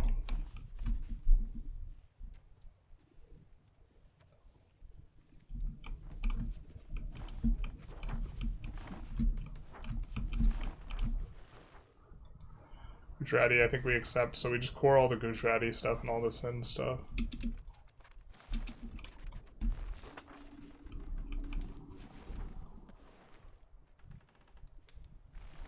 How are we doing here on this? Pretty good.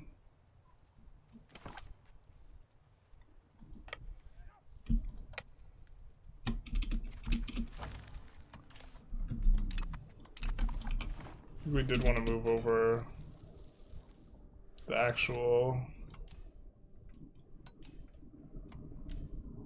these guys, but they have they have more navy, or they have more carracks coming.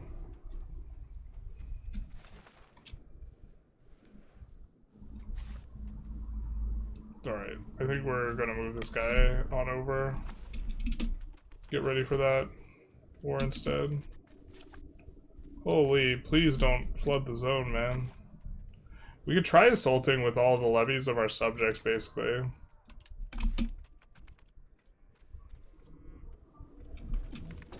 Because they're starving out our guys anyways. By just standing on top.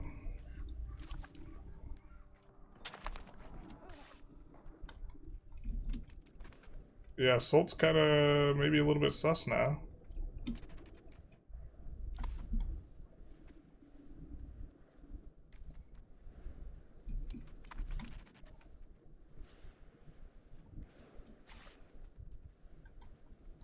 What? Oh, we need to own the capital of Raqqa too. Shoot.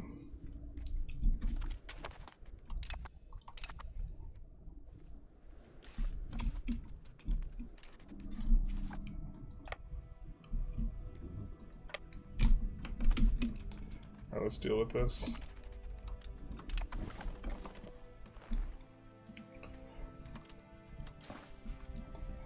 Trying to get the war score down.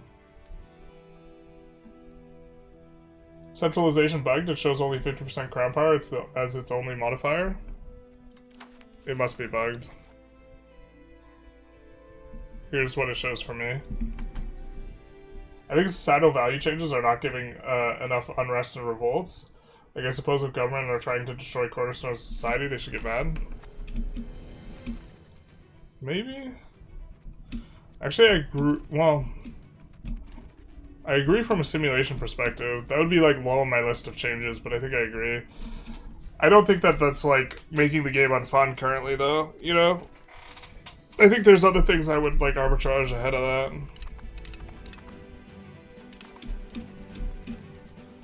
But also that I, like, kind of agree.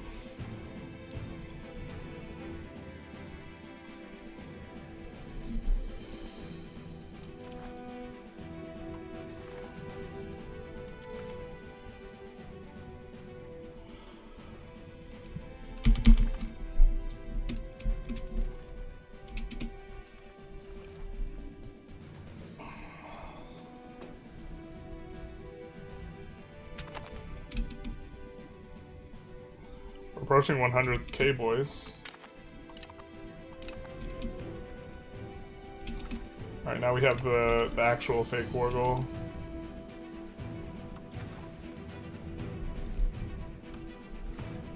But we need to take that and this. If we want to have the decreased price on that.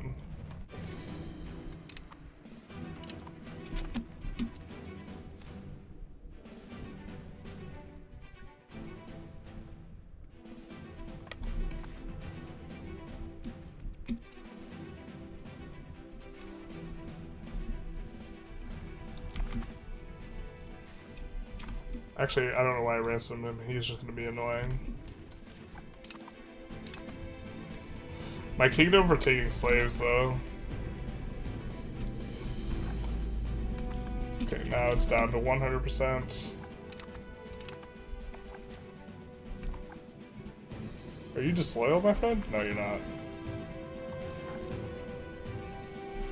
Wow, so having the capital decreased that by a whole ton.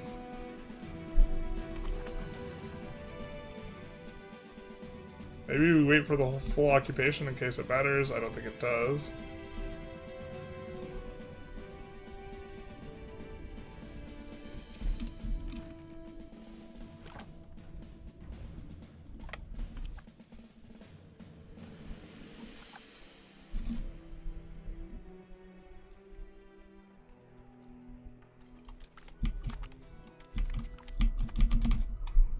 We might find them and the Carthage simultaneously.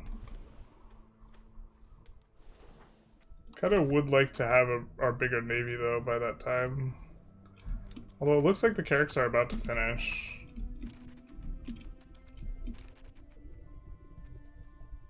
So maybe that works out.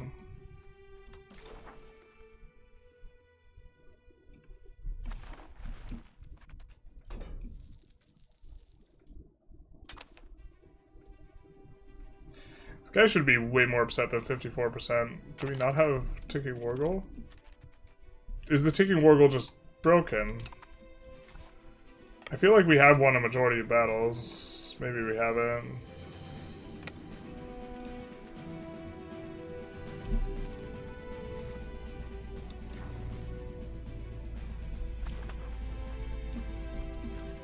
I think we want to take like a full peace deal here.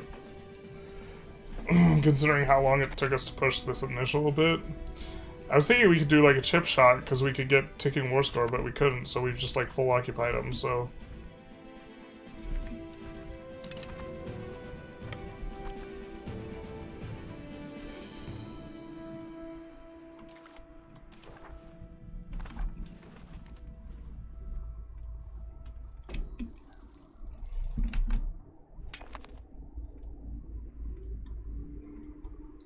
I like that you get extra naval governors for going naval, but no extra land governors for focusing land. No, it just makes it so if you go land, you're trolling. Like, land was already really bad.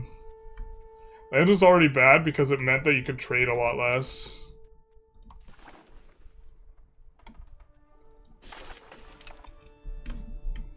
That's going to be adding cores. Now we're going to need to take a look and think about... I think that we maybe don't want the rice upgraded. Oh, we can't while there's separatism. Well then, yeah, okay, we have to integrate it. But... it is time to move this to that. As was the plan. Which is now a big portion of this Middle Eastern stuff is not going to be cut off from every bit of lumber possible, and instead be cut off from every bit of lumber possible. We're going to have farmlands that can do lumber mills though, so that'll be something. The LAR market also will have a higher density of the lumber that we have over here, but yeah, it's still going to be rough. Still rough. Farmlands, a little bit of woodland. But yeah, basically, where's the lumber? Where's the beef? If this guy makes a market, so help me God, I'm gonna be so sad. No, he's not gonna do that. What's our cooldown? Like on... increase their liking us. I guess either way we don't have it.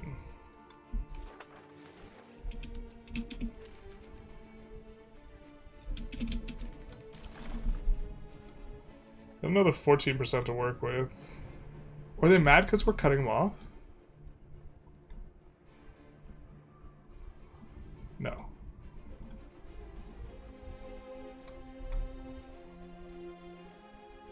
Oh, we are getting a fractured malice because of this. Okay.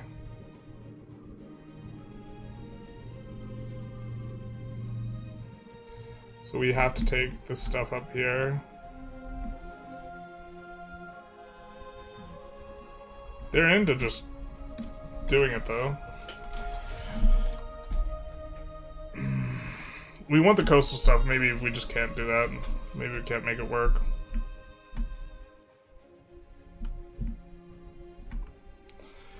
I mean, that's Xaxes.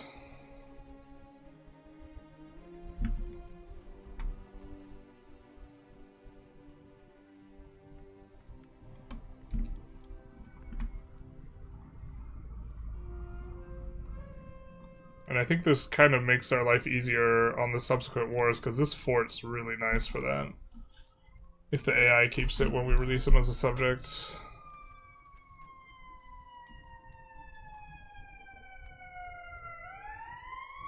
Yeah, I think we like this.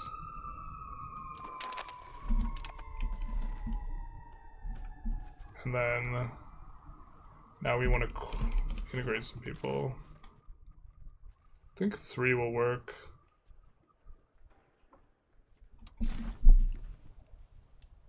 Not that guy, not yet. This guy is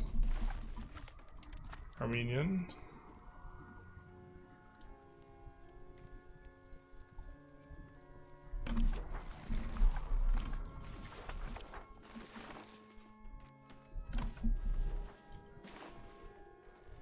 I think I like grabbing this guy because we actually do have a governor there.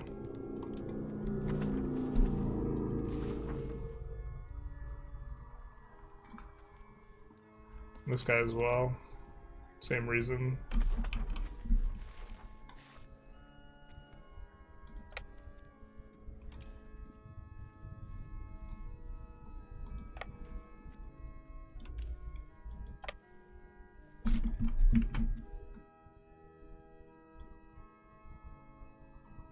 There should be less building slots early on and tech expands them. I think I would be okay with that too as a solution.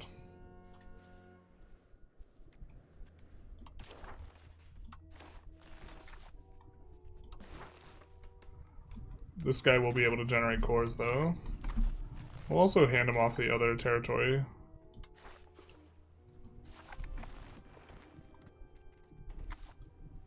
So he's going to be very useful for giving us better CBs coming future. This guy, I think we feed the rest of the territory that, yeah.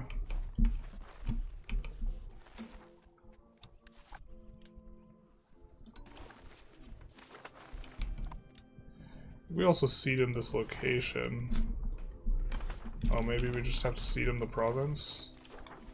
But he's flipping everything Kurdish, which is fine with us.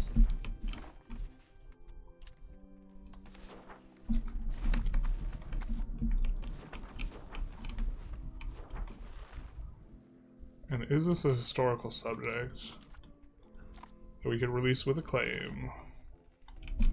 This here.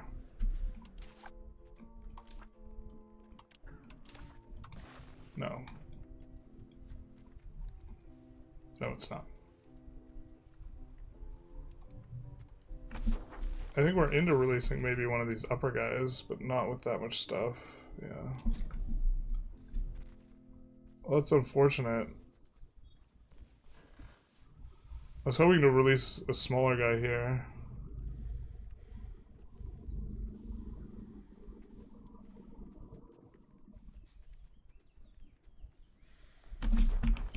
For stuff that we'd not cored. That would generate his claims. I thought there was one.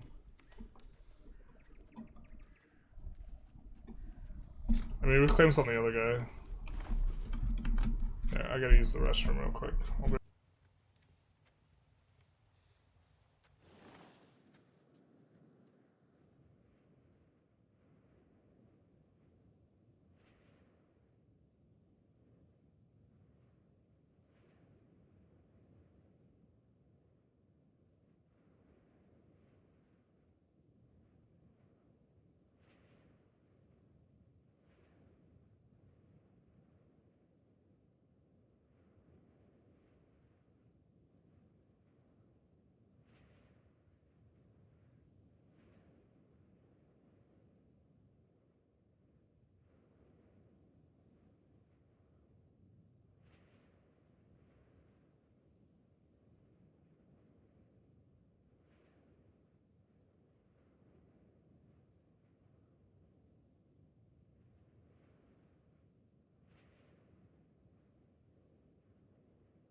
Sorry.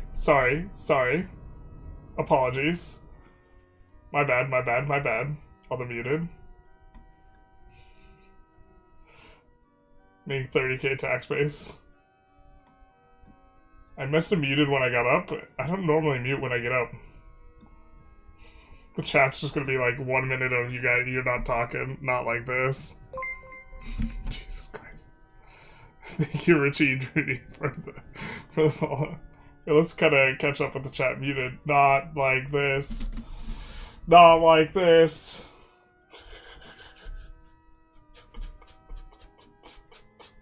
You'll notice eventually, right, guys? Here's to catch up with chat. I gotta respond to everything in silence. Can you repeat the last 10 minutes? Our hero. My bad. Apologies. What were we saying? We were talking about moving the troops back around and swapping some of these guys over so our annexation's a little bit better there. We want to make this guy a little bit smaller, a little bit easier, a little bit more digestible. Now that you're caught up, but we aren't caught up to you. Womp womp. We say I talk too fast, but maybe if you listen a little faster, I wouldn't have to slow down for you to catch up. True professional. We're trying.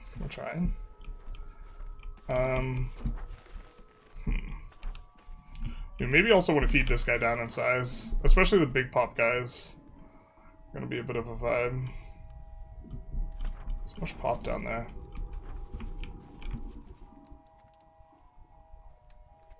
I'm curious to see if the pop starts moving a little bit more. We absolutely want to promote that.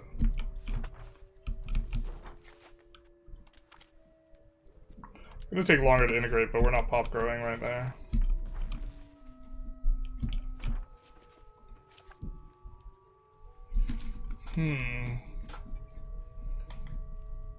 I'm curious to see if some of these places siphon off some growth from here. I don't think the market has given any time. Yeah. We have to wait a month.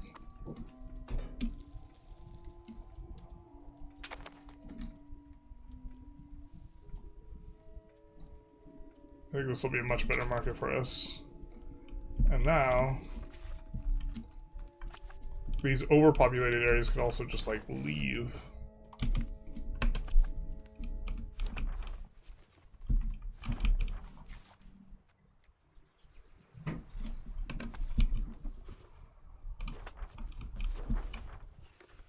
That's not quite the effect I wanted.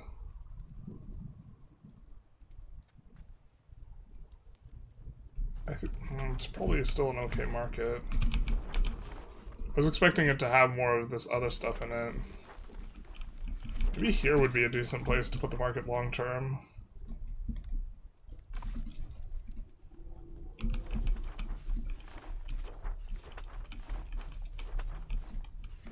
Market access feels super scuffed.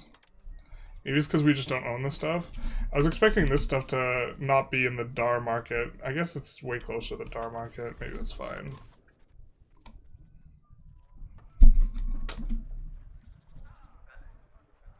Alright.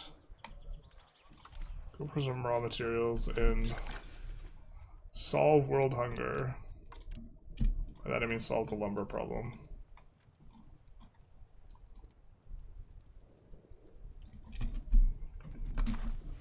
So that's gonna be a ton of lumber into this stuff.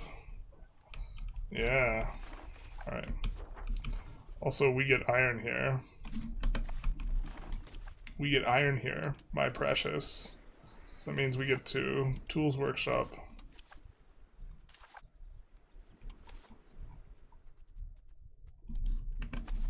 We get to spin it up, baby.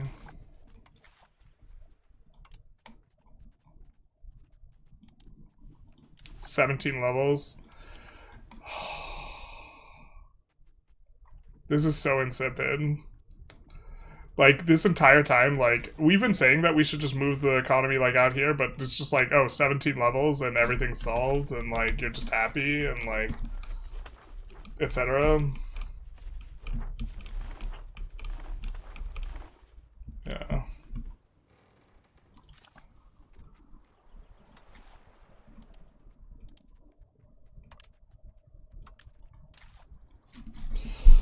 Yep, just everything's good. Everything's gravy. This place even has dyes and silk.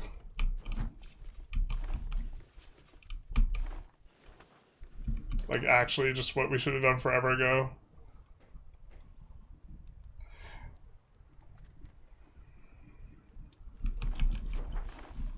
Oh, you know what? Maybe it's actually supposed to be on the hills here. So that it can reach over this stuff better. I'm not sure. This right side's way more valuable anyways. Like, look at the pop. And this is like the low value India area. This is like Timu India. Here. The top screen of alerts when I play this game drives me insane. You can dismiss him.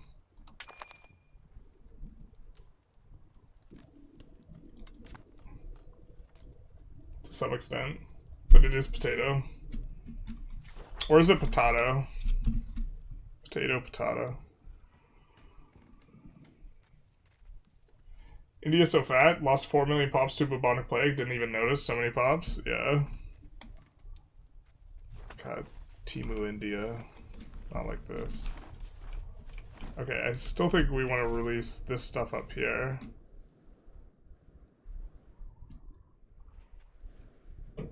We could just steal the Gujarati location off of them, because I think it's a core, right? Or it's integrated?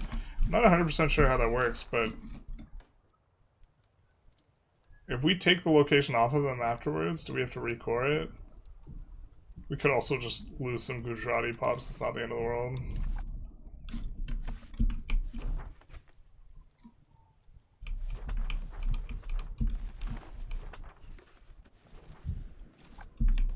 I think this guy does not have a core, so let's get this guy to integrate the rest of... Actually, I think we could just integrate that. We could feed him the Gujarati stuff, though, and then he will flip it Sindhi. Awkward for him because it's 2 different provinces.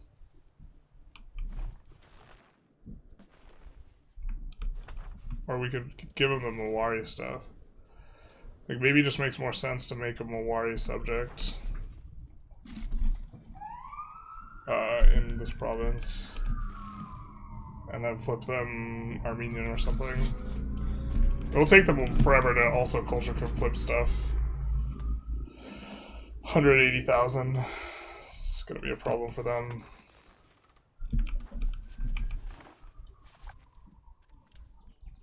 Yeah, maybe we actually annex this dude instead.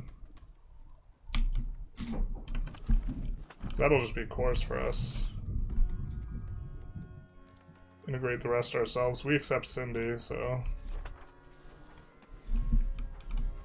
yeah, maybe we should have pivoted to using more cabinet. We were using so many cabinet actions on assimilate, we probably should have been integrating.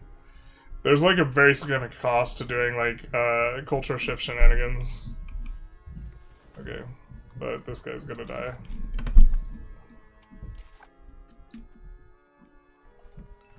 Romania, the biggest one.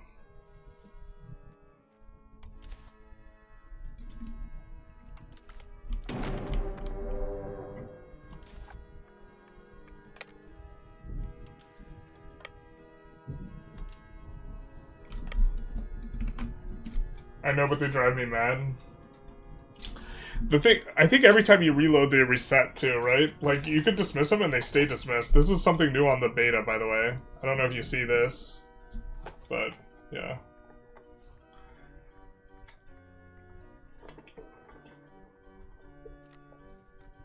What's the trick to lowering moving capital cost? It scales based on your income. So just turn off all your marketplaces and turn all your sliders down to 0 and it'll go down a lot. So the overseas trading post has the production method called fur trading. I wonder if they make future production methods for it. Interesting. Maybe it's something that uses salt, something more regional.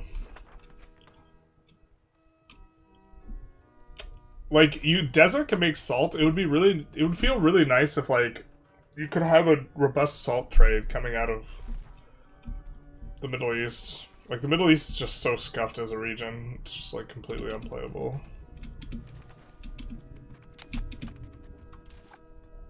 We say as it's quite very, very playable. We would just be so much stronger. Or, like, This is gonna make us so much stronger just being over here. Like, look at Paul Allen's tax base, right?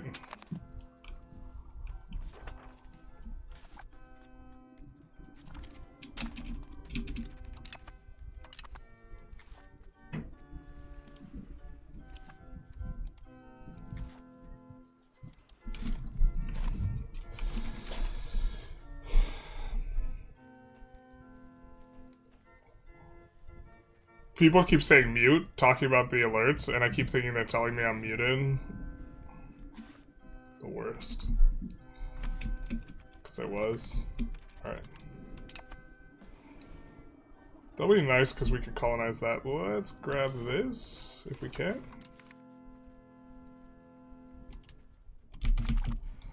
We managed to secure one location here. Nice. Hopefully we don't get boxed out. I think we're gonna get boxed out, though.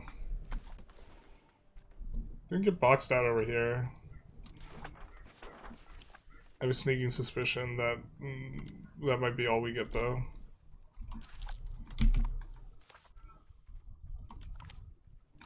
The back button is so nice in so many spots. Like, the fact that we can use the back button there, it feels so good.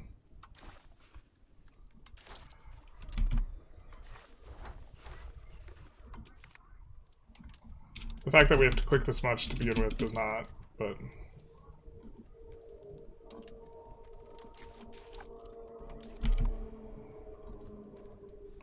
Maybe we could cool it on the Explorers a little bit as well. Although the cost of a character of just being 1,000 and being capped means at a certain point, like, that's the cheapest way to get characters is through Explorers. How much are we paying for exploration and colonization? We're paying 150 ducats for colonization and 70 ducats for exploration. That's not too bad.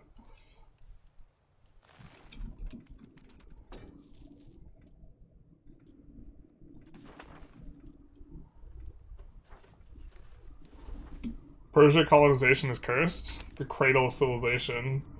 You got trauma from the M word? Yeah, no. I don't know why I muted it when I got up. I like never do that. I just like let the background happen. I let the music play, dog. I think we do want that. Really excited to see this finished, though. We could almost use the automate, to be honest. And go faster. Extra gov reform is going to be nice as well. We'll get back the food gov reform.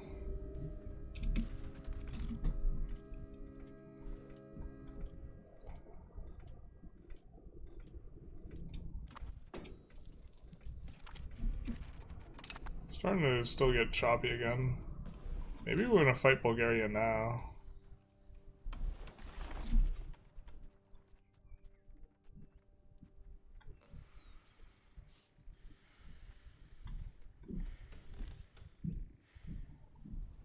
I want a map of this. I don't know what this is. I wish you could just click that.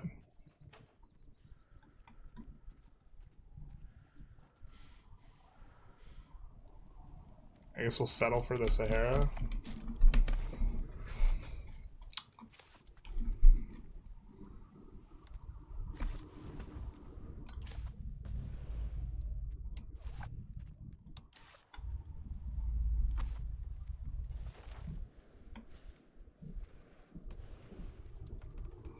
We have another 12k stack in transit, right?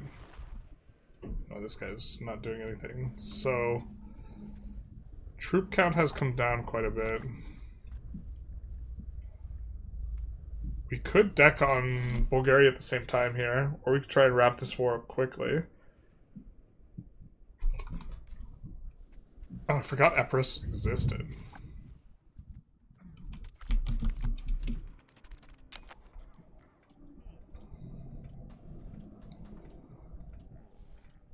Interesting. Alright. Well, hopefully they don't get wrecked.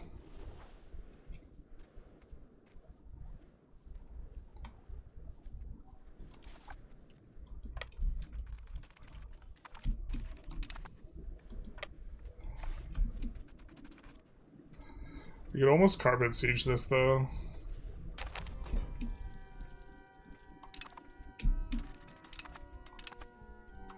Pretty sure we want our reform slot just back on agricultural cultivation. So we can cap out the prosperity, which isn't capped.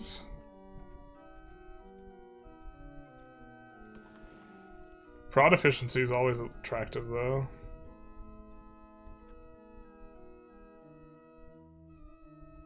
Trade range used overseas. If you could stack a lot of it, this is a strong modifier.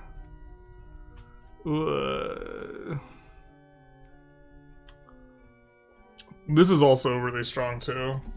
Provincial tax system. Formalized scales, weights, and measures did not get nerfed. Stay winning, Republic.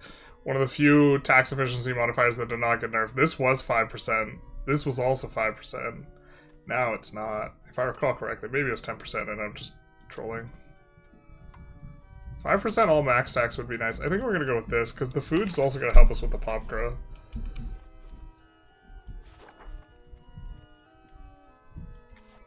Yeah, we can expand out the agriculture more.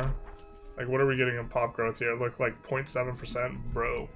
Because we have prosperity, cheap food, 0.07, and also large food storage, 0.15 from our expanding the granaries, which food decays out, so that's like tremendous amount of food growth, pop growth. Which is why we're actually kind of popping up this region. You can't remove rivals, you have to remove them from the game. Yeah, there's only one way to do it.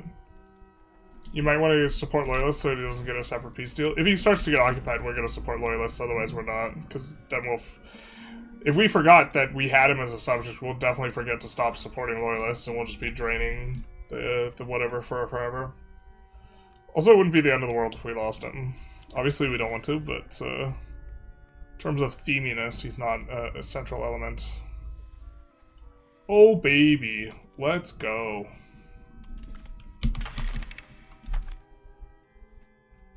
Yeah, you probably want to always be doing it. Oh, we really want to pass this.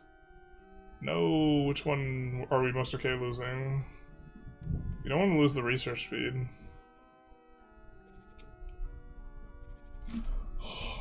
I think we lose that. We do want to move this anyways. We could have maybe waited to see if we pip events. Maybe that would have been better. Just what do you think of market localization for the Balkans after moving the Constantinople market to Smyrna? I think the Balkans is like one of the most complicated places to do markets. But I think that you have one very, very like important thing to consider. We wanted that guy to be a little bit bigger. I think we'll maybe give the same treatment here. Where Pungwe, we will give more a bigger thing going on. This guy won't be able to colonize this ish for a while. Actually, let's colonize the gold out into them though. And let's, while we're at it, build the villages. I want a button that just builds a level 1 market village everywhere. That would be really great. I would appreciate that. I want that button, please. Give it to me. Do you guys like my song? The song of my people. The market village song.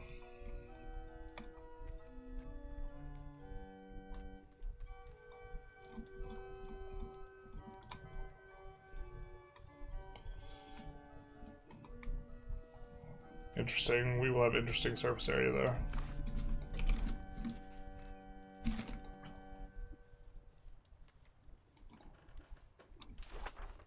We have an available explorer. I think we don't want to recruit more explorers, but we have one.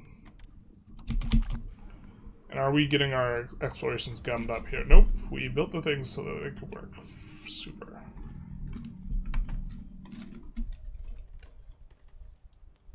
I hear a lot of complaints about economy in 1.1. How is it? Not as bad as they say, but pretty bad. There's like a hellscape period of like 20 to 30 years where if you don't understand some of the like underlying systems, you get squeezed on iron and lumber really hard. And you can deal with it, but it involves deleting buildings, putting up embargoes, managing markets and stuff like this, and the economy simultaneously very like way faster money wise, but like you're way more squeezed like resource wise, and so you have to understand how to unsqueeze yourself. Otherwise, you're gonna have a bad time. If you how should I put it? If you French fry when you're supposed to pizza, you're gonna have a bad time. There we go. Hope that helps.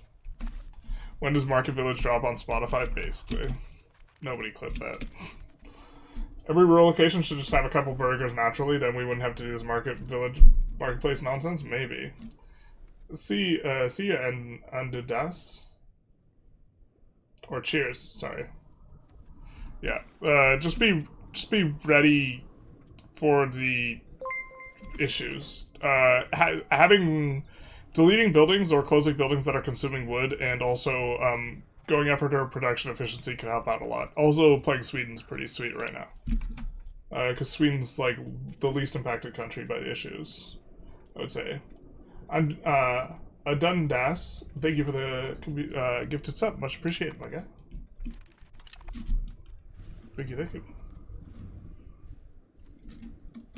What happens if you have French fries on your pizza? Then you're probably in Italy. That's like an Italian thing. You think I'm joking, but it's like it's a like pizza Americano or something. It's like the pizza that they make fun of Americans with. Yeah, you're probably if you have French fries on your pizza, you're probably Italian, is what I'm saying. And then you get to America with your kid from Italy, and your kid wants the pizza Americano, and he's disappointed to see what Domino's and Pizza Hut serve up. He's like, what is this shit? Where are the French fries on my pizza?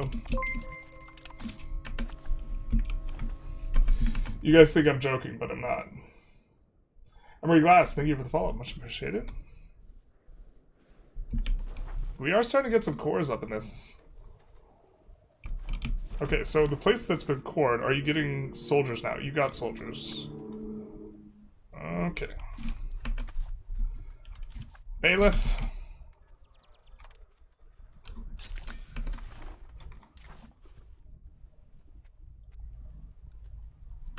Why is it not everywhere?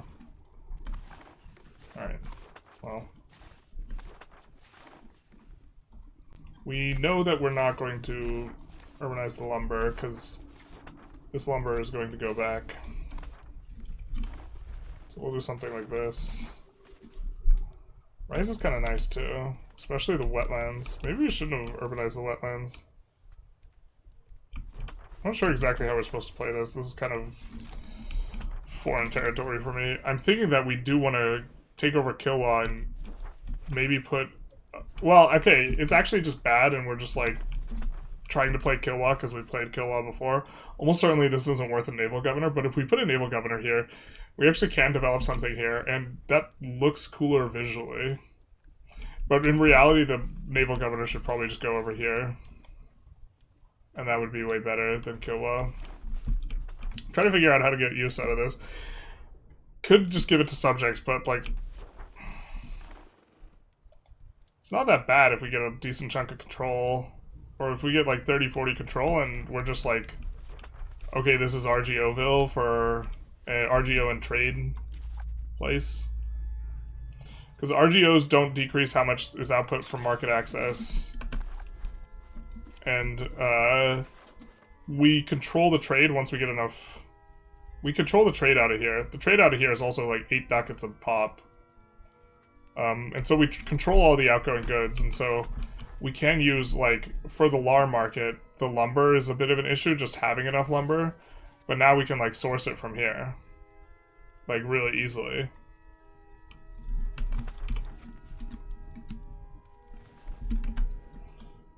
Yeah.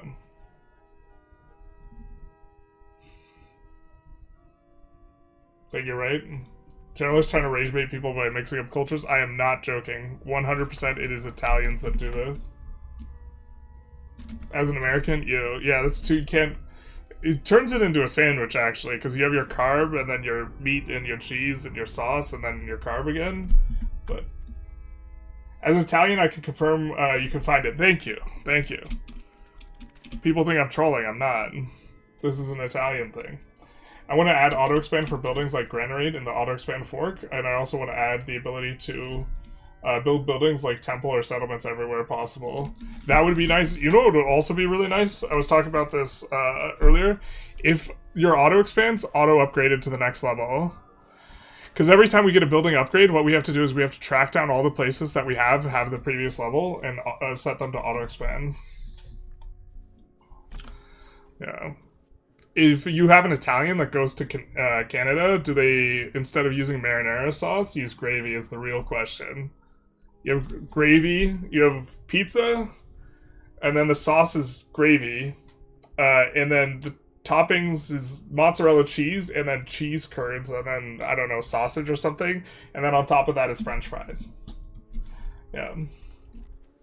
The cabinet action push social value is insane in beta. Yeah, I think it's way too strong. What's with Clippy being so many people's profile pictures on YouTube? Is there a meme I missed? I do not understand it at all, and it confuses me because there's so many different people with it.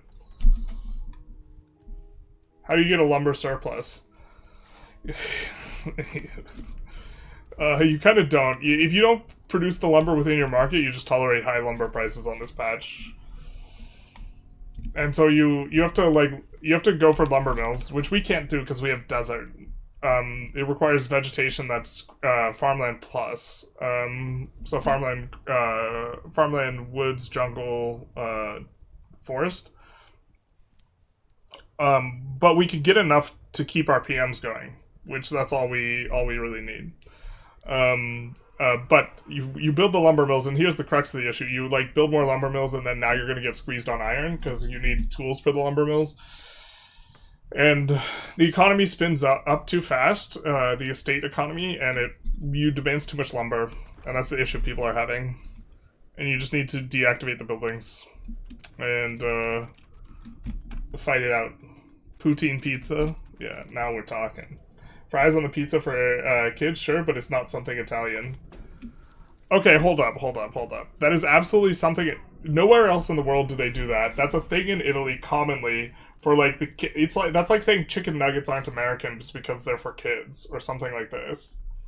It's absolutely an Italian food. It's an Italian food for kids, but you're not shunting this off. This is the Italians' projection onto Americans. That's Italians bear responsibility for that. You can't put this on the Americans. You can put a lot of things on the Americans, but not this. Nah.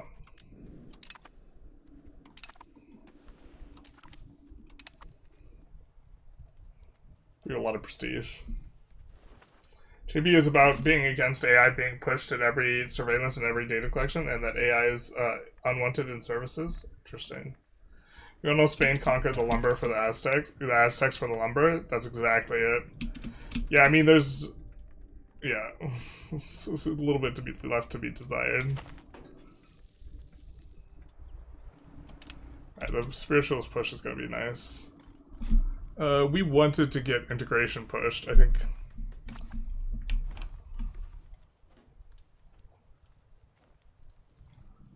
I think it might be giving us it here. How's the integration going? We are a republic, so we do it slower because we have Merchant Republic slot in, but we have a lot of power projection. I don't think we went for the text though.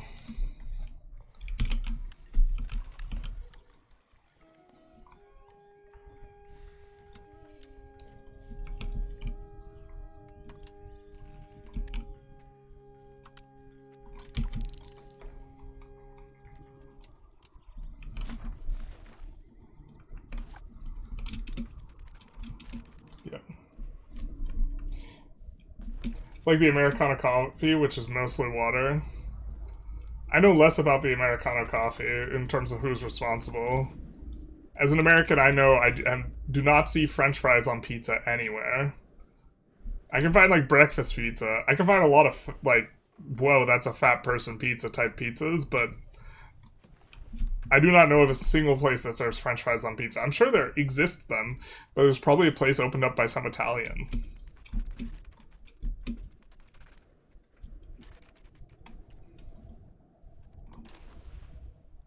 You know what I'm saying? That'd be kind of nice to feed on over to this guy. And also just remove another guy from the map. We love to see it. Naxos, we would not mind giving this stuff. Really not part of Naxos? Oh, they have Naxos. Huh. Oh, they have this. What is this? Oh, it's an entire guy.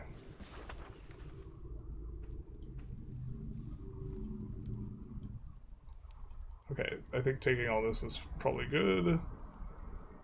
This might be a full annex on this dude, to be honest. I don't know how they haven't occupied us, and also we meant to release a guy up there. You should see Swedish pizza, banana curry with peanuts? Hell no. I thought I was gonna see some anchovy thing that, like, kind of makes sense, because if there's something, like, if I've learned anything about people from Scandinavia, it's that they're going to, in their culinary designs, brutalize fish as much as humanly possible. Fish in a you could find like fish in a tube of toothpaste or whatever, or it's not toothpaste, it's fish paste. It's like yum. French fried pizza is moderately popular in Germany. Interesting. Show me other markets and see what the shortages are like there. Or just like a list of a bunch of markets. I mean, like it's going to be lumber in a bunch of places, but it's not going to be like an actual shortfall because it's going to be. We're going to have solved it. It shows you see that we don't have burgers exporting anywhere, really. Or not in a lot of places. I don't even... The AI also might have solved these issues. And is not in a shortfall. But look at this. The amount of lumber that is, like, produced... in these markets is insane relative to like what it normally is. Also relative to our markets, it's insane because we have like all desert, so we can't do anything about this. So like we have like a significant like upwards limitation on a lot of the things we do. Our market's not that valuable, even though we have like a ton of income. Market value doesn't equal income. Market value is the price of all the goods in the market, but, like, income is the margins. So we have better margins on everything, but they have, like, just a huge, bloated, disgusting market. Alright.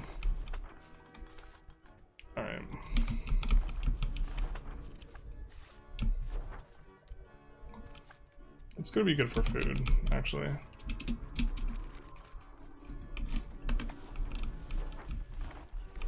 Salt, I don't think we want urbanized anyways. And then, who are we annexing over here? I don't think we want cotton urbanized. We keep insisting.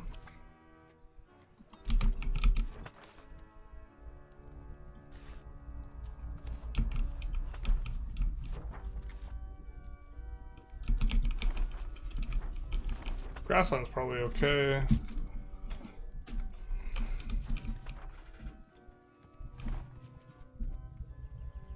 I don't know if we want this urbanized or not.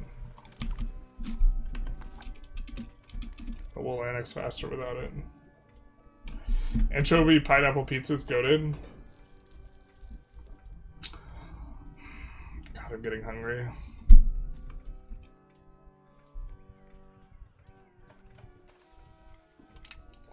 They're trying to do fish what Irish did to potatoes, basically.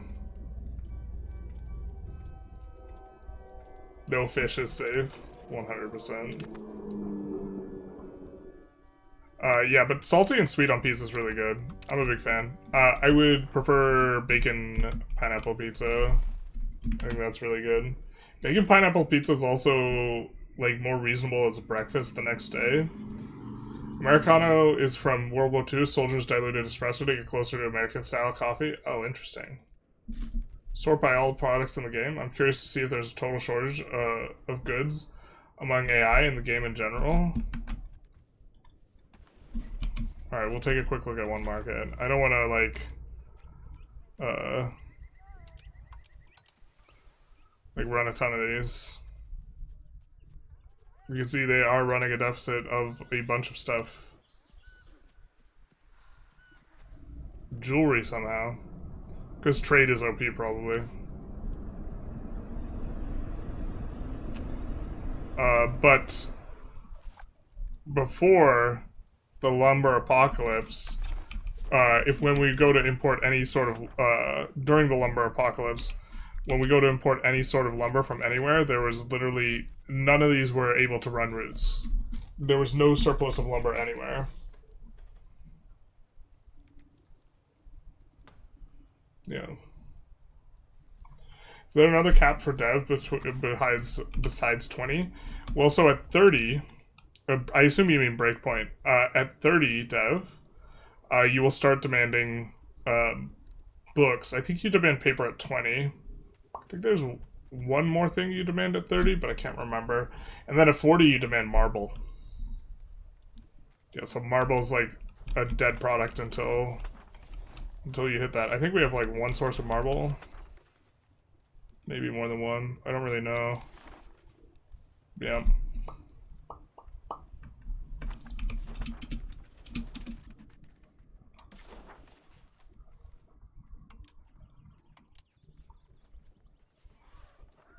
God, are these not sorted by country? No, they're sorted by war score, because, okay.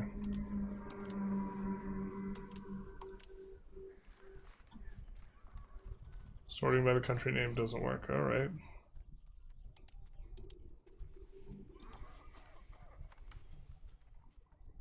Can't take that because it's...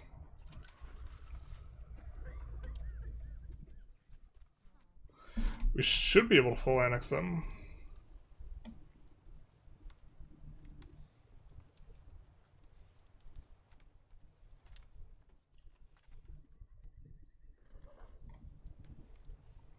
And then feed roads to roads.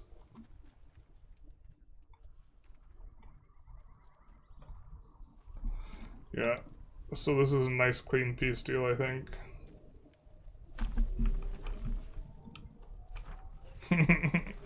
Is the Romanian guys gonna finally occupy that? Nope, just kidding.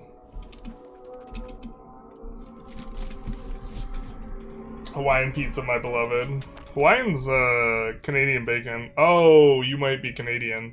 Yeah, I mean American bacon. Not Canadian bacon. American bacon's so much better.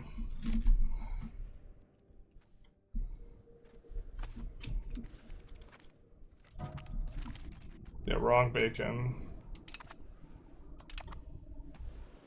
Cabinet member died. We had a couple cabinet members die. I think Diplo Rep's the one we care about most, but we do want Crown Power characters entirely. Actually, do we have a head of cabinet? We do.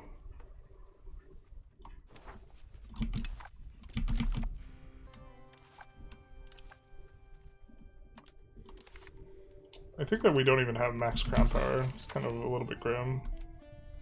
Yeah. We're just like kind of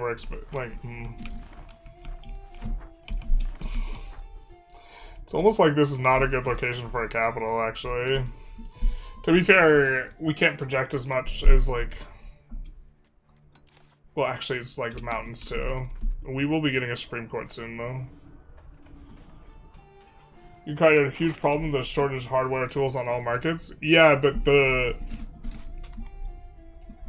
that is still present. It is alleviated during multiple inflection points. When it's going to be alleviated every inflection point where you hit an iron output thing, and it's going to be alleviated at every inflection point where you hit lumber. And we have, in the 4th age already, the first thing we went for was tools workshops, which alleviates it even more, because the tools get more efficient per iron by quite a bit.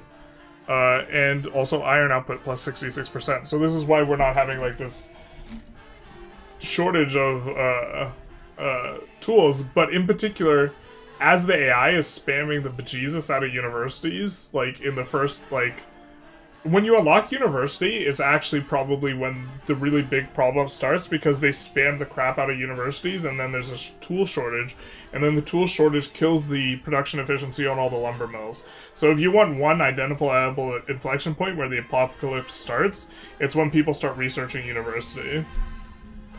How dare you?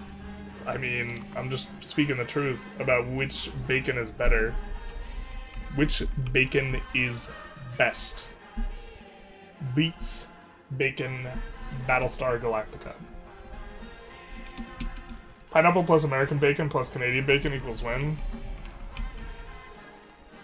Honestly, if I can add one more, if I get to add one more topping, it's not going to be Canadian bacon, it's going to be jalapenos. Because a sweet, savory, and spicy, oh, that goes good together. It's also probably sausage after that, but I guess after that, maybe Canadian bacon. I'll show you Muscovy who's better for 1.1. Right now, Muscovy. If they do something to significantly change the apocalypse,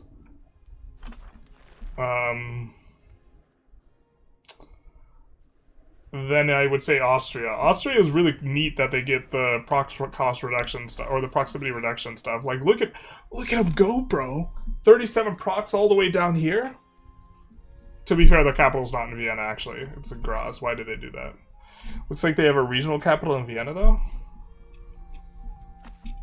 So I think playing around with that will be sweet. War with China, when? Going west is lazy?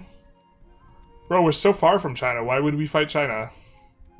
Oh, you mean because we're in Asia, which makes them not overseas, and we could just plop down a regional capital right over there. Is that what you mean? Honestly, we're being relatively themey here in terms of how we're playing. Because we would have ratted out to India at first sign of trouble, which was when we loaded into the game, if we were trying to play optimally. Taiwan, who do we think controls Taiwan right now? Can we get predictions in chat?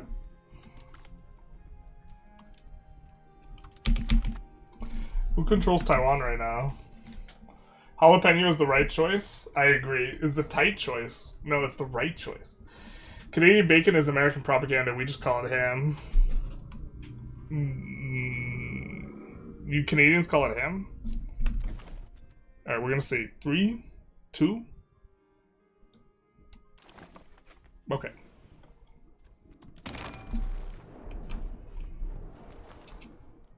How sweet would it be if I just, like, modified the game files, though, and it just said the Republic of China instead? Good times. Alright.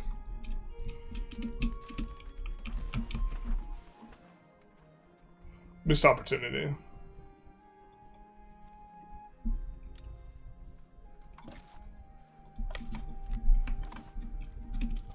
Also, Japanese daimyo controls a third Taiwan, the rest is Chinese. Which Chinese, though? General's looking to be put on a list, basically.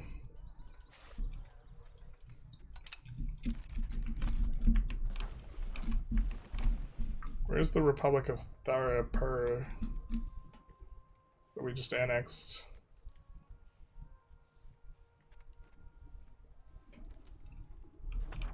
Was it down here? No. Was it here? No. Who do we just annex, bro? We shouldn't have their territory cored yet. Did we annex someone under here? I don't think we did. Weird.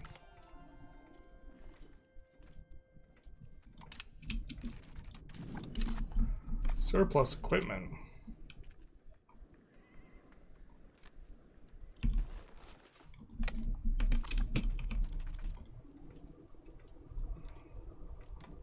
Japan gets it one most of the time. The correct one, Manka has.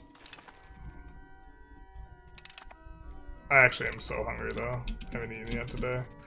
I need to stop starting to stream before eating.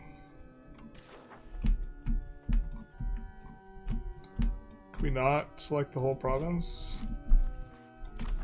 Port needs to be occupied. but we have.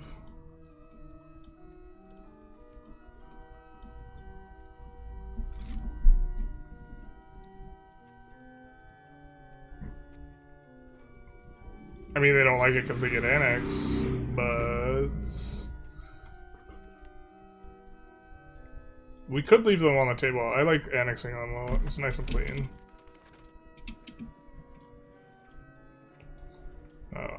I'm also a huge fan of fried eggplant on pizza. That's my... Bro, what are you doing? Putting that on pizza.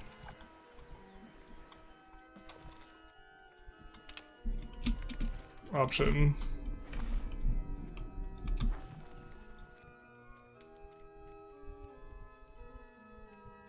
I do love that these guys are Armenian and they get the Armenian reclaimed territory, and they're also getting Maliki.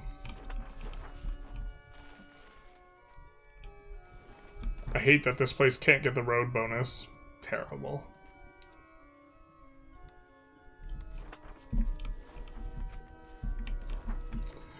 Oh, this must have been what we cored?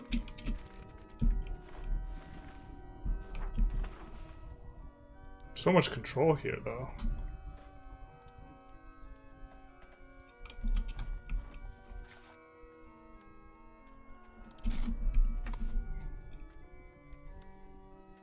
Just eat on stream while watching TikToks. Everyone else is doing it. Bro, that's so insipid.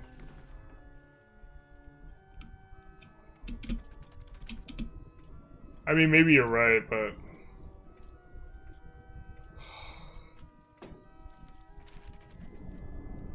I don't know.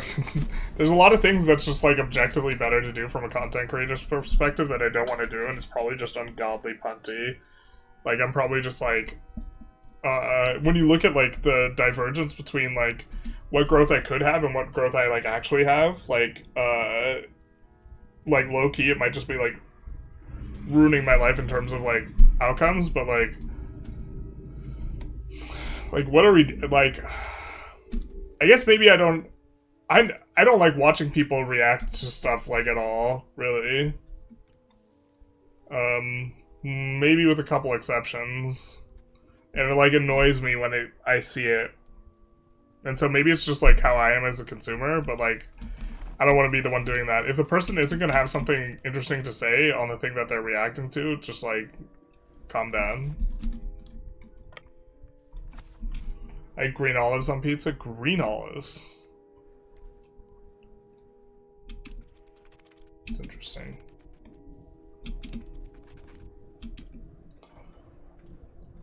But, like, I was also looking, like Markiplier had, like, a movie come out, and it was, like, a big indie success, so it's, like, making some, like, news rounds, and I was like, I don't really know Markiplier's, like, content that well. I know he's originally a YouTuber. And I, like, look at his thing, and, like, I sort by, like, most popular of his videos, and it's, like, all React content, and I'm just like, bro, like... And it's, like, React content that is a lot of panning to him laughing his ass off, which, okay, I guess that's a little bit different, and there's a little bit more editing. That's not, like, pure React. But, I don't know, man. Worth a 3-hour React stream? Yeah, I'm pretty sure I also can't do that on YouTube. I think that's a Twitch thing. YouTube, I think, doesn't like it when you do that shit.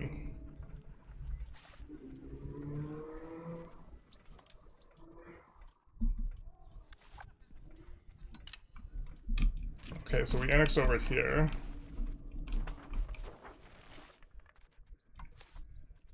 Now I think we are going to auto-expand the Spinners Guilds.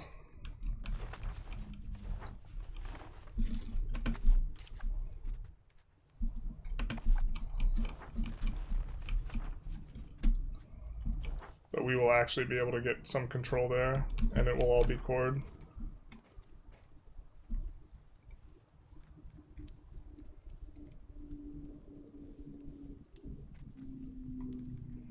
I wonder if our cabinet action setup's good.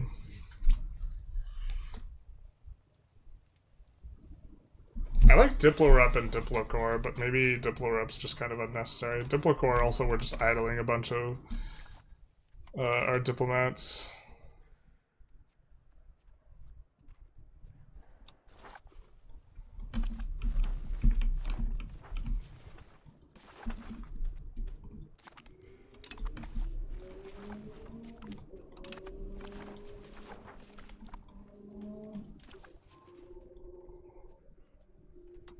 We will probably be able to accept Georgian, so...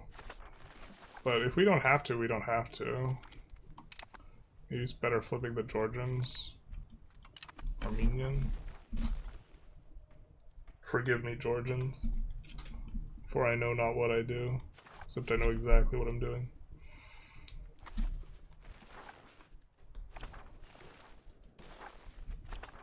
Sudi is flipped off of Armenian, so we gotta flip it back onto it.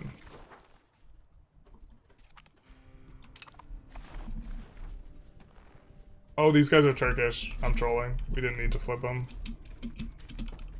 I guess it's kind of okay that we do.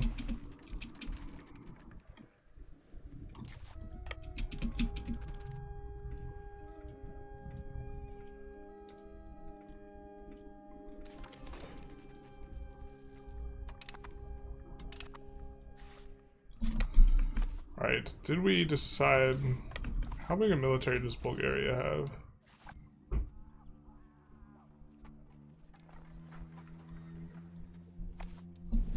We allegedly have a bigger navy. Are we getting procs over here yet? No, we're not. I think we want to wait until this war is over, actually, before doing it. Yeah. I like your reaction to your reactions to your reactions to your reactions of victory, though. Yeah, but that's all me, baby. I'm not profiting off of anyone else's content, right? That's reacting to my own react. I'm a little shocked. I'm mildly shocked that no one hasn't troll reacted to my review of my review of my review. Hey Swanka, how's it going? You're a react hater? You're a react hater. So you react to haters? No, you hate reactors. I'm sure there's content you can add a lot of value to. But yeah, I'm not categorically against React videos. Just like put the content on and eat in the... Well, actually, no. If I'm doing like a 12-hour stream, I'll put content on and like eat in the background. But it's like... It's only the trains video. Like, I just only put on the trains video, I think. Or like news videos for like the release of the game, which I don't think that they have a problem with that. Just like in a general sense.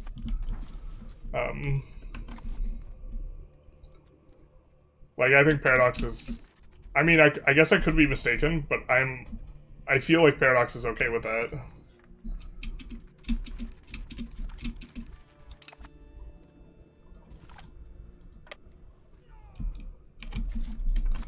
And, like, for them, that's okay. And it's, like, also on theme, and it's, like, it's not the whole point. It's not, like, 6 hours of React. Which is way easier to do. Like, talking constantly kind of, like, is exhausting. You know? Oh, this is gonna be the sweet stuff. The Empire grows. Brother. Alright.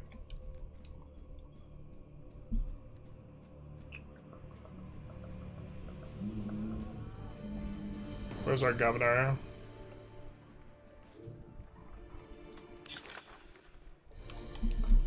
Perfection. How we drew this bad boy up, baby. Gonna need a towel.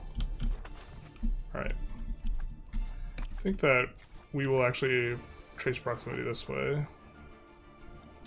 Probably. Just guessing, but one to get roads down as well.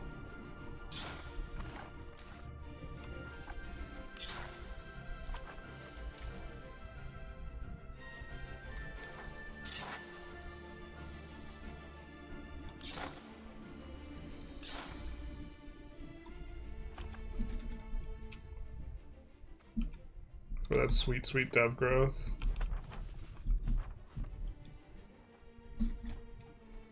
I know YouTube cares. They're getting banged no matter what. They care a lot more about copyright strikes and this type of thing. But maybe you're right. Maybe they don't care.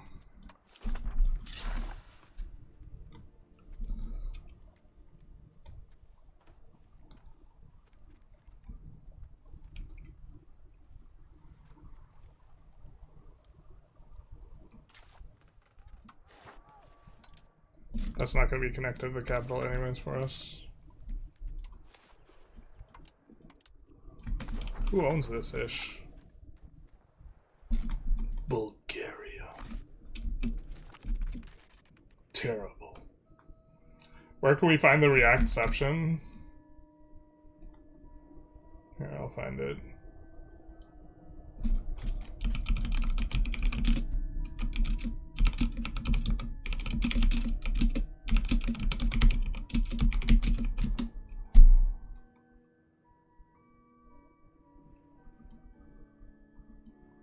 And then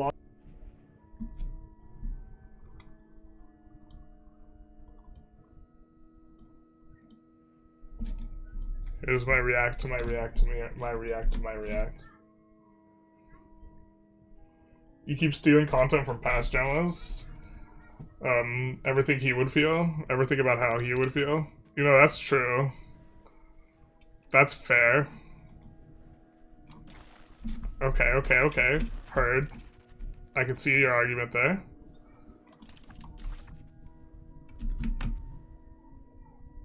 How do I make unlawful territories lawful territories in the HRE? You... oh, if you own the... I think that it becomes lawful if it's cored, but I don't really know the rule. That would be my guess. That's more of a guess. Yeah. You make niche content for people's spreadsheetism, not great for mainstream appeal. Man just said we weren't funny. Damn, the truth hurts. Man said you can't react to something. Son of a bizzle. No, but like, I mean... I care about spreadsheets. I feel like there's a projection. Yeah. That's a nice car. Alright, we have you full occupied. Will you rescind the bag onto us? Render onto Caesar that which is Caesar's. You will not rescind the bag. What if we don't take that? You're so close. I do want to full annex this dude. I think we wait a month.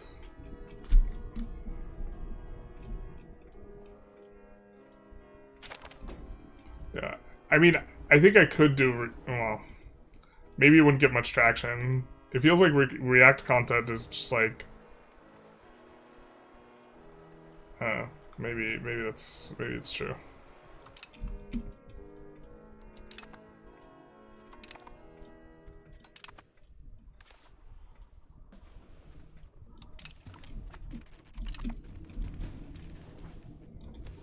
Alright, let's try and get this guy something to latch on to.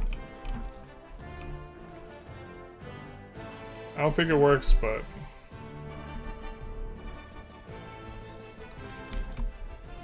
I think he's just uber scuffed.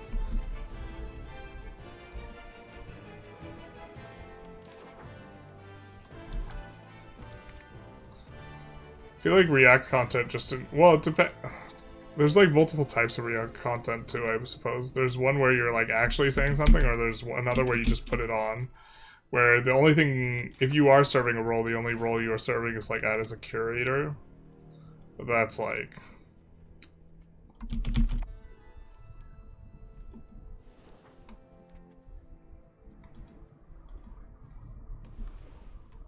Is there an island that's colonizable here? I can't remember. You know, there was like, before the game released, this island was like not clickable, so it was not explorable, even though it like existed as an island that could in theory be explored. They said not today.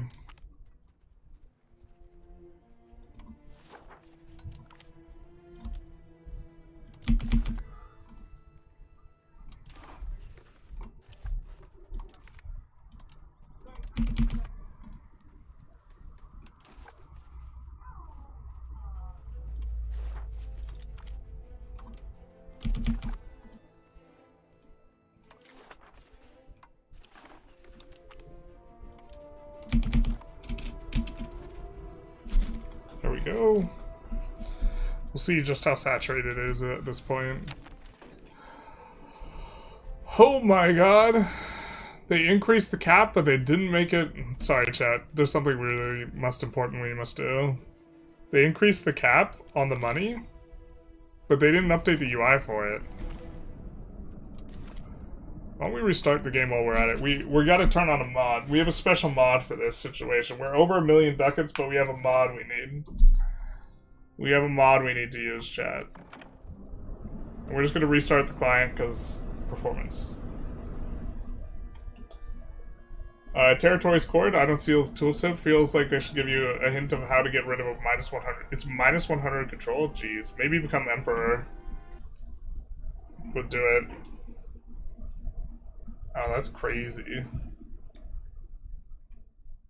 Oh, we also maybe want to be wrapping up soon. We gotta show off our mod, though. I think it's a bit reductionist to say all content is about spreadsheets. Not only do I think it's reductionist, I think that, like, that's the running gag, but, like, the amount of time I spend referencing a spreadsheet is really low. Also, I'm not very good with spreadsheets. Like, I have to, like, ooga booga, like, my way through making spreadsheets. And usually the spreadsheets are just to show something that I'm, like, already aware of, but, like, saying, hey, this is good, just trust me, bro. And being aware of an effect and being aware of how big that effect is are, like, two different things. And so usually, it's to me, it's to, like, clarify or to test if something's good. But it's, like, more about the relationship between the various mechanics in game. Wait, what are we doing? What are we doing? This is the mod. This is the truth. We have ascended. Post 1 million. If you think about it, React channel is basically like watching a new channel. React content is basically like watching a new channel. Like constantly a new channel refresh all the time. Yeah, I guess. Just people want novelty. I mean, like, I part of it, I guess, is just a disdain for, like, not just like, I have, like, a disdain that it is popular as well. Makes me not want to do it.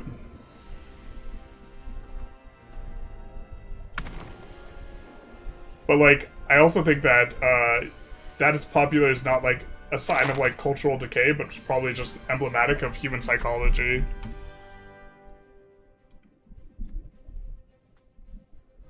Do you know how long I had to wait for the timer to go? Oh, man. To get caught up? Yeah, but look at that, baby. We see some decimals. We see how far over a milli we truly are. This is how we drew it up.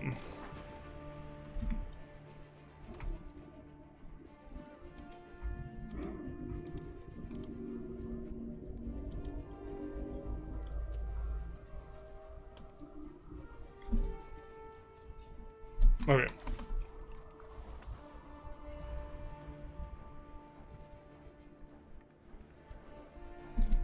I mean, we do have this guy here. Sorry, this guy. Only transport 4K at a time, though.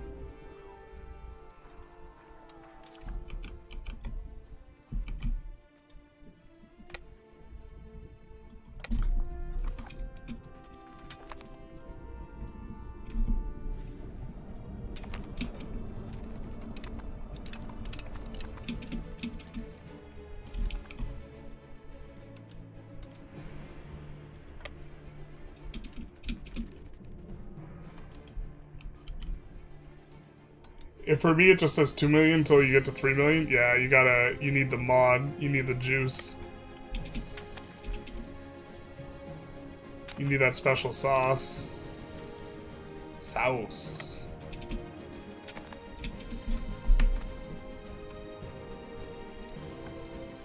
Mod is also not publicly available, sorry. High score mod activate. It's minus 1% a month, which is like minus 100% you can't work against it. I think you're funny and enjoy your content, thank you.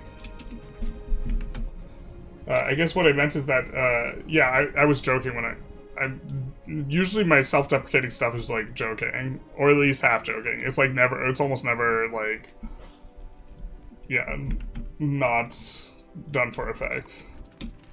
Even though it's true, sometimes the truth hurts, but you know. I guess what I mean is that you make different content than the guys who make who cheat the game to make Mr. Beast's clickbait content. Yeah, the clickbaity content definitely works better though. It's definitely a sign of cultural decay. I don't know if it's that.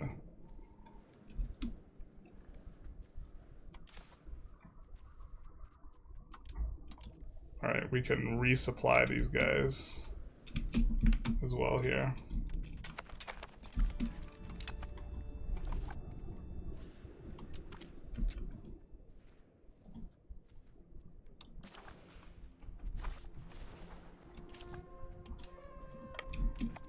Fair enough.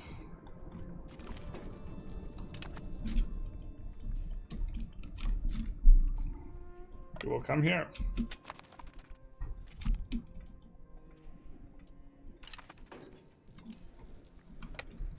Maybe we could white piece out Romania.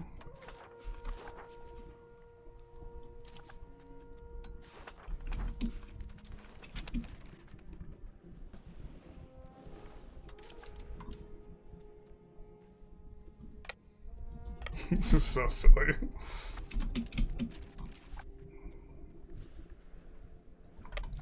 We have the land, it's ours now. See? Shiny, shiny.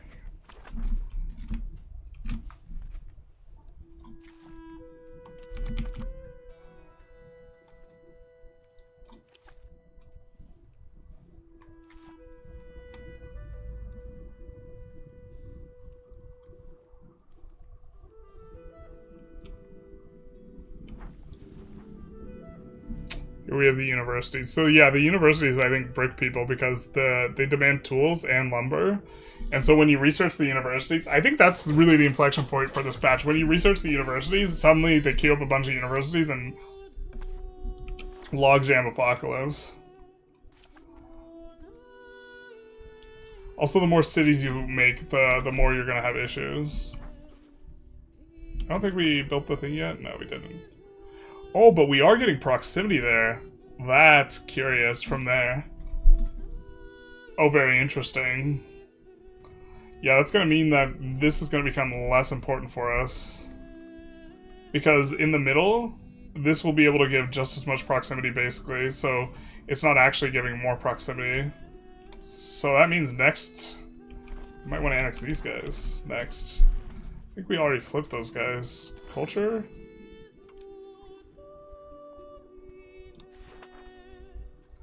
We did.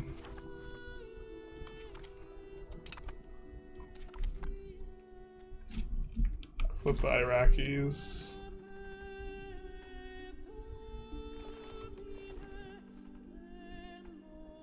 I guess we could even flip the other guy. These guys too.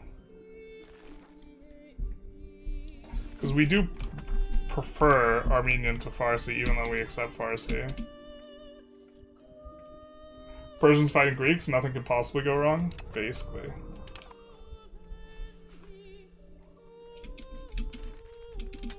In general, how do you guys feel about this run? Like, in terms of, would you rather, for next session, would you guys rather see a new run or a continuation of this run? Because this is starting to get a little bit slow, even with restarting.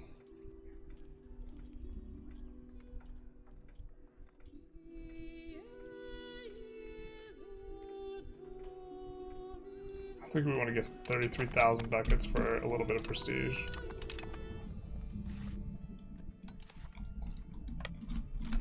Common idea is that current media landscape is just a normal generational shift, is a normalcy bias fallacy. Oh, I'm not saying it's like other generations or something like this. I'm saying that I think modern media is like a race to the bottom of the brainstem, but the humanity still has that brainstem. No, yeah, I'm not saying that, like, there's a... it's just like every other time type of thing. That's not what I'm trying to say.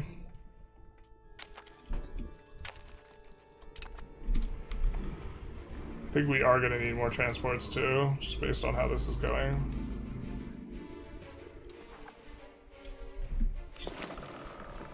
Like, a lot more.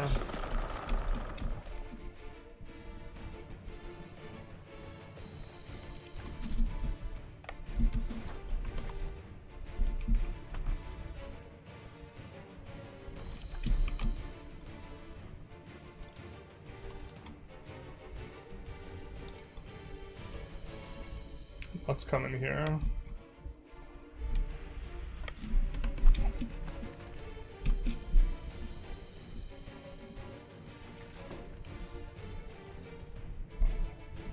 Common idea that the new media landscape is a paradigm shift is insert matching fallacy here. Goes both ways. Hey Gene, how's it going? Welcome, welcome. I'm surprised.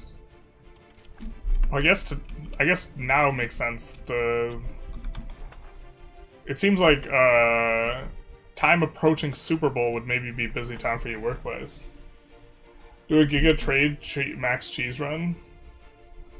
New run. You have infinite money and everything else is pointless. I like this run quite a bit, but I'm not gonna lose it over sleep over something new before they nerf it. Oh, it's so silly because you just shuffle the money back and forth. We're actually also just making a monstrous amount through trade.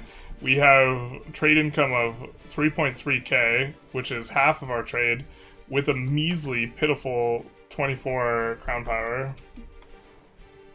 We just got a bonus to procs though, so that feels a lot nicer.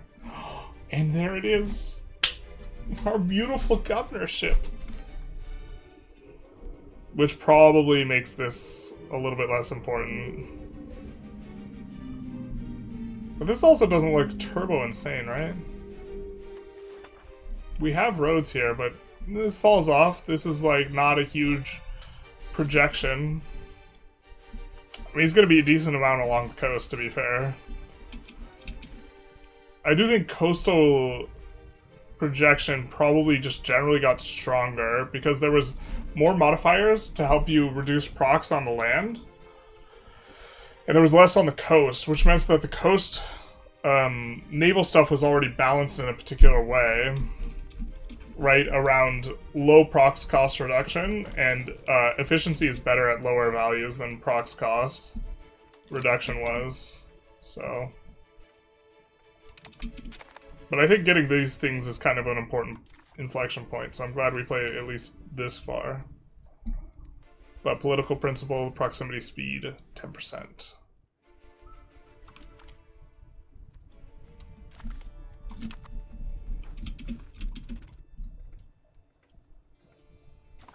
I kind of want to see a continuation just because I want to know what goods you can grow in Persia once Colombian exchange starts.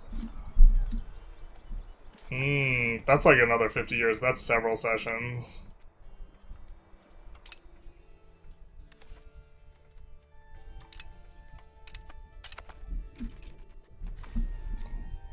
That is a while.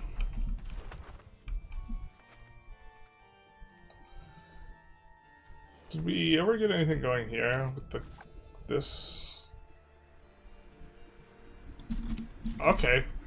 We're starting to get some extra sugar. Did it have satisfaction of slaves on it before? Oh, very interesting. So the more of these you get, the more satisfaction malice you'll get. Capital economy applies to that as well. It's not worth a ton. Overall sugar output, but yeah, it's still...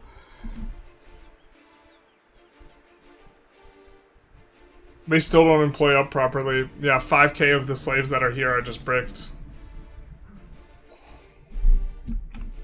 Yeah. Curious about an HRE run? +1 HRE. Okay, and we have to do Yemen for the Patreon run, because Yemen won, but that's like... maybe 2 episodes. I think that's Yemen into Ethiopia. Look, Yemen's already forming Ethiopia here. Humans have a good natural defenses for things like natural selection didn't pick up, like calorie abundance and unlimited dopamine everywhere. We can't help but seek out the low quality slop. Yeah, both calories and content. Big true. Yeah, I mean, I think it's more indicative of human nature than like a phasic thing or something like this. How are we doing on the chords? So all of this chord, so let's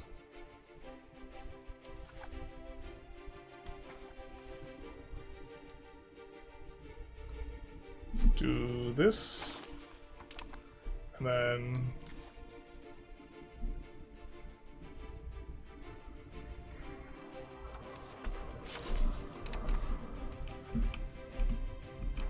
oh, we didn't even control. That's not ideal. I'm not even sure if this is worth the cabinet actions, to be honest. But it is nice to get a little bit going. Although it looks like the bailiffs were able to employ up a little bit here. Yeah, the bailiffs were able to get started. Which, I don't know how useful, like, an outpost like this is.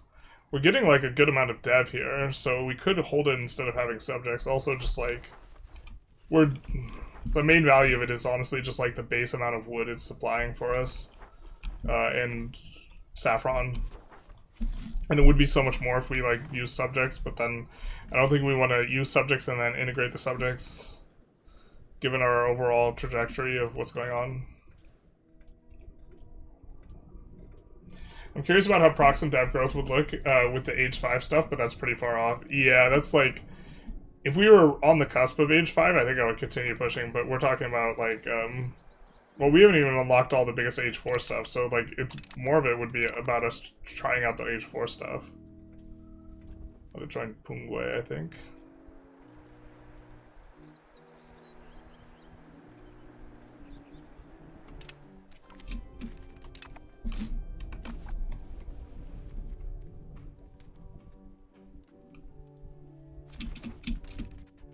But, like, we just hit, like, the last big thing, I guess. Like, the really big thing. Which is the political principle, and so the procs from that.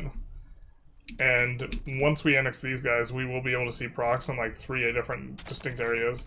The thing is that I wish we had more naval juice here. I don't think it matters which one we park in. Let's actually park this and see if we can get this really quick. This guy doesn't have much naval propagation ability. Because I do, like, this looks kind of interesting. Where we have Smyrna and over here.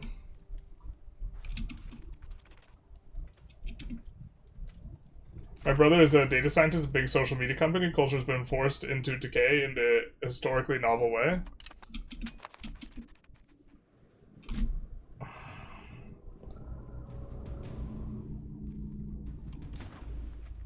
I feel like this is meant to, like, act as a counterexample, but, like, I don't disagree with that. My point is that it's, like, an opening of that sort is, like, possible / natural as the result of human psychology.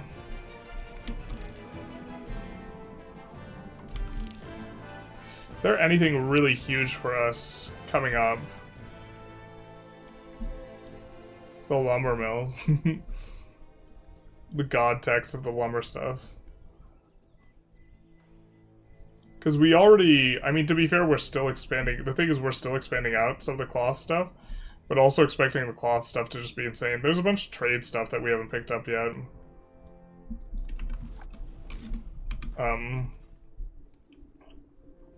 Like, we're still ramping up all the cloth upgrades that we had done, which we think is good for us because we have the 33% cotton. Like, we have the plus 94% efficiency, which makes these ungodly efficient. And then we're using the exploit to push up the price of cloth beyond what it should be. I'm shocked cotton is so cheap, though. We do have a decent amount of cotton in this region, but...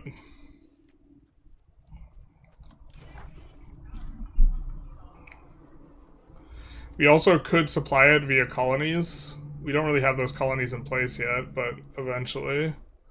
But we're not really in a good region to, like, act as, like, a receiver of colonial goods. We're as far away from the New World as possible. Whoever said that it's like absolutely cursed that to do colonial Arabia is also just like, this is maybe a point we want to emphasize. We're so far from the New World. Like, this is the worst colonization spot as well.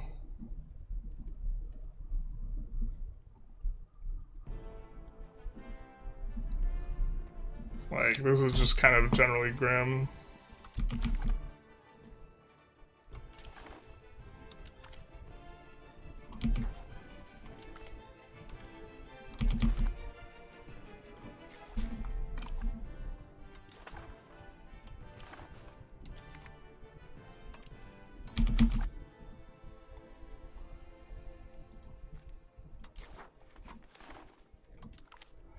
I think we might be able to get a little bit more range. But yeah, with this text stuff, not being able to range, like, some stuff is, like, rough. Conversely, India is just fantastic. It's weird that just being over one is great, but, like, we can't make colonies in Africa down here. Is, like, pretty big bummer. I mean, we have easier access to Australia. I guess it's not super dead, but Australia is not, this thing. What do you mean by forced? Who's forcing it? Big tech, yeah. The incentive structure is for engagement. So, like, the thing is, technology is really powerful, and you can, like... Human psychology is not defensively strong against technology. Right? Our ape brains are not evolved to defend against impositions on our attention. And the incentive structure of big companies is entirely to keep you engaged, not to actually provide you with value or to increase the quality of your life. And I think that's really important to emphasize with the social media stuff, including YouTube. The incentive structure is just to keep you engaged for as long as possible, not to increase the quality of your life, or provide any sort of value. And so it just like wrings out your attention like a dry towel. And like attention's even bifurcated where there's so much seizing on your attention, you're like watching Netflix and on your phone at the same time. So now even your attention's bifurcated between two screens at one time. And Netflix is intentionally making like telling people to write more exposition into the dialogue rather than showing it visually on the screen. That way it's better content for consuming while you are on your phone. They are intentionally making stuff for when your attention is bifurcated between the phone and the platform. So like, and the incentive structure could be different. If they received revenue based on like the most overly simplistic way to do it would be based on self-report. How satisfied are you with the platform from people, or how happy do you think the platform is making you, this type of thing. If their revenue was throttled in that way, suddenly the technologies would be applied in a dramatically different way. I don't think it was forced. It depends what you mean by forced. It's not an accident that it is, they're trying to, like, extract every last bit of your attention as quickly as possible. Speed of integration is going to be nice. We just picked that up. I think that we have a dead explorer. Cool. Russia's worse. I mean, Russia, that's different than, like, for-profit versus being a bad actor. They're, like, two different things, but yeah, Russia is an actor in the, like, social media spaces, not only sensationalistic and grabbing attention, but also intentionally increasing tribalism in, like, the West and trying to undermine it from within. Seems to lean on the national choice model of market economics, which I fundamentally disagree with. I'm not sure what we mean. The goldenest era that ever seen we live in. The amount of culture produced is unprecedented, even per capita. Even the tiniest niches are flooded. Yeah, so, but when you flood the zone, you have, like you had a thing economy, like, starting with industrialization, where just producing a bunch of things is really valuable. And then eventually this transitioned to like an information economy where knowing the things, having the technology, having the correct like management strategies, all this type of stuff, knowing how to be efficient, these things were really, really valuable. But we've like reached a new form of economy where there is a glut of information. Information is no longer a scarce resource. And whatever the scarce resource is, that's what's valuable. And the scarce resource is not the information, it's the attention with which to pay to the things. And so we're like in an attention economy.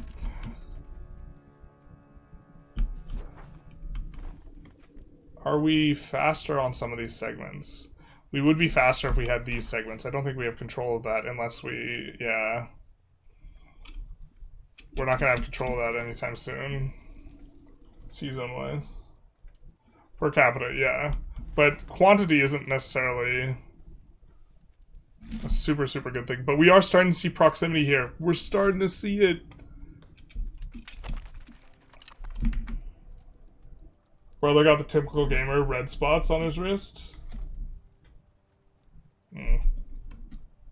Sounds like some Steven Pinker shit. Bro, didn't he get popped for being in the Epstein files?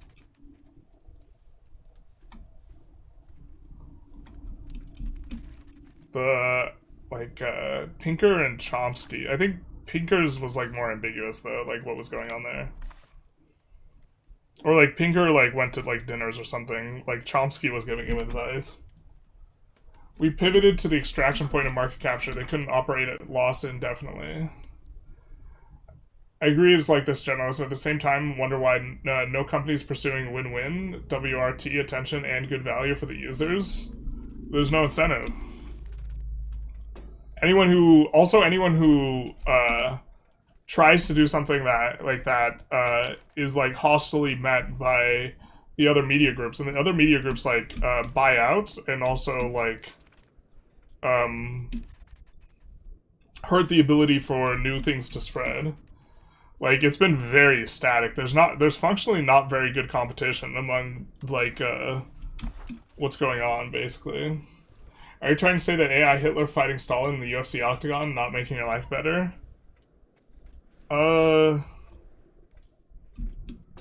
Yeah, it's probably not making your life better. Yeah. No. I mean, that's hilarious. I'm not saying... I don't think it's making it worse. But, is that truly, like, what fulfills you on a deep level?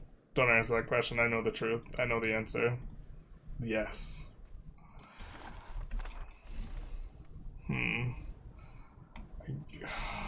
We could move the Navy. I just want these guys to finish the siege, man.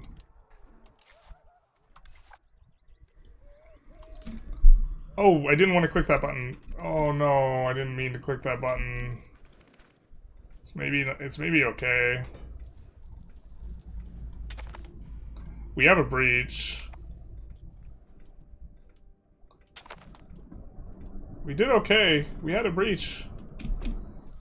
Okay, okay. It's never been... I've never seen anything other than we are likely to fail an attack, though. Okay.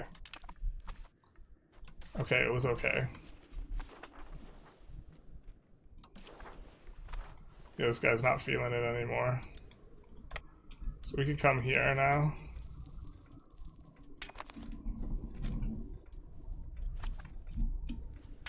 Wow, our income's going up so much. Did our tax base just explode? Yeah, this is when we got the cloth stuff. Just pure vertical. How's that not translating to war score, man?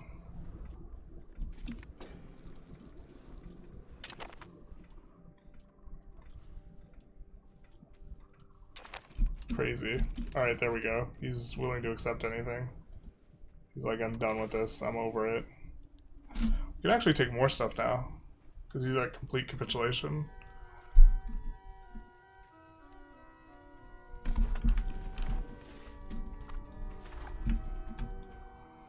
Feed that to the other guy.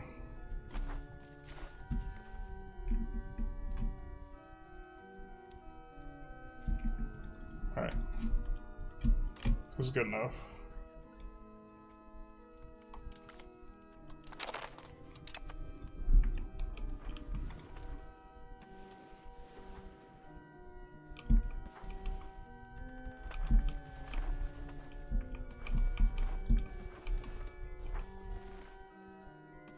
And I think we will feed locations based on if they have Turk majority or not.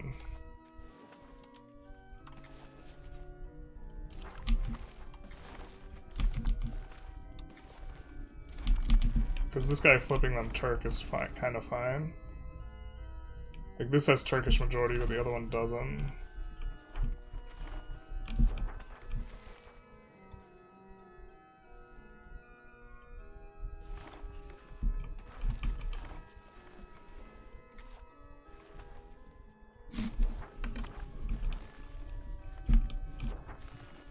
Oh, that guy is Greek, though.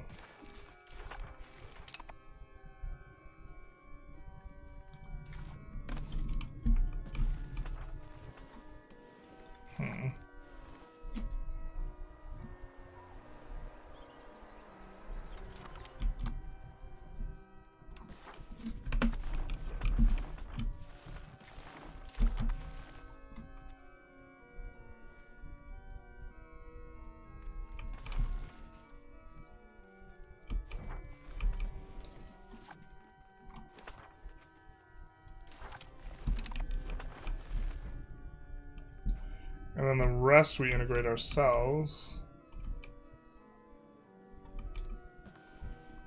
Wait, does this guy have an exclave?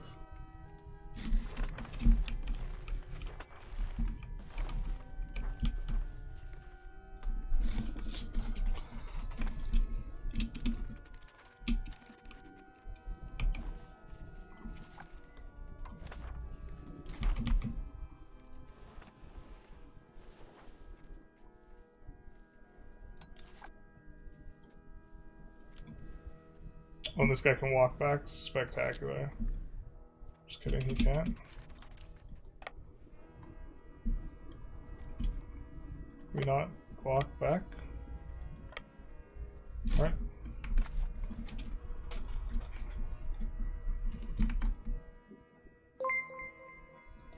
Russia's worse about the colonization spot? Wait, what? Oh, you meant colonization? Oh, okay. I get you. Quiet man, thank you for the follow. Much appreciated. How did everyone go with utilitarianism? Drag everyone? Steam does it. It provides the best service and creates the most value for consumers and shareholders. They seem to have found the right balance. Steam does a pretty good job, yeah. I would want to kind of think on Steam a little bit more. I guess, because I'm just naturally not very trusting of companies. Damn it, we were going to release that nation. We don't have a good way to get there.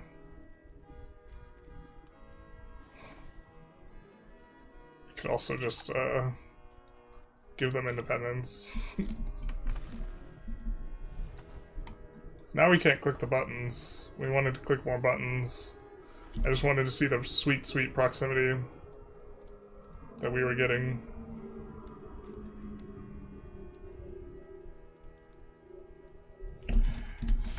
Is this too big an empire for this phase of the game, do we think? What's the consensus on 1.1 now?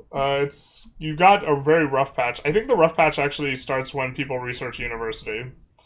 Because the university, the construction demands tools and lumber.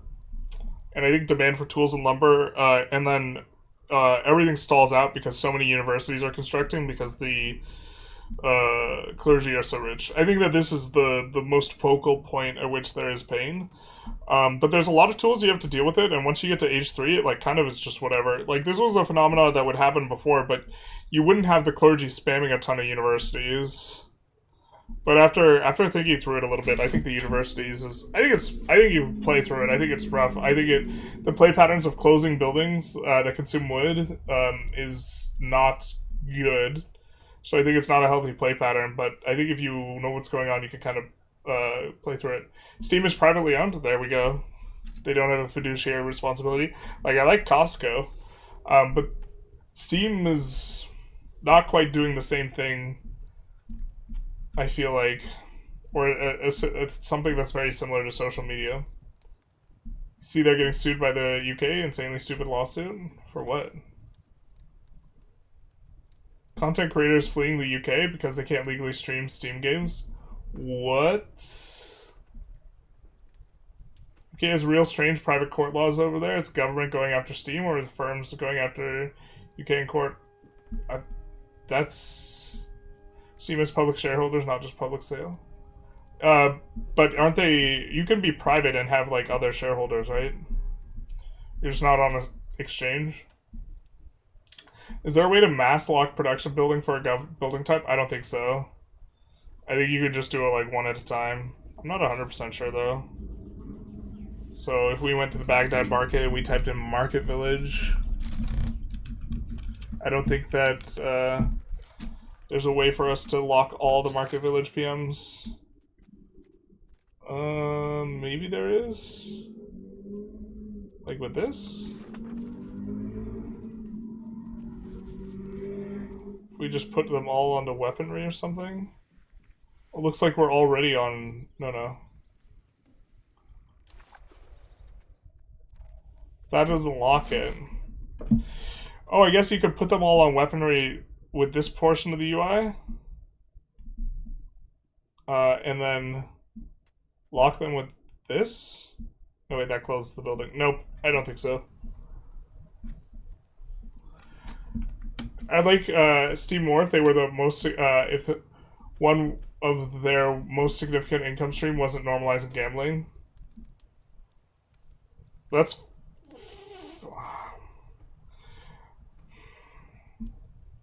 I'm kind of okay with normalizing the gambling. I just don't. I think that specifically with kids, like there should be more protections for kids. Like if you're an adult, like I don't care about it. But yeah, for kids, you go land or sea. Sea. I think you're kind of trolling if you're not going land sea now, because like we've had for a while. This governor, this is a naval governor. You need to have an exclave to have it. We don't get to have that governor without it. Here's our our setup with 1, 2, 3, 4, 5 governors. And like the land ones we would kind of be in the process of moving to the 2 that are close by the capital, because now we have enough proximity that we could kind of project to that region so we could move further out. And so it's looking pretty good, I think, for our overall like proximity. I think you really value the... Now that natural harbors are really important, because you can't collapse it to 0, I think the 100 harbors are incredibly important. Universities should have some other sort of intellectual currency drip that gates their construction. The entire country getting blanketed in university all at once makes no sense. I agree. Palmanis, thank you for the follow, much appreciated. I think that there's... But I think that this is probably a low priority, because that's an entirely new system. But yeah, I mean, it would help to solve... I mean, the ubiquitousness of lumber in the economy, I think, is like the really underlying problem. The way that the economy is balanced around that. I think if you solve that, you solve the problem. Like, the university is the like, straw that breaks the camel's back, but it's not like maybe not the underlying issue. You look like a very nice grown gay man. I like the vibe here. Alright. Fair enough. Because I have a beard. So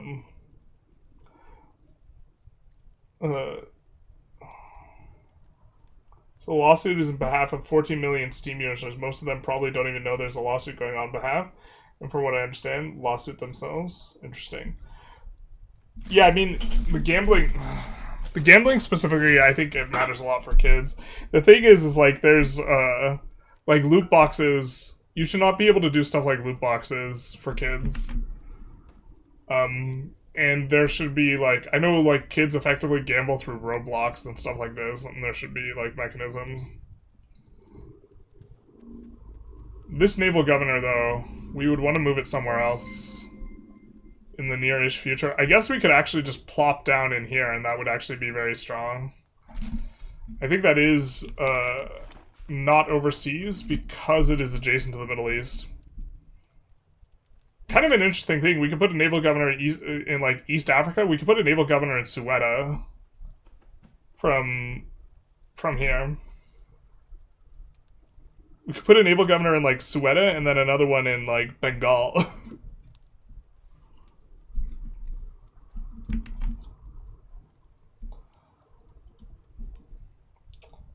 Quite mad. Thank you for the tier 1 sub. Much appreciated, my guy. Normalizing gambling has already happened in the mobile market, though this one's not really Steam's fault. I think it's also, like, to be fair to them, I think it's, like, somewhat complicated, but, like, yeah. These guys are majority Greek.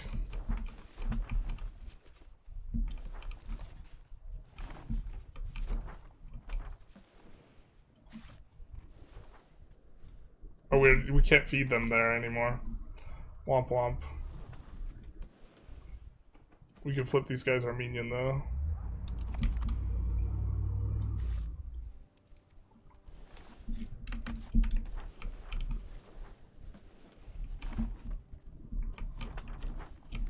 We should have started annexing that guy.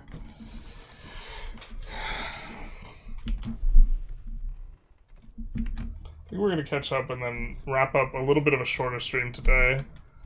Kind of got to what we wanted, which was like proof of concept on these governors. I feel like, as well as maybe some interesting things to talk through here, because the exclave, like, incentivization is weird.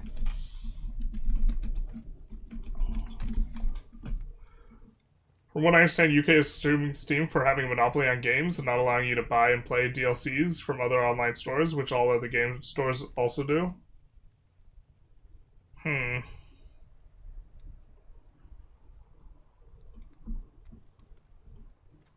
Yeah, I'd have to read more about that.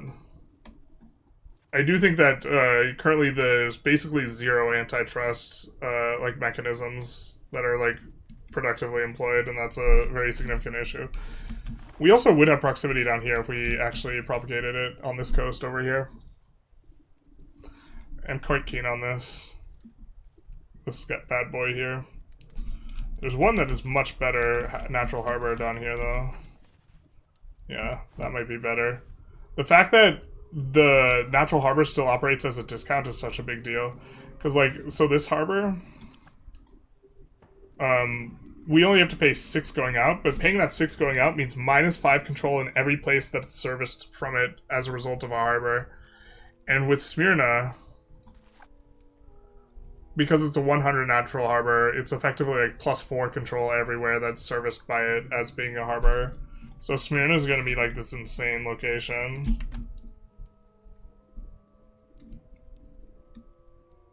Yeah. Irrespective of the current lumber problem, just mathematically, universities shouldn't be like every other building. Yeah, I agree. Also, the CEO of Epic Games is blatantly, is publicly supporting the lawsuit, so it seems to me like lawsuit driven by company funding. We hate that. There's a lot of opportunities for frivolous lawsuits in the US, which is a bit unfortunate. Like poor consumer protections and also, like, lawsuits that... The way in which lawsuits work kind of is just to the benefit of, like, corporations, basically. Yeah, I think that this is our least valuable governor, so this would be the one we would move if we were to move one. This territory is not that valuable. We would maybe be interested in moving one over here somewhere. There's quite a bit of pops. We don't have good market coverage here, though, so it's not necessarily super valuable. But maybe that's an issue that could be resolved. Like, moving the Trebizond market inwards maybe makes more sense than moving the Tabriz market over. The markets just kind of suck super hard. But yeah, moving it onto, like, this might even make sense. Which moves it quite a bit closer to south. But moving through all the mountains, this is just a hell zone market-wise no matter what. Or like this is. Could have a market here. To be fair, the solution could be moving the Damascus market up and to the right. Or moving the Damascus market way to the right. Moving this to Manuf. Like moving it towards the plateau here. I don't know, maybe the Hargan market doesn't work. Maybe the Hargan market's like pushing it too hard. I really, like, location-wise, it's really spectacular though. Could move it over here and have a similar effect. But this being on the river too is really nice. How's the tax base in your Indian governor? Well, we haven't built up too many buildings, but it's like kind of okay. There's not a lot of buildings is the thing. Not going 12 hours today? No way. No. I don't think so. I'm really hungry. I didn't eat much yesterday because I'm dieting. And now I'm like really hungry. Enjoyed the run, especially the back half where you're actually able to play the game. Do you answer your question about coinage laws? I haven't taken a close look at coinage laws, to be honest. I remember when I looked at them before, it kind of seems like just the standard one seemed good. I think being able to mint out of both the things is good. I guess you want more positive income from minting is kind of the thing you care about.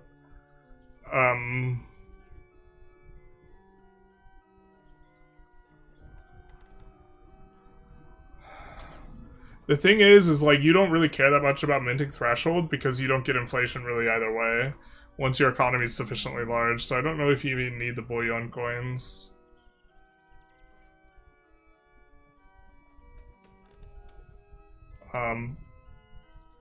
But I think that you want gold or silver coins specifically if you can't source one of the minerals. Like if you are minting, if you're under minting because you don't have one or the other, but we don't have that issue. We have both gold and silver, so I don't think we're incentivized to do either one of the things. From my understanding, other than companies targeting Steam because they can't compete, IMO cause their ship providers and gamers hate on them. This is one of the issues, though, with increasingly, like, in a more modern, globalized world, there is an issue with how do you successfully deal with competition when part of the value of the service is the ubiquitousness. So part of the value of Steam is that every game is on it, right? If you had to go through one platform for providing one type of game and another for another, Steam would be worse.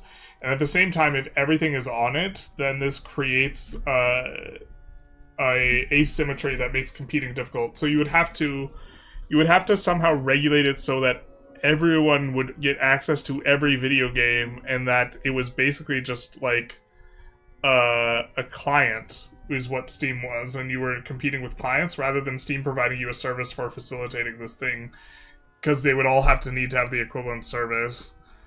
But if you break up and be like, okay, all the action games will go on this platform, or like if you try and break it up, you decrease the value of the thing. It's like Facebook. If you tried to break up Facebook by users, you would decrease the value of the platform, because part of the value is that everyone's on it.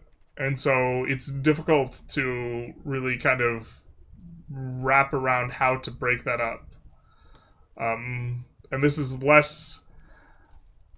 more of a digital media problem than it is like for physical things. It's not that big a deal. Like railroads, you could just break it up by region, or like the factories that produce crackers. You could just like say you could break them up by factory or whatever, right? Or like region or this type of thing. But it's not the equivalent of things that are like a global digital platform. It doesn't quite work. Or like, or when you break it up, you decrease the value of the product, which maybe you're just like, hey, baby, that's the soup we're swimming in. We're just going to decrease the value of the product, and that's okay. But there's like a net loss to consumer, so it has to be that the lack of competition is causing more problems than like the damage to the value of the product or something like this. Would be like the way you would think through it if you were inclined to. I suppose.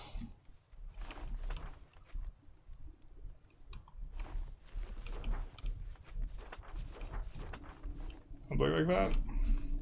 Wow, Salt went from being like completely useless to being OP. The Steam ate an empty market. Nothing to antitrust there. Consumer protection, on the other hand. Yeah, like Amazon. What do you do with Amazon? They have a network of. They have a distribution network. If you break up the distribution network, you will hurt people's ability to access products. Well, I think the solution with Amazon is economies of scope is a problem.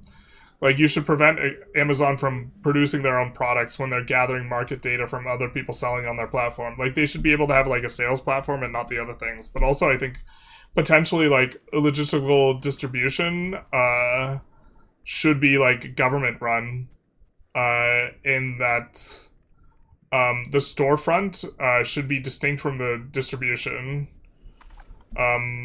Because once you have the distribution, like you can't compete with Amazon unless you have enough money to throw up enormous amounts of warehouses all over the place. Like the barrier to entry is too high for competing with Amazon.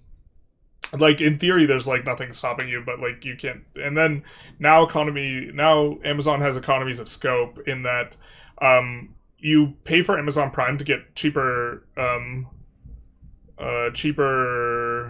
delivery, and then you now have an issue where you paired with that, bundled with that, is the streaming platform. So streaming platforms aren't really getting a fair shake competitively with Amazon because Amazon has economies of scope. When you get their streaming platform, you're also getting free delivery with the goods and stuff like this, and this is maybe a problem. Hormuz's gonna have zero control by the end of the playthrough? Never. Probably, actually. Getting control in this region sucks. It's, like, not worth a lot. Are trade companies fixed yet? Not as far as I know. Why doesn't every retail on Earth try to take down Amazon? Amazon is a retailer just like Steam. Yeah, it's economies of scale. You can't do it. You can still break up Meta into WhatsApp, Facebook, and Insta. Yes, I agree. I'm just saying you can't break up Facebook without decreasing the value. But yeah, that's what I would be a fan of. Breaking up YouTube is similar monopoly. Perhaps natural monopolies are the best way to look at it. Often you want business to be held publicly or heavily regulated at that point. Yeah, so regulation's one way you could do it. Also, yeah. I don't have a solution for trying to break up YouTube because the scope of the library is a big part of the value of the product, right? You can't just say you get half the videos, you get the other half of the videos, and split them in two or something like this. You could be less gung-ho about allowing, like, mergers and stuff like this, too. It's one way to deal with the issue. Trains being broken up by area causes monopolies on individual routes. Yes, but, like,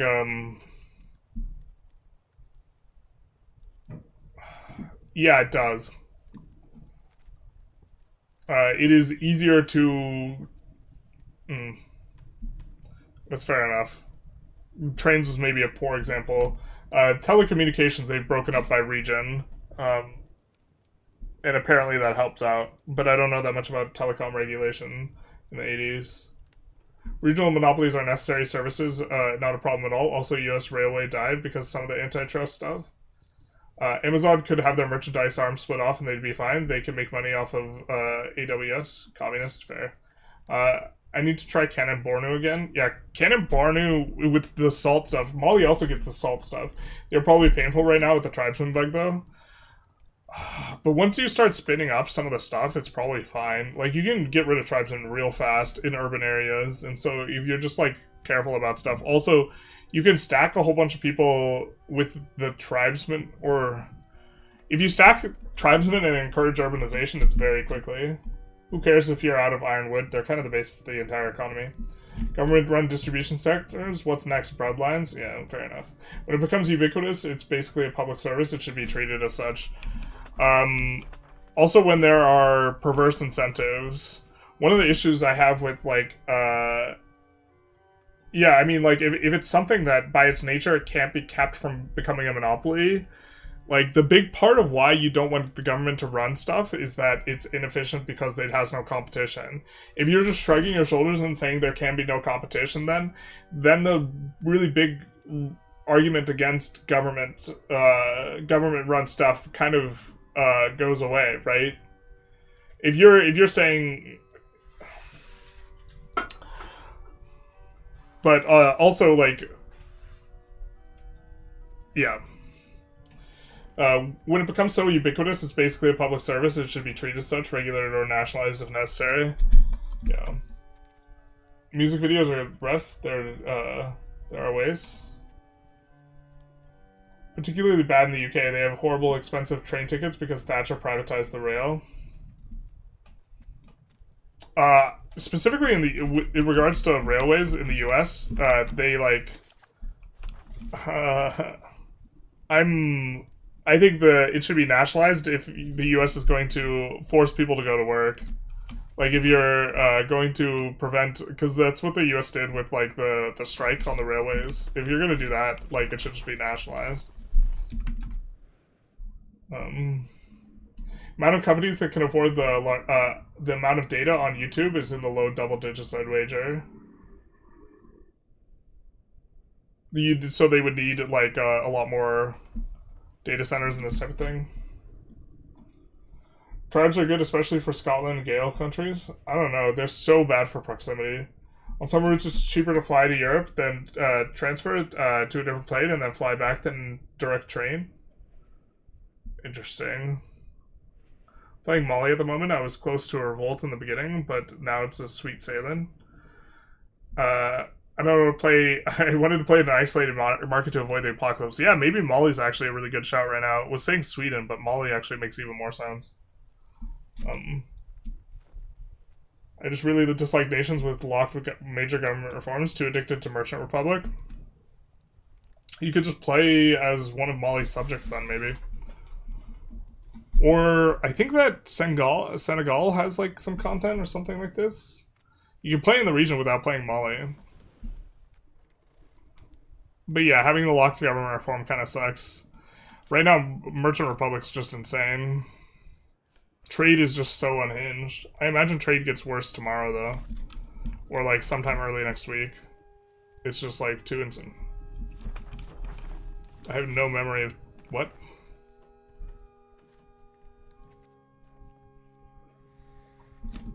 I have no memory of this place. Alright, I think we're gonna wrap up, though. Just trying to get caught up on chat. Talking about antitrust stuff at the very end here. Oh, Playmaker's playing with some... Austria stuff.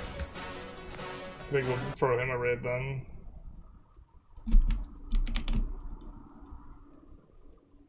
Let's do that.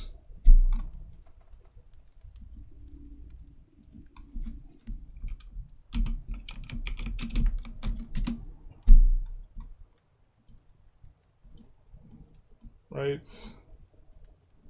And then we will link it to the YouTubers as we do.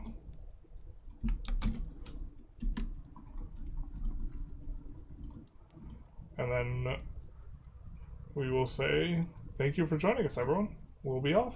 Bye-bye now. Take care.